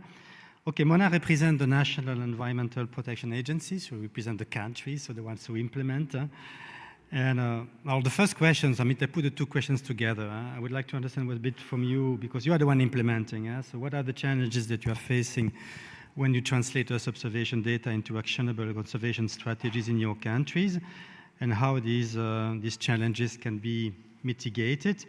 But we also want to see a bit what are the mechanisms that you have in place in the countries in facilitating the cross-sectoral work. We talk a lot about this, cross-discipline, bringing different people together, Earth observation experts, ecologists, policymakers. And so how do you do this, and which gaps are still there, and how can we fill these gaps? Well, thank you very much. I'm very honored to be invited here and represent the country and also representing my agency that is actually quite old, more than 50 years old. So we have a long tradition of collecting data and monitoring, and have the luxury actually of having specific funding for this. And I think the key to success for us is really collaboration and cooperation between agencies and universities. For example, now when we are developing our Swedish national land cover mapping, we have a cooperation between 11 different agencies and universities, and also collaborate with Norway. And we wouldn't be able to do that without this cooperation. And also, we cooperate within the EUNet network, where we initiated a Nordic group, where we cooperated with these kind of issues. And we are also partners within the Biodiversity network that is co-funded by the European Commission. And there, for example, recently we've launched, together with Finland, a pilot for mapping and monitoring of grasslands and wetlands with remote sensing. And this is also done with 11 partners, so 11 seems to be the key. But so this has been really, really important for us. And the third key is really research and innovation. We also have targeted funding for research towards our policy needs, and as a member of Biodiversity+, we also have calls together there, and we create policy briefs and science to policy forums. But what are the gaps that actually remains to be addressed? Well, this, as many had said, this is the first BioSpace conference. So we are in the beginning. And also we have a lot of new policies, indicators to live up to and to monitor. So we really need to continue this cooperation so that we can work with the policies. I mean, I need to monitor and find my habitats to be able to restore them and manage and see that the management is successful. And we need this to be understood by everyone. So we need to co-design in situ programs with these new technologies so that we can work with it in a good way. But the main challenge, I would say also, is that I work with policy goals that are really long-term. I work towards goals for 2030, 2050, but the funding I have is on a yearly basis, projects only for a few years, and that is really challenging. So I hope this is just the beginning of a long-term relationship and cooperation further. Thank you.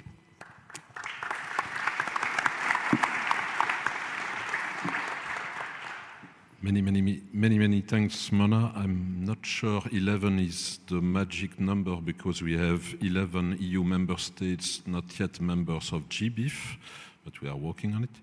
I will now go to you, Japper. So from this time, a national space office perspective, so as a member of ESA, What recent advancement in Earth observation technology do you believe hold the greatest potential to support biodiversity monitoring and policy implementation?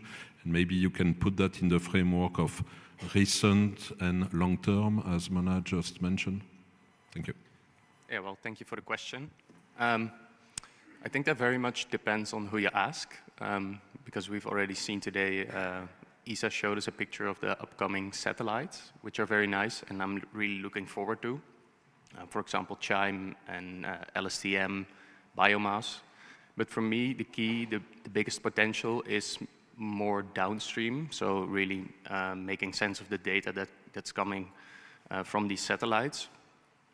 And then in particular, the new capabilities in AI and especially the foundation models. And I think I can best illustrate that with an example of a project that we had in our innovation program, which was themed around biodiversity. Because, well, one of these projects was done by a small company, and it was a startup, and they specialize in vegetation monitoring. So really determining where a plant species is on the ground using AI and satellite data. And the old way of working that they had was, well, going into the field for a couple of weeks, determining where your species of interest is and writing that down, and combining it in an AI model with satellite data.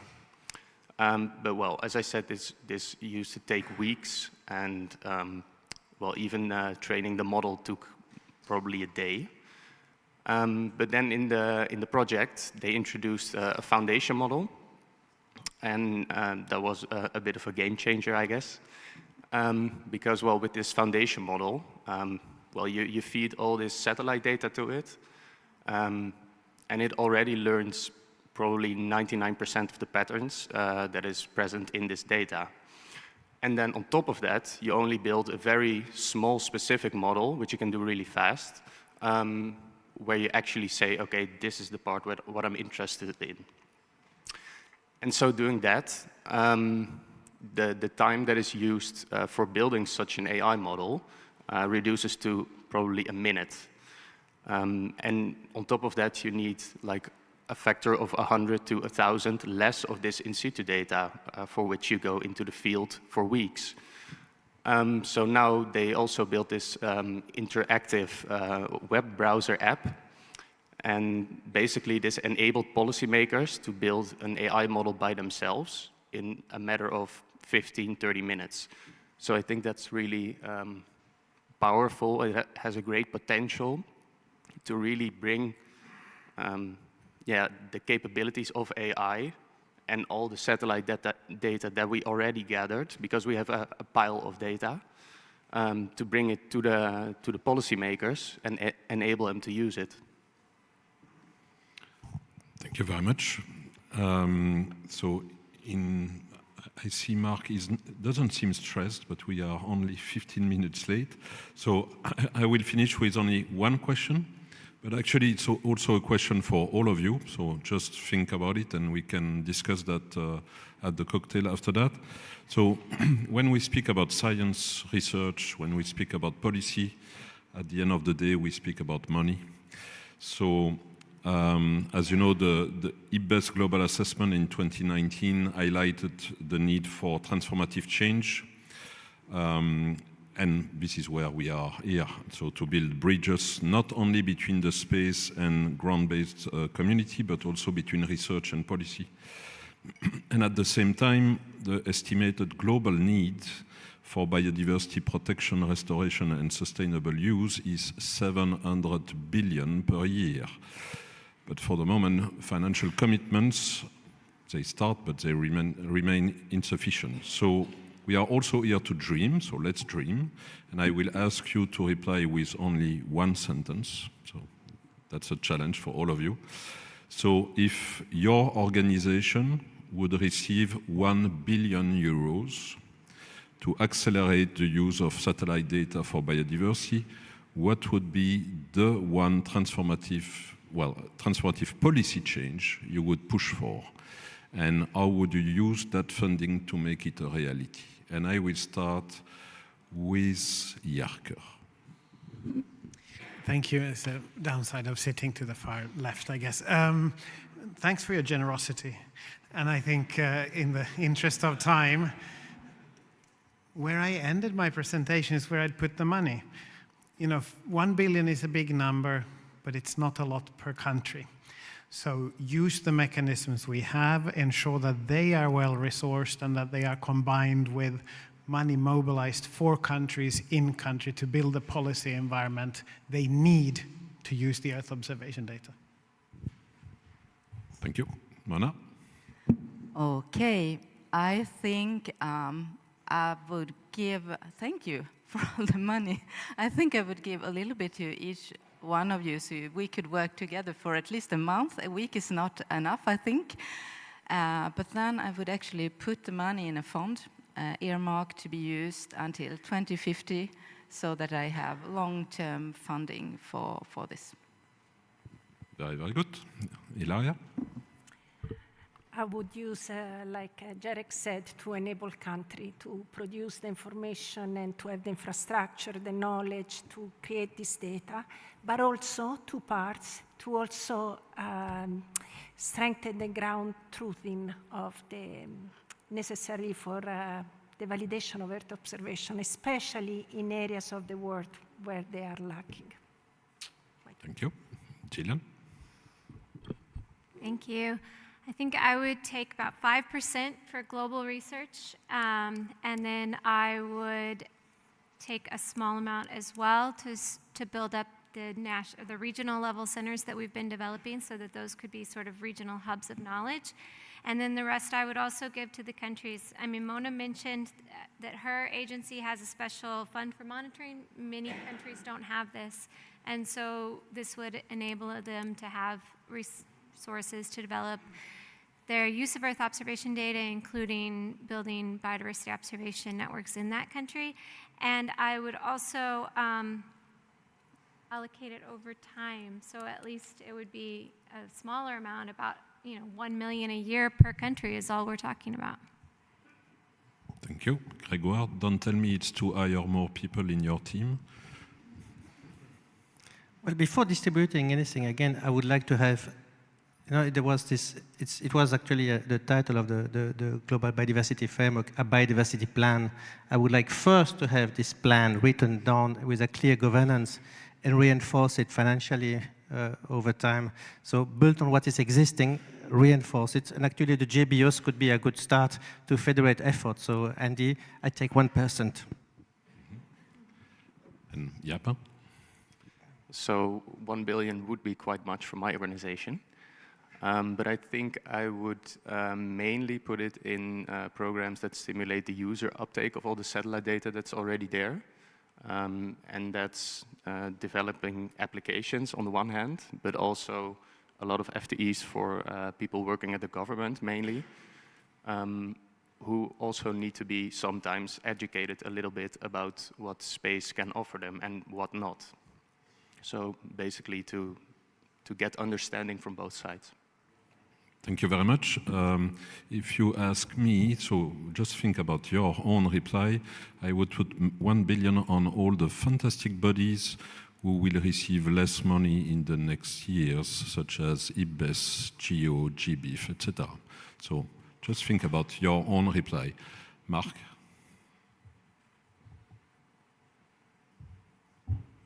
And don't forget the science. We still need to do a lot of good science, and I think that all the people in the room, they also deserve a part of the cake.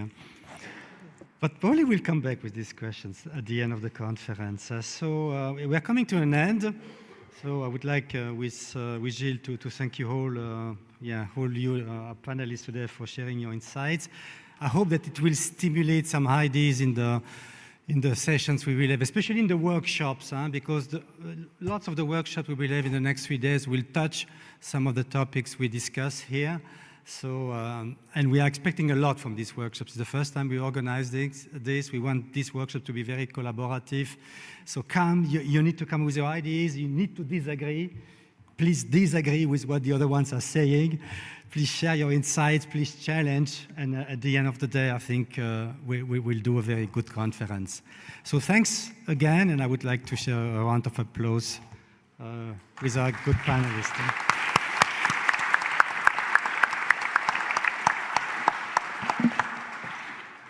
So we are moving to another, yeah, thanks again. We need to give place for the next, we need to put also this. So I'll call now the moderators of the next plenary session. It will be the last one of the day. So probably in terms of time, you need, what is it, 1 hour, a bit more than 1 hour?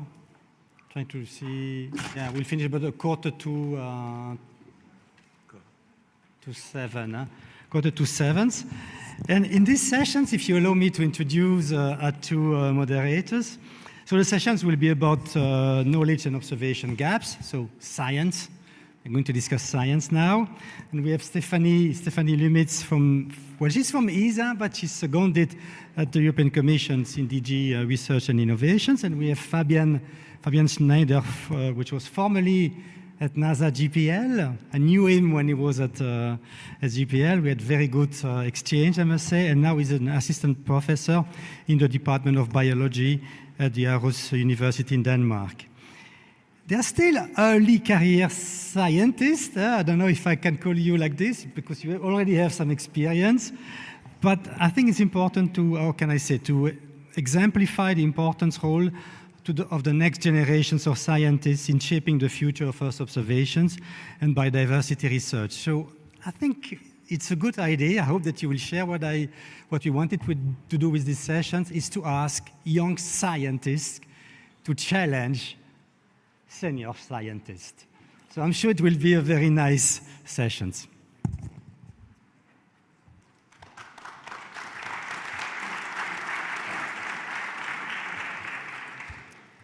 Okay, thank you, Mark, and hello and welcome also from my side. Thanks for staying with us. Mark's conferences are known for running a little bit longer, but we try to make them short this time. My name is Stephanie Lumitz. I am currently Policy Officer at DG ITD, working on environmental observations. And when Fabian and I first met, we actually noticed that we both were working on the biomass and jet emissions that are important for forest structure coming up and already flying for now. So with this session, similar to the other one, we will start with two short presentations that are setting the scene, and then moving on to a panel discussion, hopefully also asking you a couple of questions.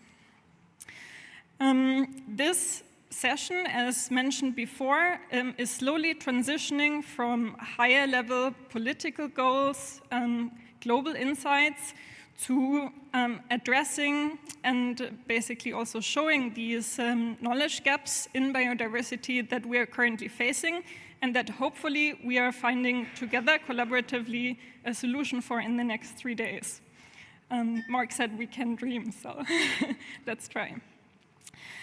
So with this, I would like to invite on stage Andrew Gonzalez, who we have heard before, giving us a short outlook or answering the questions for us. How will we know if we are bending the curve for biodiversity? So, stage is yours. Thank you, Stephanie. Hi, everybody. How are you doing? You okay? Not enough oxygen. I feel that this would be a moment where we got you to all stand up, shake your hands. Do you want to do that? Do you want to take 10 seconds to stand up? No? Yes, people are standing up. Let's do that. You've been sitting for like an hour. Yeah. This work. Stand up, shake, shake, shake, shake, shake, shake. Yes. Reach for space. All right. So I can give my talk with you standing.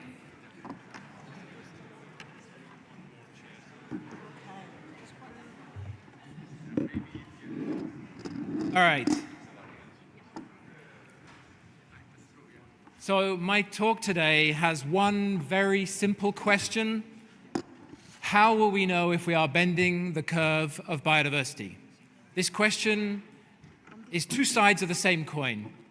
the policy question and the science question. And both communities have to come together to be able to answer this question.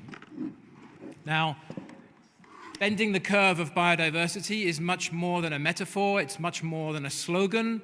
Georgina Mace, the late, great Georgina Mace and colleagues proposed this idea of thinking about where we want to be by 2050. How do we jump off this unsustainable trajectory to a more sustainable trajectory? How do we know if we're on target, if we're on course for reaching those 2030 targets and the 2050 goals? We have a new mandate.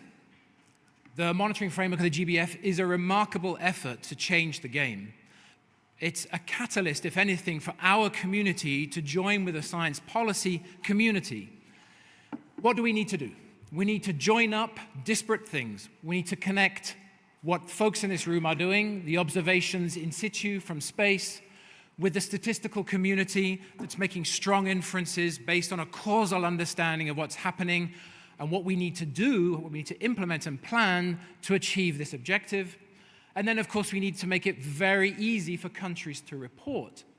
Not just nation states, but subnational governments, cities. It's a whole of society approach. So, what do we have today? What we have today, very simplistically, is we have a disparate but impressively active biodiversity monitoring community, represented by many folks in this room, like GEO BON, like IUCN, like UNEP WCMC, many NGOs. There's an enormous community and plethora of people working towards understanding biodiversity change at different scales of space and time. And we are expected now to get much better at supporting this science policy interface, right? Supporting the assessment and progress and accelerating the speed with which information is flowing into these much slower negotiation processes. We do not have this in place yet in a formal manner.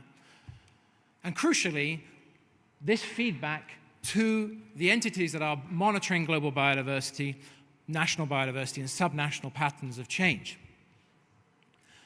So what our vision is, what we're trying to do at GEO BON, is to implement a system like this, a network of networks that allows bilateral and multilateral communication of the science findings, but also those data products that need to be put in the hands of the planners and conservation scientists and national and subnational governments.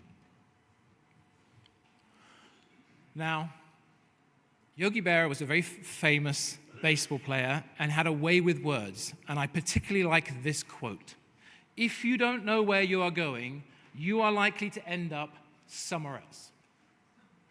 That is profound philosophy for a biodiversity monitoring community. How do we know if we're going to bend this curve?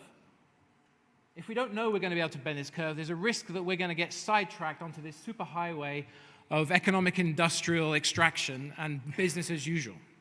So we need to know which way we're going. So what kind of science do we need to do that? So this is the slide I like to use to explain this. So yes, we have a global commitment to bending the curve, from jumping from this unsustainable trajectory to this positive trajectory by 2050. But this arises from many local actions.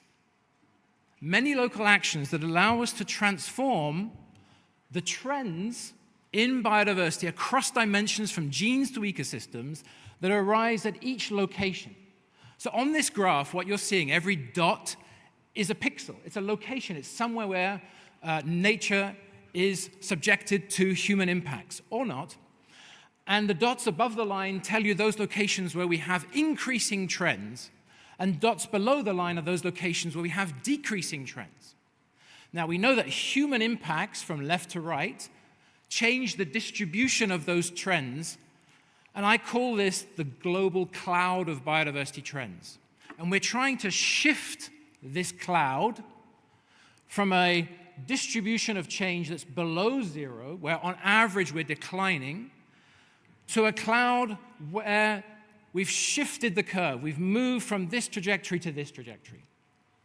So this is the science of inference. How do we hook up the intervention that modifies the trends to a regional and global understanding of change? Unfortunately, right now, and the work we've done demonstrates that we cannot do this. The uncertainty we have for more than 80% of the Earth's surface means that we will not know if we've hit our global targets. So this is a huge task for us all to streamline this process of monitoring, inference, and planning. Here is an example. I don't have time to go too deeply into this example, where NDVI information was analyzed statistically over the last 40 years. And what you're seeing here are each pixel is showing the trend in NDVI, whether it's negative, no change, or increasing in green. You'll see those areas in gray are where we don't know. And so this was an interesting analysis that pushed back a little bit on this idea that there's global greening of our ecosystems and that we need strong statistical inference to do this. If we do this for one variable, can we do this for many variables that are part of the indicators of the 23 targets of the GBF? The GEO community, GEO BON in particular, has been working with other communities to hook up the essential biodiversity variables to the essential ocean variables, the essential climate variables, and most recently, the essential ecosystem service variables. Those measures of human outcome, of human well-being. This is the entire Earth system, and we have not adequately bridged the efforts that go into monitoring and modeling and interpreting the state of the Earth system in the way that I've shown you in the previous 2 slides. So, myself and 90 colleagues got together to propose a new global system built up of a network of national and subnational monitoring efforts that we call the Global Biodiversity Observing System. GBIOS would be a partner to GCOS, the Global Climate Observing System, or to GOOSE, the Global Ocean Observing System, that we would couple our knowledge of the drivers of change, the social implications of that change, and guide monitoring at multiple levels to achieve this interconnected system that I pointed out on my second slide. What would GBIOS do? GBIOS is not the idea of 100 billion, what is it, Gilles? This idea of 100 billion, as much as we'd like to have that, it seems unlikely. We have to build it up with what we have today. So here are 6 things that I think GBIOS, I and my colleagues thought that GBIOS needs to do. Yes, we need to coordinate Earth observations in a way that matches the gaps, filling the gaps. Did you know that only 5% of the Earth's surface has biodiversity data at less than 1 kilometer resolution? So first approximation, we know where the biodiversity is in GBIF for 10 countries. So if we're going to mainstream this knowledge to all 196 parties of the GBF, we need to do this much better, cooperatively and collectively. We need to make ready access to processed observations, whether they're coming from satellites or they're coming from cameras and bioacoustics and eDNA, all those measurements and technologies that exist in situ. We need to coordinate those efforts.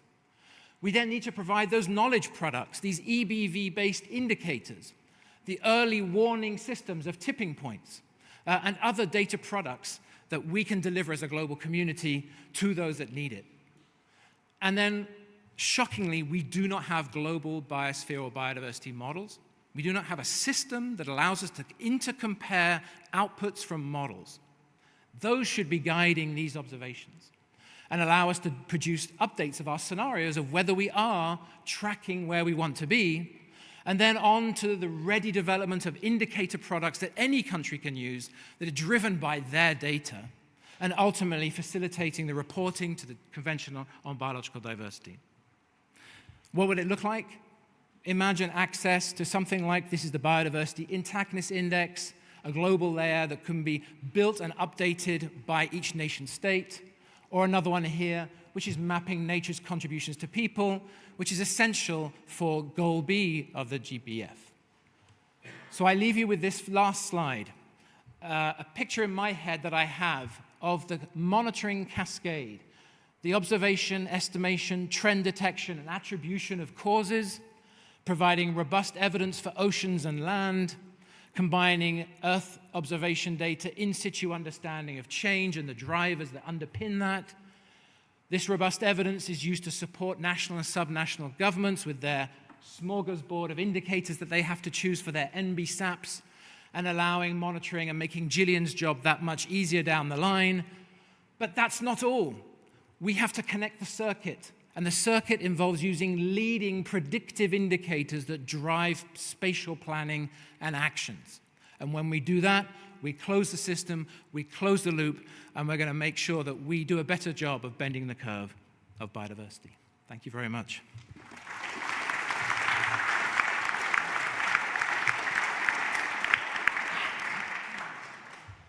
Thank you very much, Andy. It is now my pleasure to introduce our second keynote speaker to set the stage here. That's Petteri Vihavara, and he's a research professor at the Finnish Environment Institute, and he's also lead of biodiversity monitoring activities in the European Biodiversity Partnership, Biodiversity Plus. Okay, good evening, everybody. Nice to meet so many people here, and thanks for this invitation. That was really nice opportunity to come to tell a little bit focus on Europe in this talk. So it was great background by Andy, shown about the global scale. I'm trying to spend my 8 minutes here trying to grasp a little bit what's going on in Europe at the moment. So specific needs, we have heard these many times already today, and great talks starting from the noon. There's a need for harmonized biodiversity monitoring systems. There's definitely need for improved use of Earth observation data. That's why we are here together today. Also need for better understanding of the knowledge of drivers of the ecosystem change, which often needs integration with the models, as Andy was telling us. I start with this little bit like highlighting some of the points which I think are maybe the concretely reachable near future goals, and then some which are a little bit further in the future but still in a good progress. So as we have heard and everybody knows, there has been remote sensing going on decades already, and it has been often said that it's there why you are so enthusiastic about that, why you are not just using it, and that's a good question. And anyway, 25, this is the first BioSpace conference ever happening. Maybe that's the time when there's really enough connection between this remote sensing and ecologists and the biodiversity communities to come together and really try to get this work in real life. So for 2030, I would say that in 5 years, it would be definitely possible to achieve like a state of the monitoring where Earth observation is really a routine element of biodiversity monitoring protocols in Europe and globally. I really hope that these remote sensing-based biodiversity data products, which are often mentioned and presented in different talks, they would be easily available, really like additional data products for anyone who is interested to use them in their research or decision-making policies. They could be available through Copernicus services or some other platforms, what we have been hearing earlier. And also they should be really supporting calculations of the essential biodiversity variables, which is the framework to harmonize biodiversity observations. Then hopefully also there would be in-situ observation network up and running, co-designed by ecologists, remote sensing experts, policymakers. But then a little bit longer run, I think that it needs still a little bit more science. We could have a situation where these ground and space observations are really integrated in different models to support decision making and forecast changes. And then there's a lot of expectations in the biodiversity community from these hyperspectral satellites. So hopefully they will be in the orbit early 2030s so that we will get them in use and the results for decision making by 2040. One slide about Biodiversity Plus, what is it about? So on the lower right corner, you can see some figures. We have 83 partners from the 41 countries. Joint budget is over 800 million euros, and European Union contribution 165 million. So huge numbers. It basically means that it has been research funding organizations so far, but currently we have half of the partners who are ministries of environment or environment protection agencies who have come together to really try to make this biodiversity monitoring collaboration happening in Europe. It's a 7 years collaboration. We will continue until 28, end of 28. And a couple of key elements is that we really would like to jointly develop establishing of transnational networks of biodiversity monitoring schemes, developing and testing them by pilots and collaboration between countries. And then we are spending effort to try to configure what could be the best governance and coordination models on a national, subnational scale to link up with the European level initiatives like European Biodiversity Observation Coordination Center, EBOC, in the middle there, and also demonstrate other benefits of the network, and also funding, understanding how much money is used for biodiversity monitoring today, how much we need to improve some of the things. That's one of our core business also, to try to get these figures through Ministries of Environment better available. Europa BON was a project which ended last year. They developed a system of the European biodiversity monitoring landscape based on IPBES. Altogether, they were suggesting 84 different IPBES products which are available from these web pages. And Europa BON still continues as a network under the regional network of the GEO BON. And one of the key outcomes was that they were recommending terms of reference of this European Biodiversity Observation Coordination Center. Biodiversity and Europa BON were closely collaborating, and hopefully that will continue in the future as well. This figure shows a little bit of the current landscape of the monitoring schemes. It was a very good review done by Europa BON colleagues. So as you can see, there are different colors for different realms. Blue is marine, orange is freshwater, green is terrestrial, and you can see that species populations are maybe the best covered around the monitoring schemes. But then if you look to the bottom, there are genetic composition on the top and the species traits, ecosystem structure, ecosystem function. There's hardly anything available for IPBES. And this is definitely something where remote sensing could provide help for the landscape. And because Europa BON was pretty much focusing for species-related IPBES, there's this new project Obsession, which was mentioned once already. There are a couple of colleagues in the panel also from that project. In that one, we are especially trying to continue and develop solutions for this ecosystem structure, ecosystem function, and also community composition, which are maybe not so advanced today. So hopefully there will be, in the next 3 years, more development to get these products also available. Some of the highlights of the possibilities different satellites are in this slide.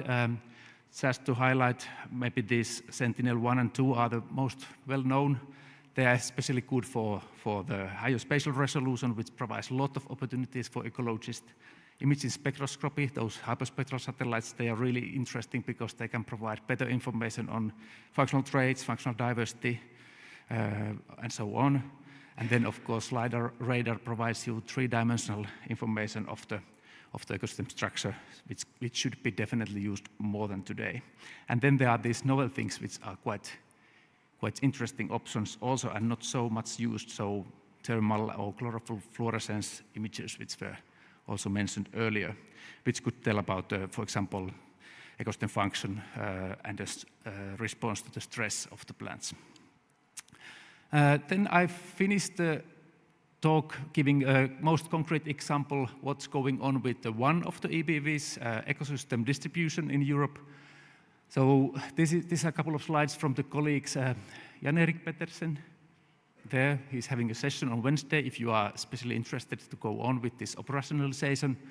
And Pavel Milenov and Stan Loss, they interviewed through AONET network 17 countries how these countries are using satellite or in situ or different GIS-based information to map priority habitats in Europe.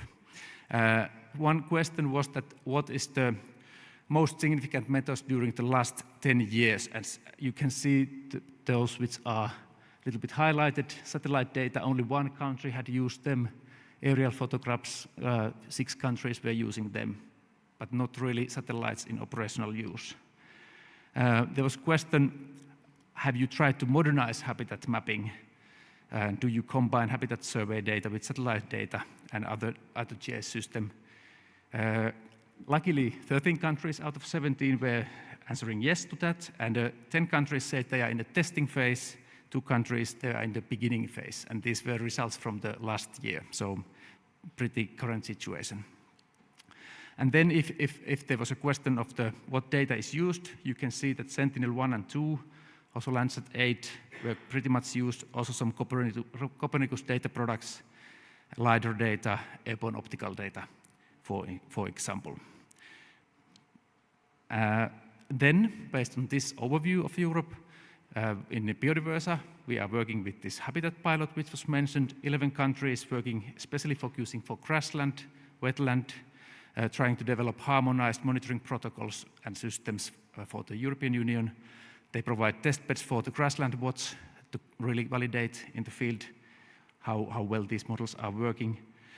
Also to develop new tools for fine resolution, habitat structure and chases, novel tools for accurate habitat mapping and monitoring, for example, of the changes in some of the seasonal habitat flooding areas in different 11 countries across Europe. And the final slides, this is another initiative what's going on. So there are colleagues from CNRS and Wageningen, Sandra Mucher provided a couple of slides.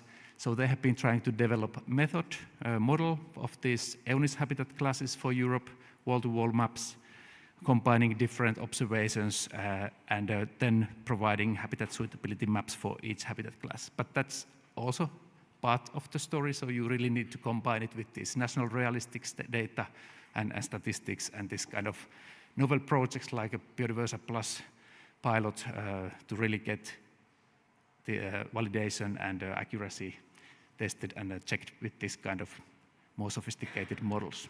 And hopefully in the end we will have a good maps which provides a better understanding of ecosystem distribution with a detailed level in a national and a European environments. So I stop here. There could be plenty of other similar kind of EBV examples combining different projects and initiatives, but I think that's enough today, and I recommend you to check the workshops and the presentations during the week. So let's discuss more. Thank you.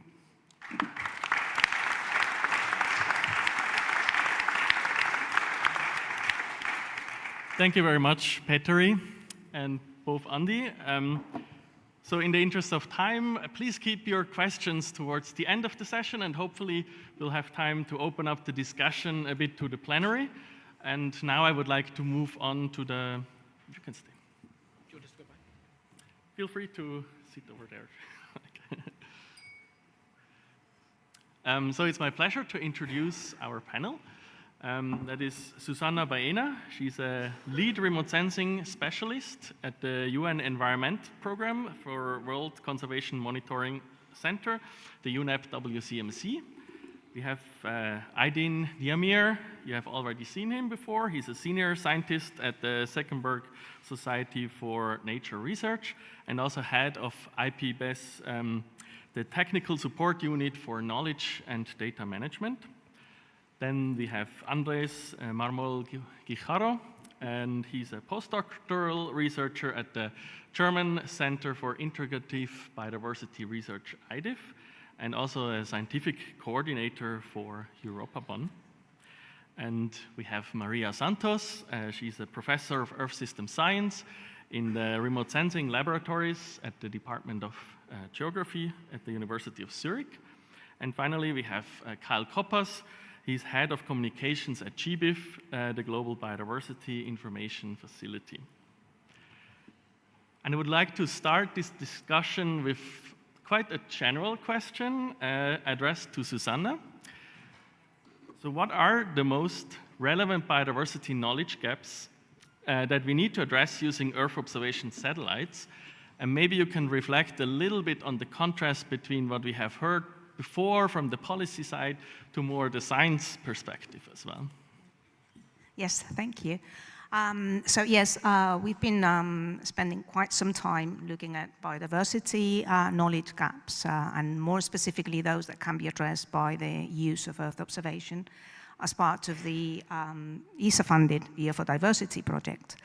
And I think this question sort of somehow links very well with the previous panel that was more focused on policy, and this one that is more focused on science.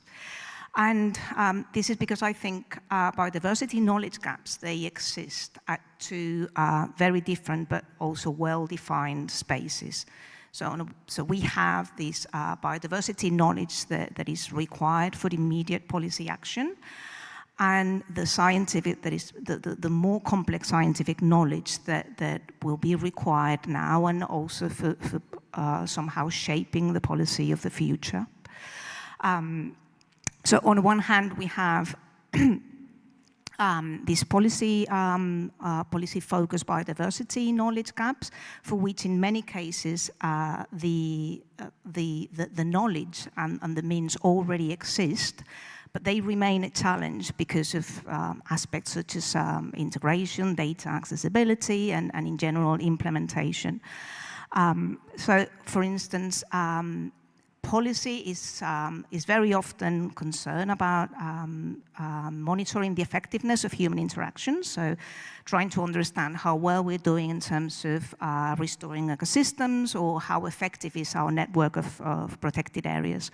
So I think we already have knowledge on how to monitor over time the condition of an ecosystem and to keep track on the main threats that affect our ecosystems. But what policy really needs is the means to make sense of all this available information in a way that can be in a way that is timely, that can be acted now, so they can make actionable and informed decisions. But then on the other hand, we have these much more complex scientific knowledge gaps that these are required to sort of make sure that we have the good understanding to make future policies, and to make sure that we are in the right place to make policies for the future. So knowledge about ecosystem resilience, understanding tipping points, and understanding the cascading effects remain as some crucial knowledge gaps. Remain crucial knowledge gaps, but we are very far from really understanding its dynamics, and even further from being able to integrate them into our conservation strategies. So I think Earth observation has a very defined role to play on both spaces, so we need to make sure that policymakers have the right information and data and tools in place to act now. But also we need to make sure that we are there to support the scientific research that is required to make sure that we are well equipped for future policies. Thank you. Thank you, Susanna. So staying a little bit more in the realm of science for policy in this first half of the discussion, I have a question for Aidin. So IPBES assessments often include a list of identified knowledge gaps in their summary for policymakers. What role do you see Earth observation play in filling current, maybe also future gaps in knowledge for biodiversity? Thanks a lot.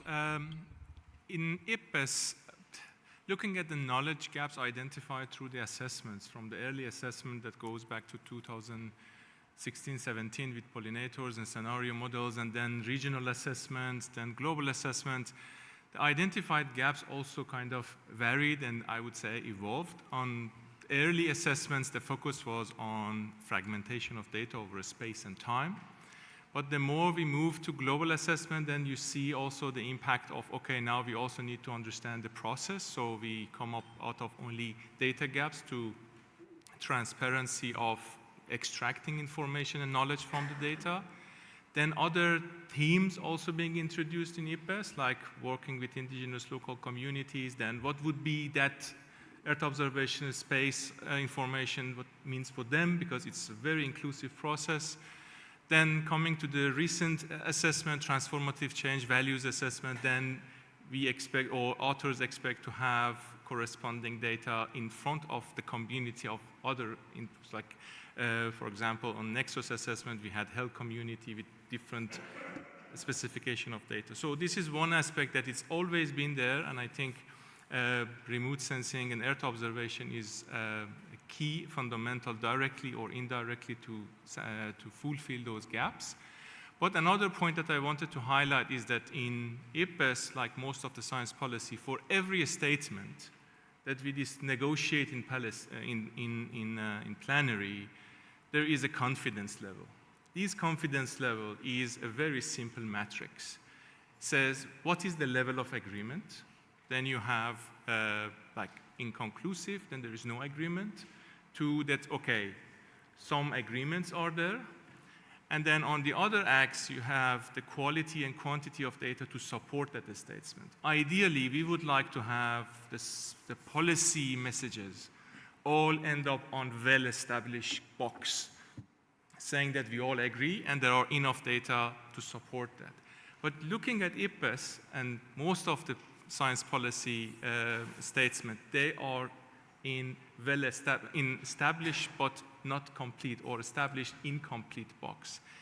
Means that on a few cases, or on cases that there are evidence, scientific community are in an agreement, but then it's not enough to extrapolate it globally. Then when you look at those, you see that, okay, there is a big gap, which most probably directly and indirectly can be fulfilled by Earth observation and remote sensing to move that statement from established but incomplete to the box well established and have it strong. Thank you. Thank you, Aydin. I would like now to move a little bit more into the European perspective and address a very similar question to Andres. So from your perspective, from Europa BON, what are the key priorities for filling data and knowledge gaps in Europe? And maybe you have an example where remote sensing or Earth observation is currently used, but also where do you see the future needs? Okay, well, thank you very much for inviting me.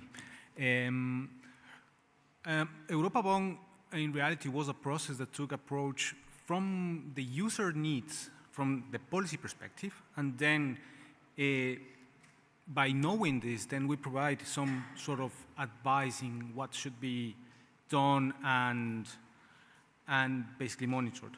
In this process, we found a few gaps that could be grouped in 4 main cores.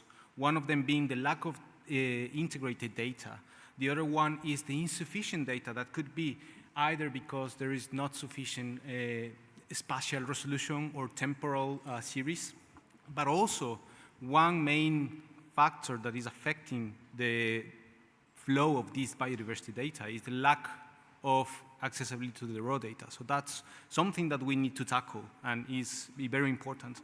Another factor that is that we need to consider is that most of the data could be biased. So there, as some of the previous speakers, Jana and Gillian mentioned before, many ecosystems, for example, have not been yet monitored. And this is the same case in Europe. We have some ecosystems that still need to be incorporated, and it's the same for some other taxonomic species.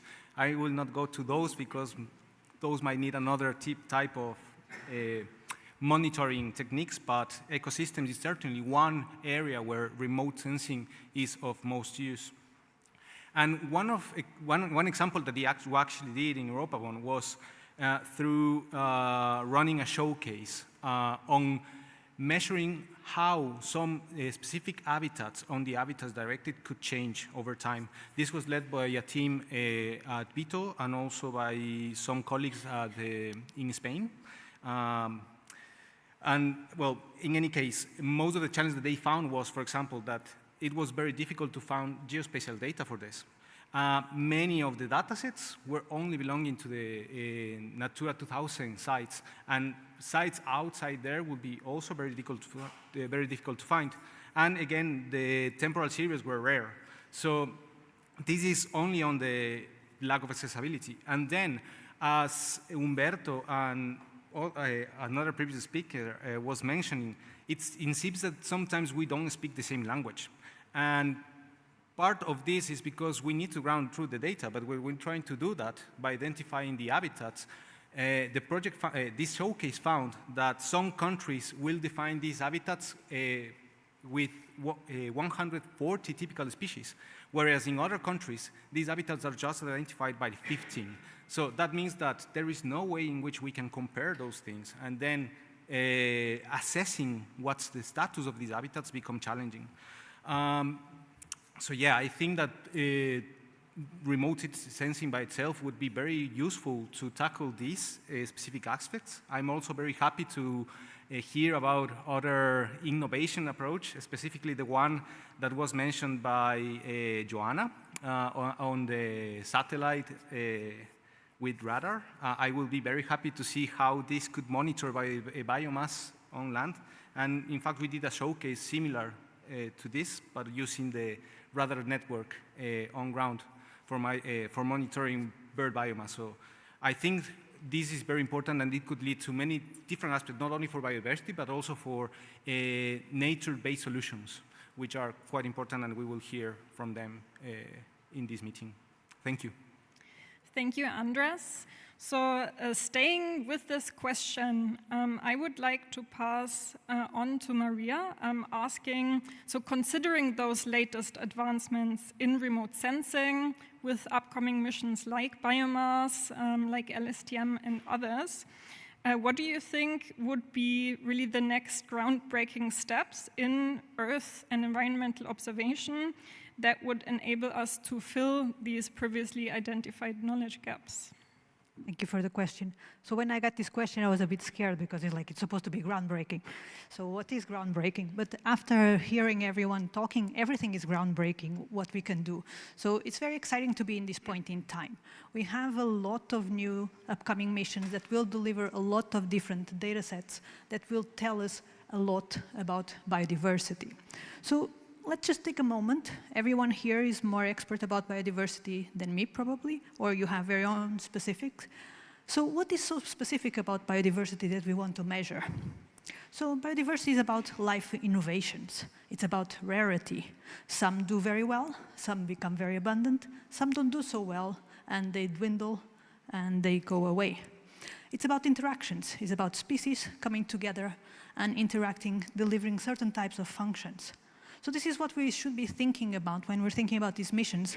What is so specific about biodiversity that we want to measure? Taking these two examples that I just gave in terms of rarity and interactions, maybe we want to think about how can we integrate optical imaging spectroscopy, understand this signal, to look at the rarity. What are the specific features in this signal that tell us about the rarity? Is this rarity only in the optical signal, or is this rarity also in the thermal signal? We have now hyperspectral thermal, so what is the thermal signal that we should be looking if we're thinking about rarer species that are adapted to certain cold conditions or warm conditions that we might want to look into? We might want also to look into rarity in LiDAR or radar structure. So what kind of architectures do we see? What kind of niches? So if we think about Darwin and the Darwin finches that evolve over a certain type of canopy structure, so what is the rarity of these canopies that enables biodiversity to become what we want to monitor? And then we heard today about SIF and eco-stress, so this will tell us much more how plants will function now or into the future. How will they respond to too much water, too little water? We heard about the Amazonian water rivers in the sky. Amazonia is one of the most biodiverse places on Earth. Which species are contributing to these water cycles? Which species are contributing the most? And if we change them, what will happen into the future? So I would like to just finish to think about, okay, so we have a lot of opportunities now. Use your creativity, but we need to be creative with a little bit of a grain of salt. That means data integration needs to understand what in situ data we have to understand what we're measuring.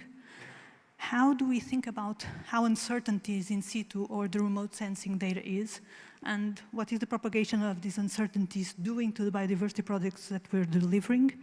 And then what do we make out of these when we want to do comparative studies to study this innovation of life? Thank you very much, Maria. And you just gave me also a good connection to the next question I would like to ask, because it's really about knowledge generation and how we can extract information from remote sensing and how we integrate and make it interoperable between satellite and ground data. So my next question goes to Kyle. How can we maximize the biodiversity knowledge we can derive by combining satellite remote sensing and existing in situ data resources? And what trends or activities do you think we'll see regarding integrated or interoperable approaches to fill gaps in our knowledge and understanding of biodiversity? Thanks for the question, and thanks for the invitation too. And also thanks to Andy for invoking Yogi Berra, late philosopher. I think the answer to that first question is that the integration of in situ and Earth observation data is probably 90% technical, and the other half is social. So with that in mind, I'd just say that the trend at this moment in combining these two data sources for us is happening more frequently based on the data that, or the results we see from tracking scientific literature, policy documents, even anecdotal reports.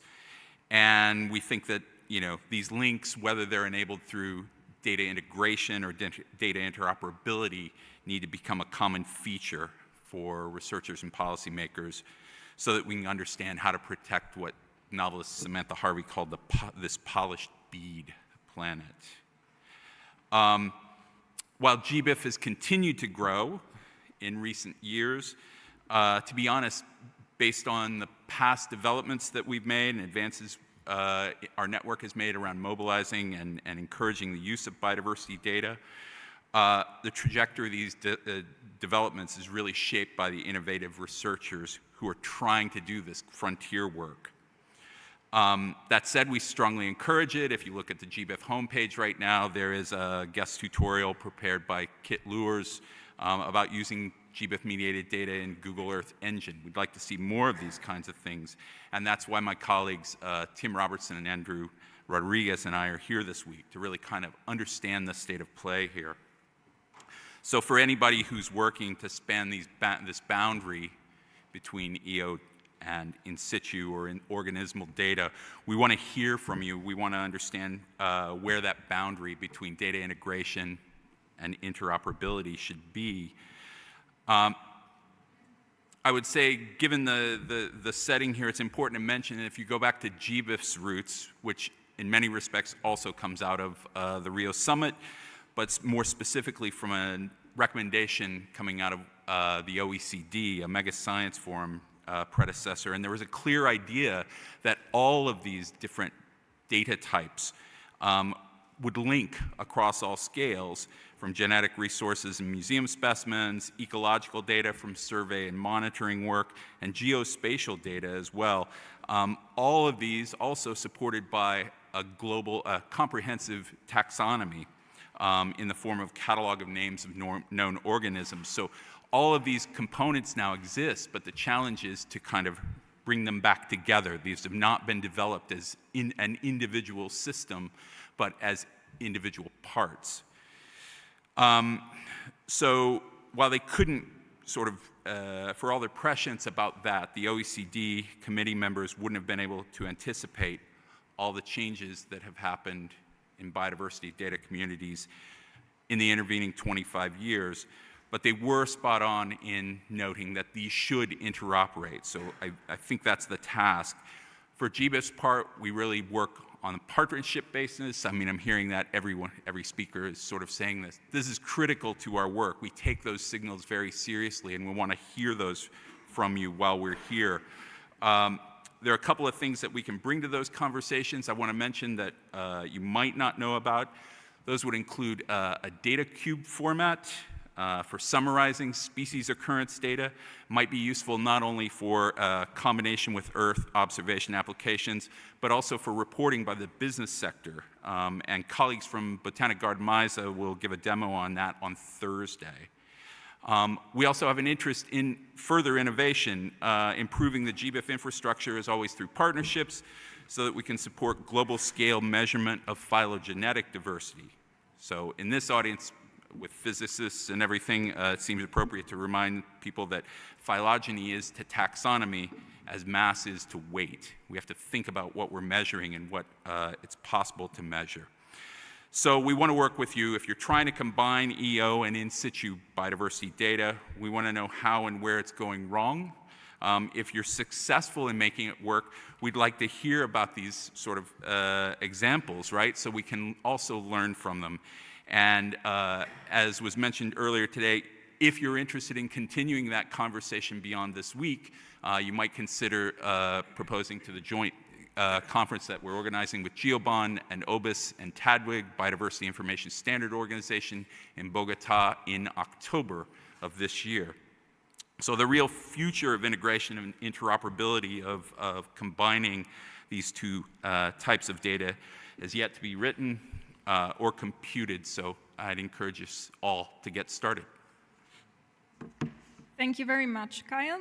So at this point in time, you have listened to many talks, many inputs, and we would like to give the opportunity to open up and ask if there are questions from your side towards our panelists, and also ask our panelists to open up if there are questions from your side towards our audience. There's one. So we have 2 questions. Can start here first.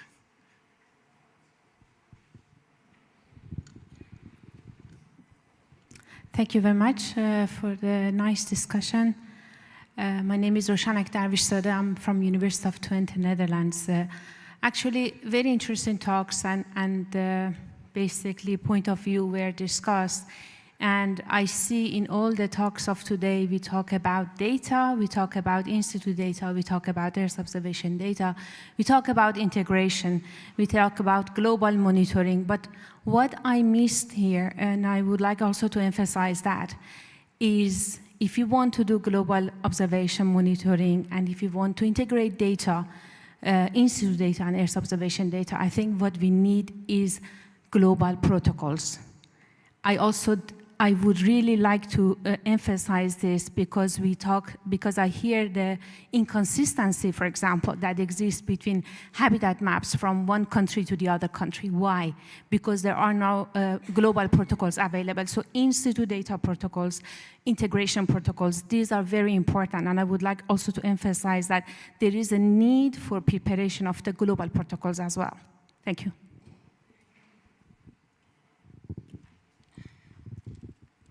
There's one more question was here. Thank you very much. My name is Jan-Erik Petersen. I work for the European Environment Agency.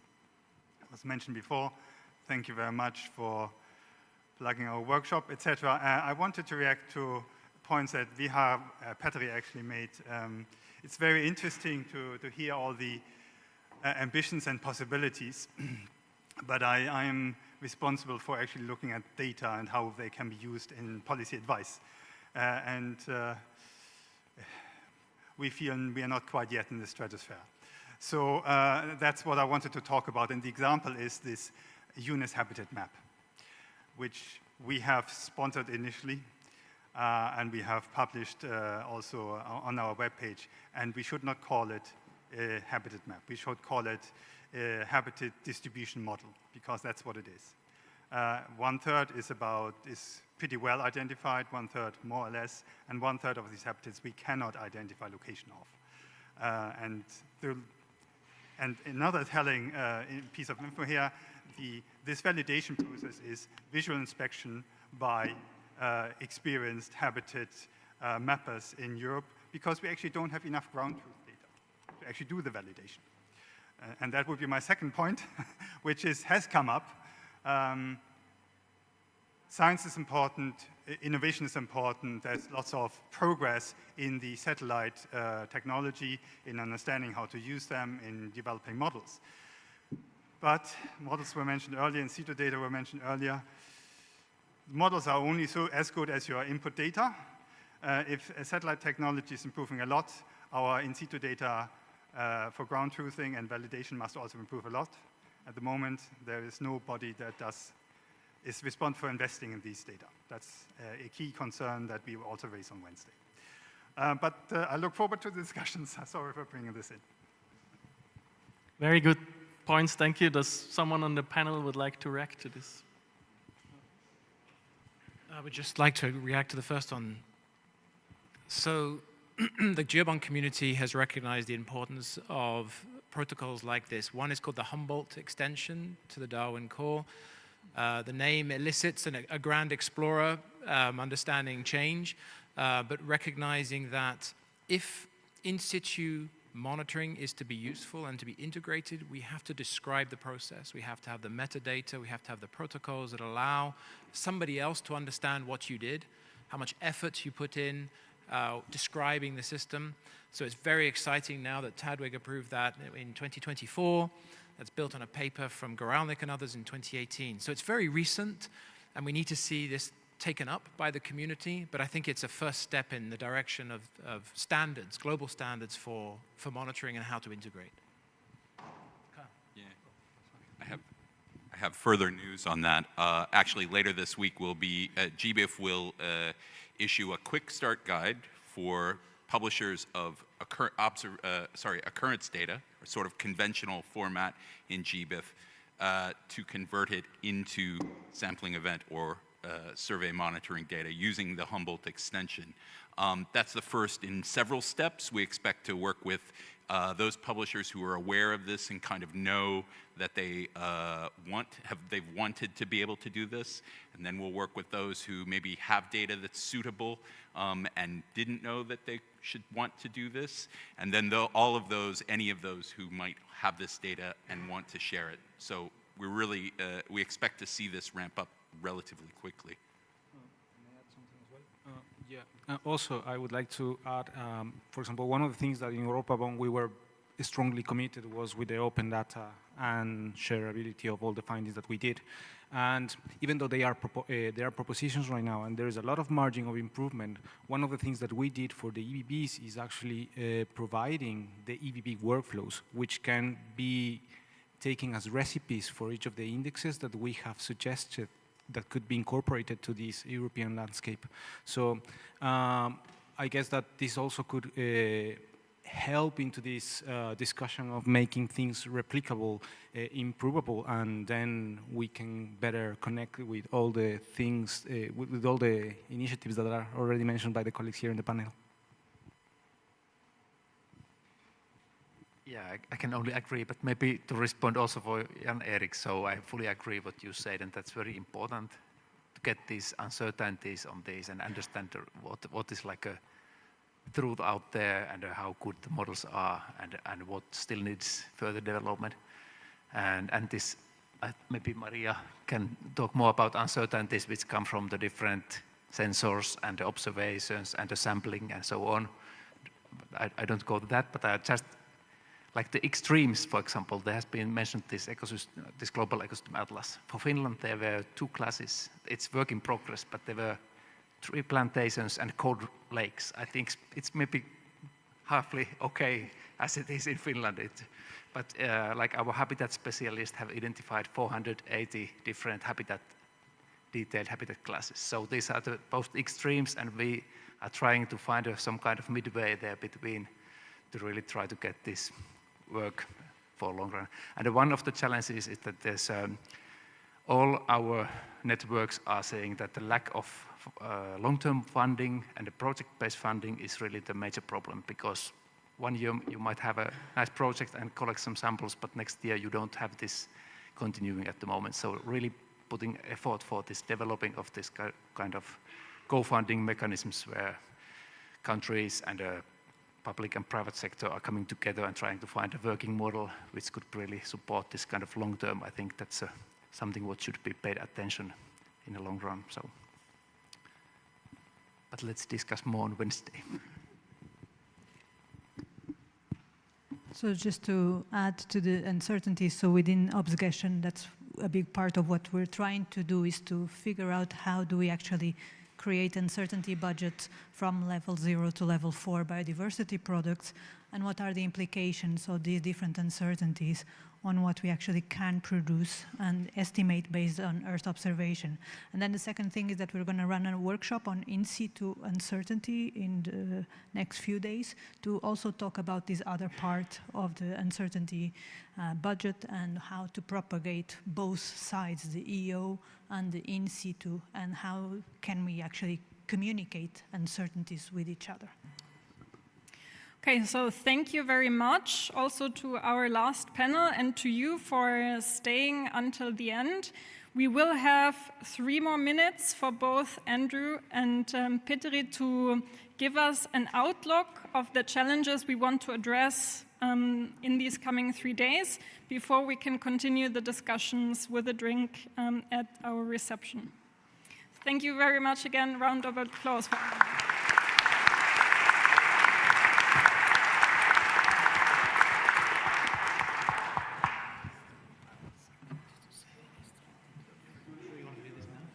Yeah. Do you want to skip this? No, we should skip this.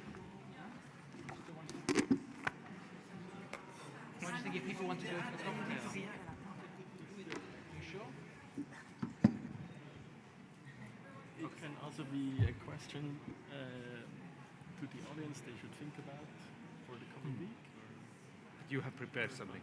Well, I have a few thoughts. Yeah.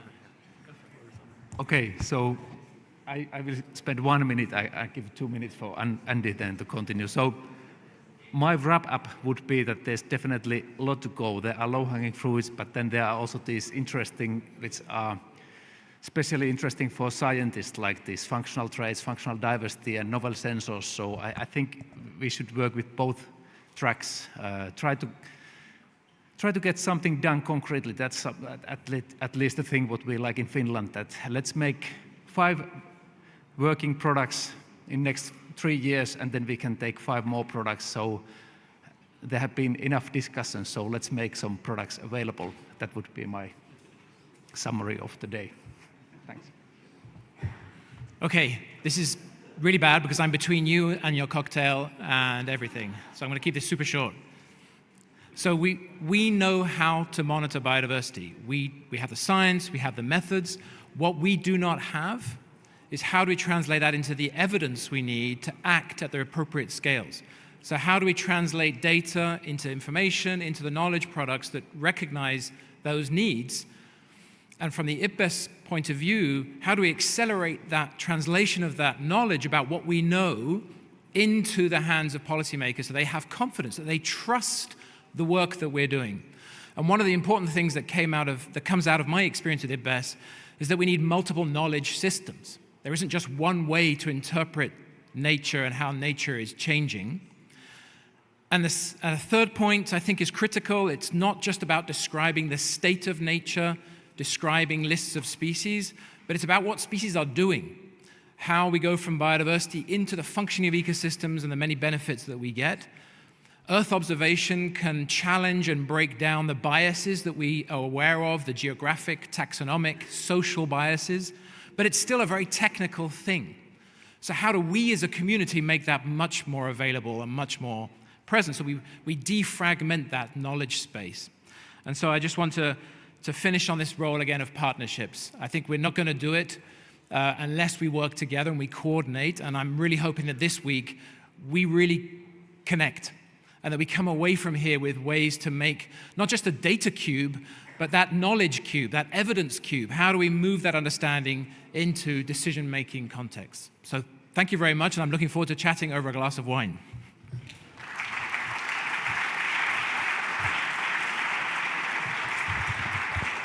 Sorry, apologies. I will steal another additional 2 minutes. Unfortunately, seems that I'm the person in charge today of delivering the boring logistics information, but you need to be aware.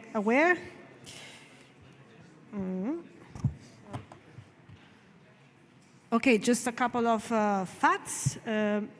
We have an agreement for a courtesy transportation service. So we have a bus going back and forth from Frascati. You may are already aware of that. Tomorrow and until Friday, it will depart from Frascati at 7:45, and we'll go back in at 7:30, except for Wednesday, where we will have the dinner. And in case you need it, we also have a taxi service, and you can refer to the registration desk. And for the social dinner, it seems that we still have some spots available, so if you changed your mind and you would like to attend, please confirm to the registration desk. And here we have also some useful numbers, the emergency number for security reasons.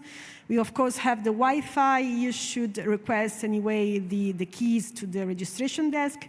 If you need some cash, we have an ATM in Building 1 near the canteen. And we also have a Visa shop that is open at lunchtime if you want to go back with some nice ISA-branded souvenir. And in any case, you should have received all the welcome letter, but if not, please let us know. We know that, unfortunately, some of you haven't received it. And this is a really important thing. CEF, the CEF team, is available in the big tent where the coffee breaks are served. CEF is one of our ESA-funded projects. It stands for Stakeholder Engagement Facility, and it can be really helpful for you to get in touch with them, as they can guide you through the conference to help you meet the people that you are most interested in interacting with. But most importantly, they are also here to collect your insights, your recommendation. That is also helpful for us to move forward. And finally, just a quick look at tomorrow's program. We will start with, you can grab a nice cup of coffee at 8:30, but then we will start with the plenary at 8:45 sharp. It will be dedicated to space agencies and the future of new observation missions. And then we will have some two thematic sessions. In Big Hall, we will have the ecosystem extent session. And afterwards, the one on the conceptual approaches, which is, let's say, a wide session dedicated to a diverse range of topics on new approaches for biodiversity monitoring. Then in the Magellan, we have two similar sessions, one after the other, one on ecosystem traits and the other on ecosystem function and functional diversity. And in parallel, we'll also have the first four demo sessions, one on Bon in a Box from GEO BON, then on the Ocean Biodiversity Information System in room A. Then we have the Global Ecosystem Atlas from GEO. And finally, the OpenEO one, that is the cloud-based analytics platform for Earth observation. Then in the afternoon, we will have two workshops, one on essential biodiversity variables for the global biodiversity framework, and one on GBIOS from Andrew. And these are based in the biggest room, so Big Hall and Magellan. But the others that are a bit more specific are located in smaller rooms. So if you are interested, we really recommend to come early, because it's on the first come, first served basis. Of course, we have, unfortunately, limited capacity. And with that, this is all, and you are now free to go to the aperitivo. Thank you.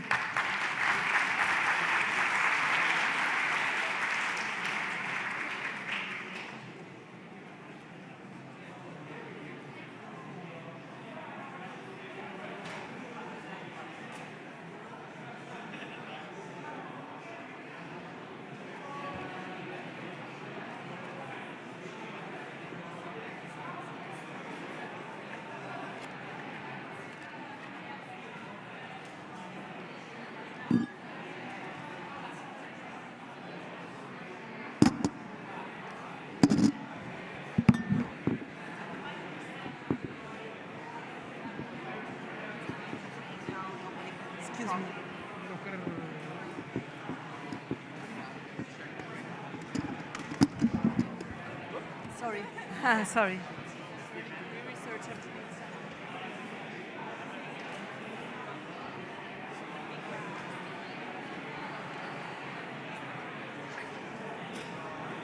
Marco, ciao, ci vediamo domani.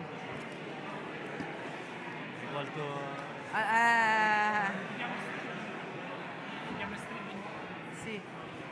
Yes. Okay, you can go. Thank you. Thank you so much. Stream is still